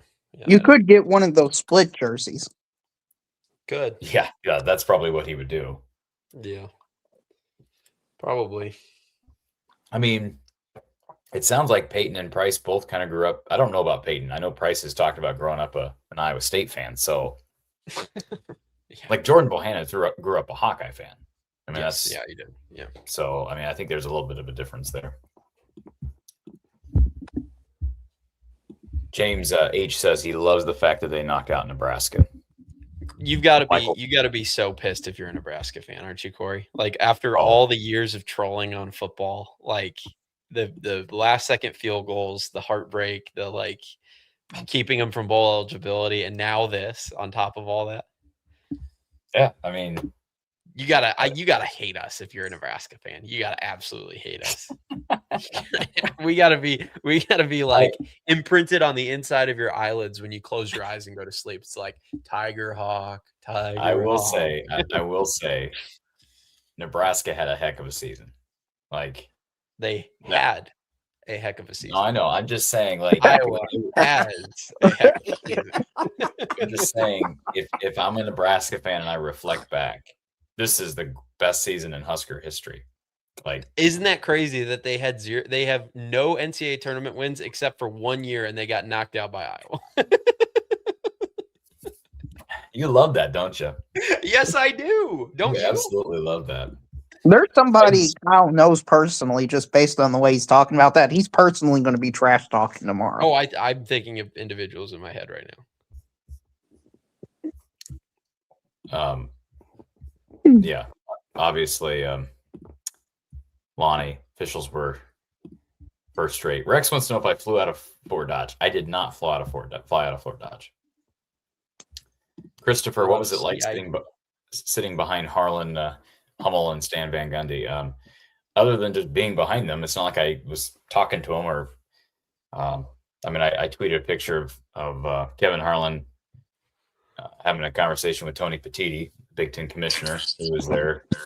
I heard Kevin Harlan make a comment about. I can't do a Kevin Harlan voice, but he's like, "Congratulations, 3 Big Ten teams here in Houston, Tony." Because Tony Petitti's the Big Ten commish. But other than that, it was just like I said. I would say I enjoyed the. What did you text me during the game? Didn't you say something like, "Is this a pinch me moment" or something like that? Yeah. I'm like, yeah, it's probably more like a slap me silly type of moment. Like, yeah. I remember a few years ago, somebody took me to an Iowa men's game, and we sat courtside. That was really cool. I mean, that was in Carver. I mean, we were literally on the court. We were front row on the court, and these were like. There was a big company that owned them, and he bid on them in an auction and won them. And so, he paid for them, but we sat, and it was actually, I don't know if you remember this game, but it was Iowa, Wisconsin. That was the game. You remember where Fran got real mad? I know that's crazy. Yeah, I was going to say that doesn't specify very much. But you remember when Fran got real mad at the official and his eyes, there's like a picture where he's just like this.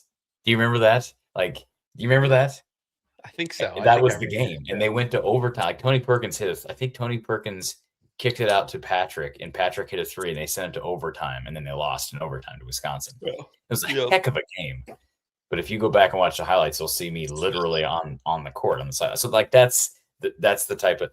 But yeah, being here, being a Sweet 16 and against Nebraska, and the start they got off. I said this about probably about 2.5 hours ago at this point.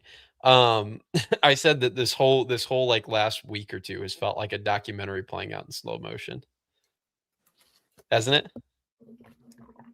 it? Yes, it does. It's just like every time we like ask a question or analyze anything, it's like, oh, there's another layer. Oh, there's another layer. There's another. It's just like it's all too perfect.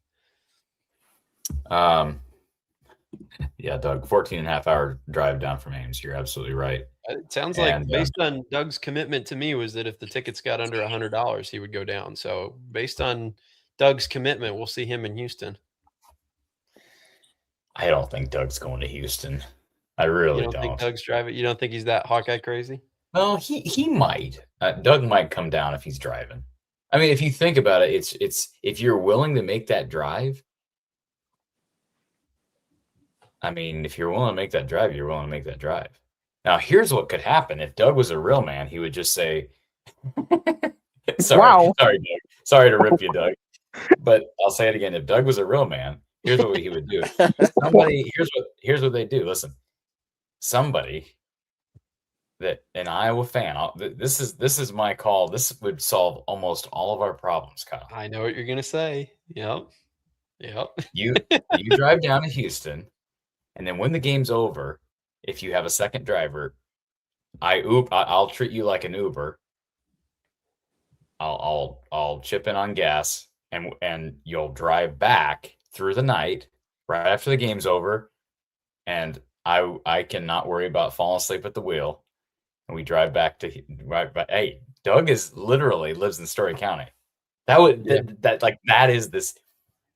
That is the ideal. Now, someone would have to be willing to literally drive to leave Houston. So in that case, what do we say to the viewers that paid for the flight fund? Well, does Doug get a piece of the flight fund for some food? Sure. Oh yeah, absolutely. There you go. Okay. I did not think about that just now. Okay. That is by far the best thing we've come up with. It's actually a really freaking good That's idea a great plan. That is a fantastic for plan. 1 o'clock in the morning. That's a really good plan. Yeah. Think about all the Iowa, there have got to be Iowa fans that are hopping in their car on Friday, correct? There has to be. And is there anybody that is willing to drive home straight through after the game? And by the way, here's the advantage of what we're talking about. If you drive straight through, after the game, what time would you get back if you drove straight through? What did we say? Noon. Like noon? Depending on how fast you went and how many stops. Yeah. If Well, you 14 and a half properly sent it, you might get there by like 11. But you got 14 and a half hours if you left at 9 or 8:30. Even if you left at 8, your 12 hours is 8 o'clock. So 14 and a half is 10:30 with no stops. 4 and 8 would basically be the soonest. That's like you're leaving straight after, like you're not even probably doing any post-game show, anything. You do it from the car. All right. Maybe that's not a great idea. What's wrong with arriving at noon? I mean, I just don't know what is that. How does that? I'm just thinking. Okay, if we can get the American Airlines flight, if they'll actually refund the money, and we get a different flight, what's the difference? You might as well just fly home on Sunday. Like if you're still getting in at noon, it doesn't. You know what I'm saying? Like, yeah, you avoid one more night overnight in Houston, but yeah, I don't know. I don't know how much. Yeah, maybe if you don't care about that much, then you know what? I'm gonna go to bed and yeah, we're wrapping this thing up. It's 1 o'clock. Say, Corey. Yes, Lammansky. You do have my cell number, don't you? Well, I have you on Discord, so I don't. Well, I guess I do. I could probably get your cell number. Yeah. You do Discord DM the cell number. Or yeah, but I have his cell number from his calls into the show, I think. Okay. If I can help you, I'm not joking. Give me a holler. I appreciate that, Lammansky. Good night, everybody. Like I said, my ideal would be able to fly out on Saturday night. I just don't think that's possible. Even to Minneapolis, or if somebody can get me a flight, reasonably priced flight to Minneapolis, to Chicago on Saturday night, that would be great. But I don't see any flights available. Like apparently there's not planes going out domestically anymore. I don't know. Like I said, I don't. Yeah, there's nothing. Yeah, because that's the thing is like it's not even like not that they're a great price, but they're expensive and they're not at the right time. They don't get anything. It's not like if you pay more money, you get a better time.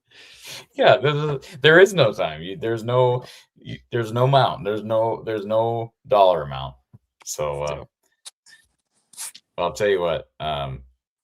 Yeah, Andrew Hodge is sounding even more like a Home Alone incident. Driving home gets you the same time as the flight you may use. Yeah, isn't that what happened in Home Alone? The woman hitchhikes with John Candy all the way back, and then the rest of the family walk in, and they're like, "Yeah, they got on a plane and they flew." How about this? Michael wants to know: are you going to do a stream tomorrow previewing the Illinois region? Michael, is this the I Michael? will tell you what. We streamed for 4 hours after Florida. We've streamed for now 4.5 tonight. And we streamed for, what was it, 2 or 3 yesterday? 3. Yeah, it was 3 yesterday. Real quick, just give me a quick prediction. Do you think they have a better or worse chance against Illinois than they did against Nebraska? Oh, worse. Yeah, I agree.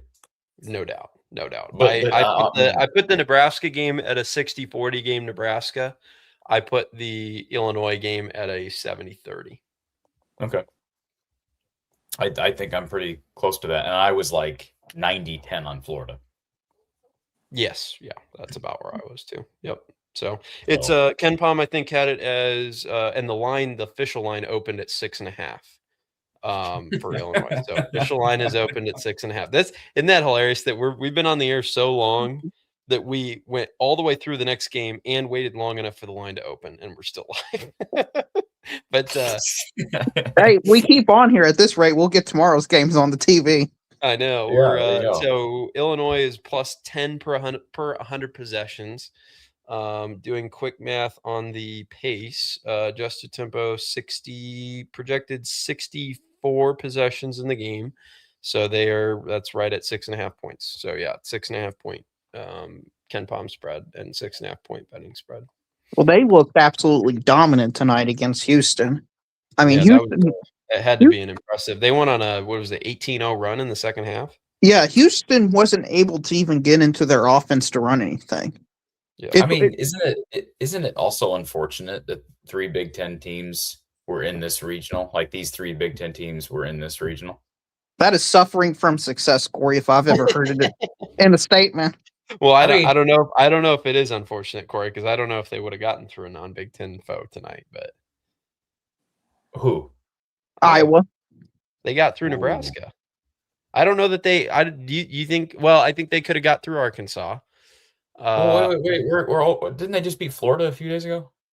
That's correct. They did, yeah, but we're talking about two back-to-back. So you think that if they would have played Houston tonight, you think they win? I don't know, but I don't know what your point is. I'm saying that the odds of getting through 2 games go up substantially when you're a familiar opponent you've already beaten as the second opponent. But Nebraska has also beaten Iowa. So what's the difference?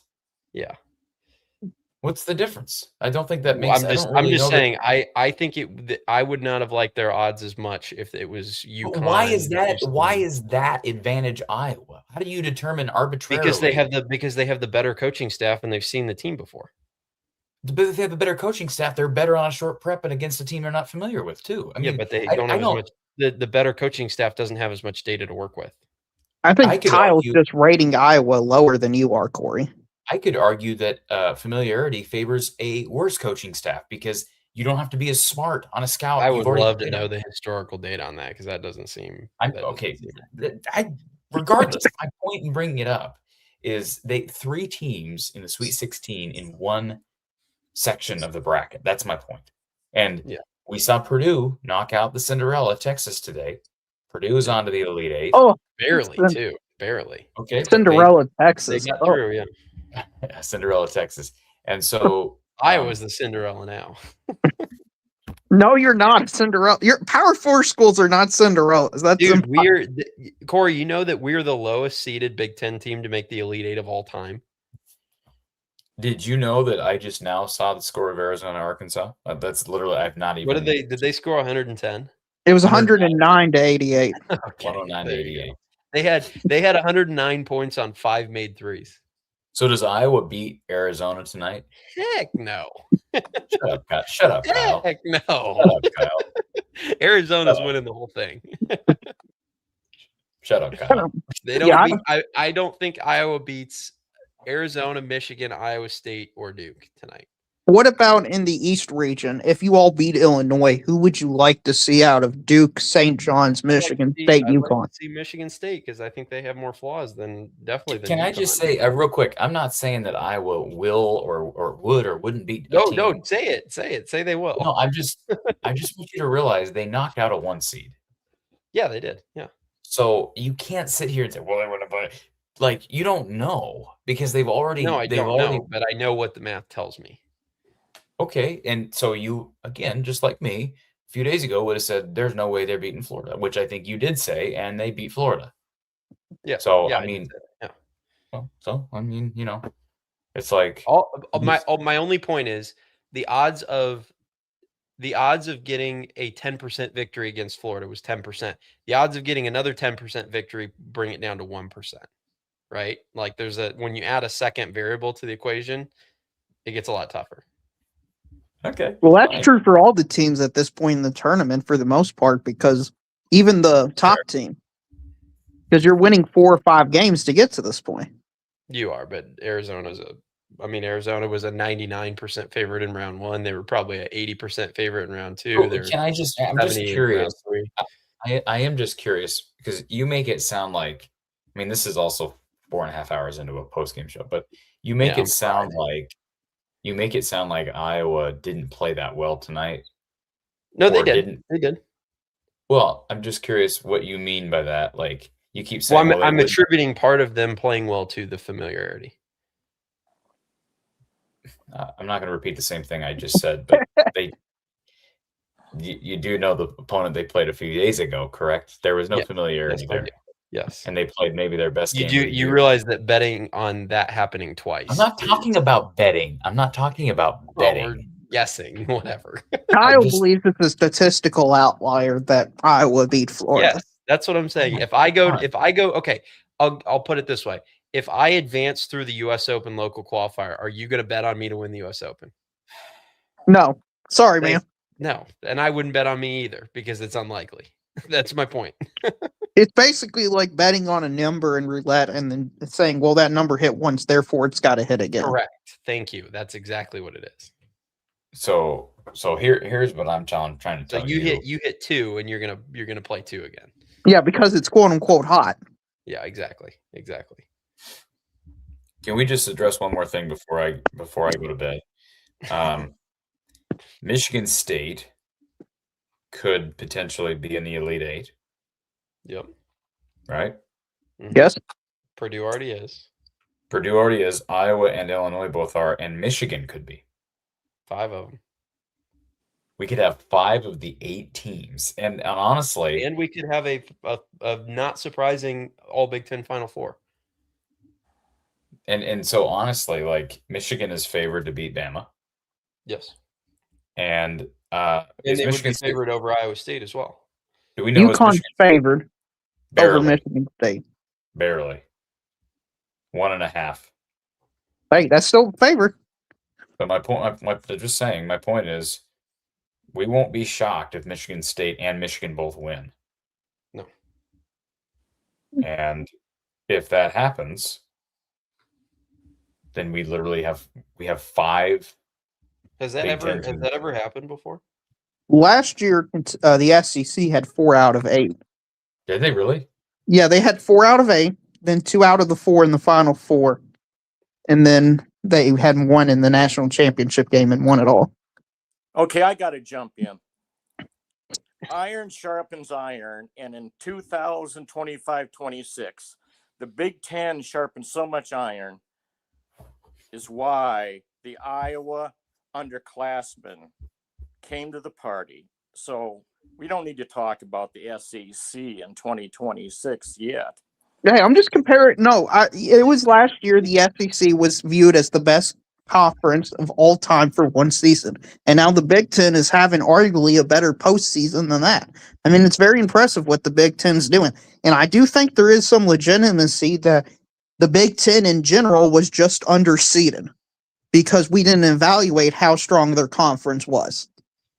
You're going to blow a circuit breaker to the real. I don't disagree with that, Drew, but who would you have moved up in retrospect? Like, because Michigan was a 1, Michigan State was a 3, or Illinois was a 3. I guess Illinois probably could have been a 2. Illinois could have been the 2. I think Iowa and Nebraska. I'm very impressed with Nebraska, how they played against Vanderbilt. I think Nebraska is a very good team. I think Wisconsin is a good team. I mean, I know High Point lost the second round. High Point's probably the best mid-major. That's crazy too, by the way, isn't it, Corey? That Iowa is getting 5 Elite 8 teams, and Wisconsin got knocked out in the first round. What do you mean? You mean the Big they? Ten? You said Iowa's saying Iowa's there instead of Wisconsin. Like you had your 5 seed, who a lot of people like. I picked them to get to the Sweet 16, and I wouldn't have been like shocked. I thought they had a puncher's chance against Arizona. And they get knocked out in the first round, you still end up with 5. Had they gone on that run too, it could have been 6 out of 8. Well, who else has lost? Was that it? No, there was somebody. No, that's else it. lost. UCLA lost. Okay, how many teams did the Big Ten get in? 9. 9. So Was it UCLA? 9? Who else lost then? Did somebody else lose in the first round? Ohio State to TCU. Okay, so Ohio State and Wisconsin both lost, and UCLA. Everybody and UCLA won. Didn't they win the first and they won a game and lost barely to UConn. Okay, so those are the 3 teams out. So we were left with 6 this round in the Sweet 16. And now we're down to 5 with Nebraska. And we could advance. You could advance 5, which would be the max. Yeah. So, all right. I'll tell you what. I promise everybody in the morning. I'm going to get this figured out. That's going to be my task. I'm going to, if nothing, I'll tell you, Kyle, I'll give you my word. If I cannot work this out in the morning, then I will call you.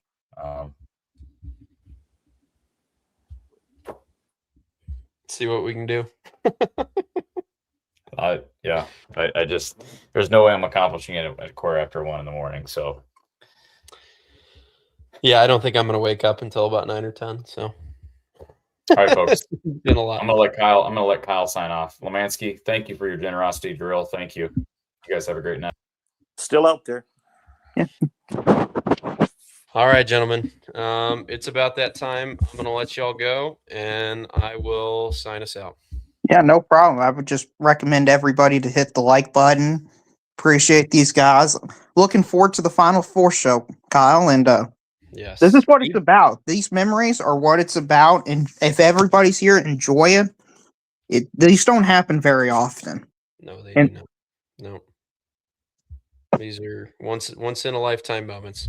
Thank you to Drill MVP and Lammansky for their contributions. Thank you to everybody that's hanging around at 1:13 a.m.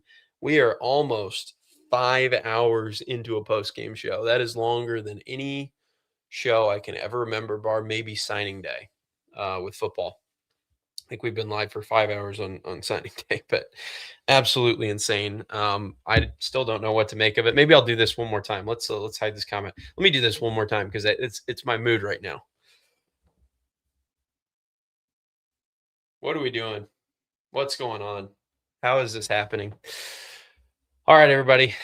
Iowa defeating Nebraska one last time. 4.5 hours ago. 77-71. In a game that I will remember as long as I'm on this earth. 77-71. I will face the Illini at 5:09 Central Time for the right to play in the Final Four in Indianapolis. How is that a real sentence? I don't know, but it is. All right, everybody. I have been with you for 4 hours and 39 minutes. It has been incredibly fun, but it is time for me to bid my farewell and sign off. Follow the show on social media, join the Discord, support our sponsors, follow myself at Kyle Spence Golf, and just stay posted for, I don't know what the plan will be, but we will keep you guys in the loop with whatever the plans are, whether it's Cory in Houston, whether it's me in Houston, whether it's whatever, Cory staying extra days, me driving down, me flying down, Cory driving back up. We'll keep you posted, put some announcements out with whatever we decide. So thank you, everybody. It's been unbelievable. It's been a pleasure. Still don't really know what to say. 4.5 hours in, and I'm still very, very speechless. Thank you for everything, guys. We will. I'm going to go ahead and sign out now. It's been incredibly fun, but we will see you after Iowa takes on Illinois on Sunday night. Good night, everybody.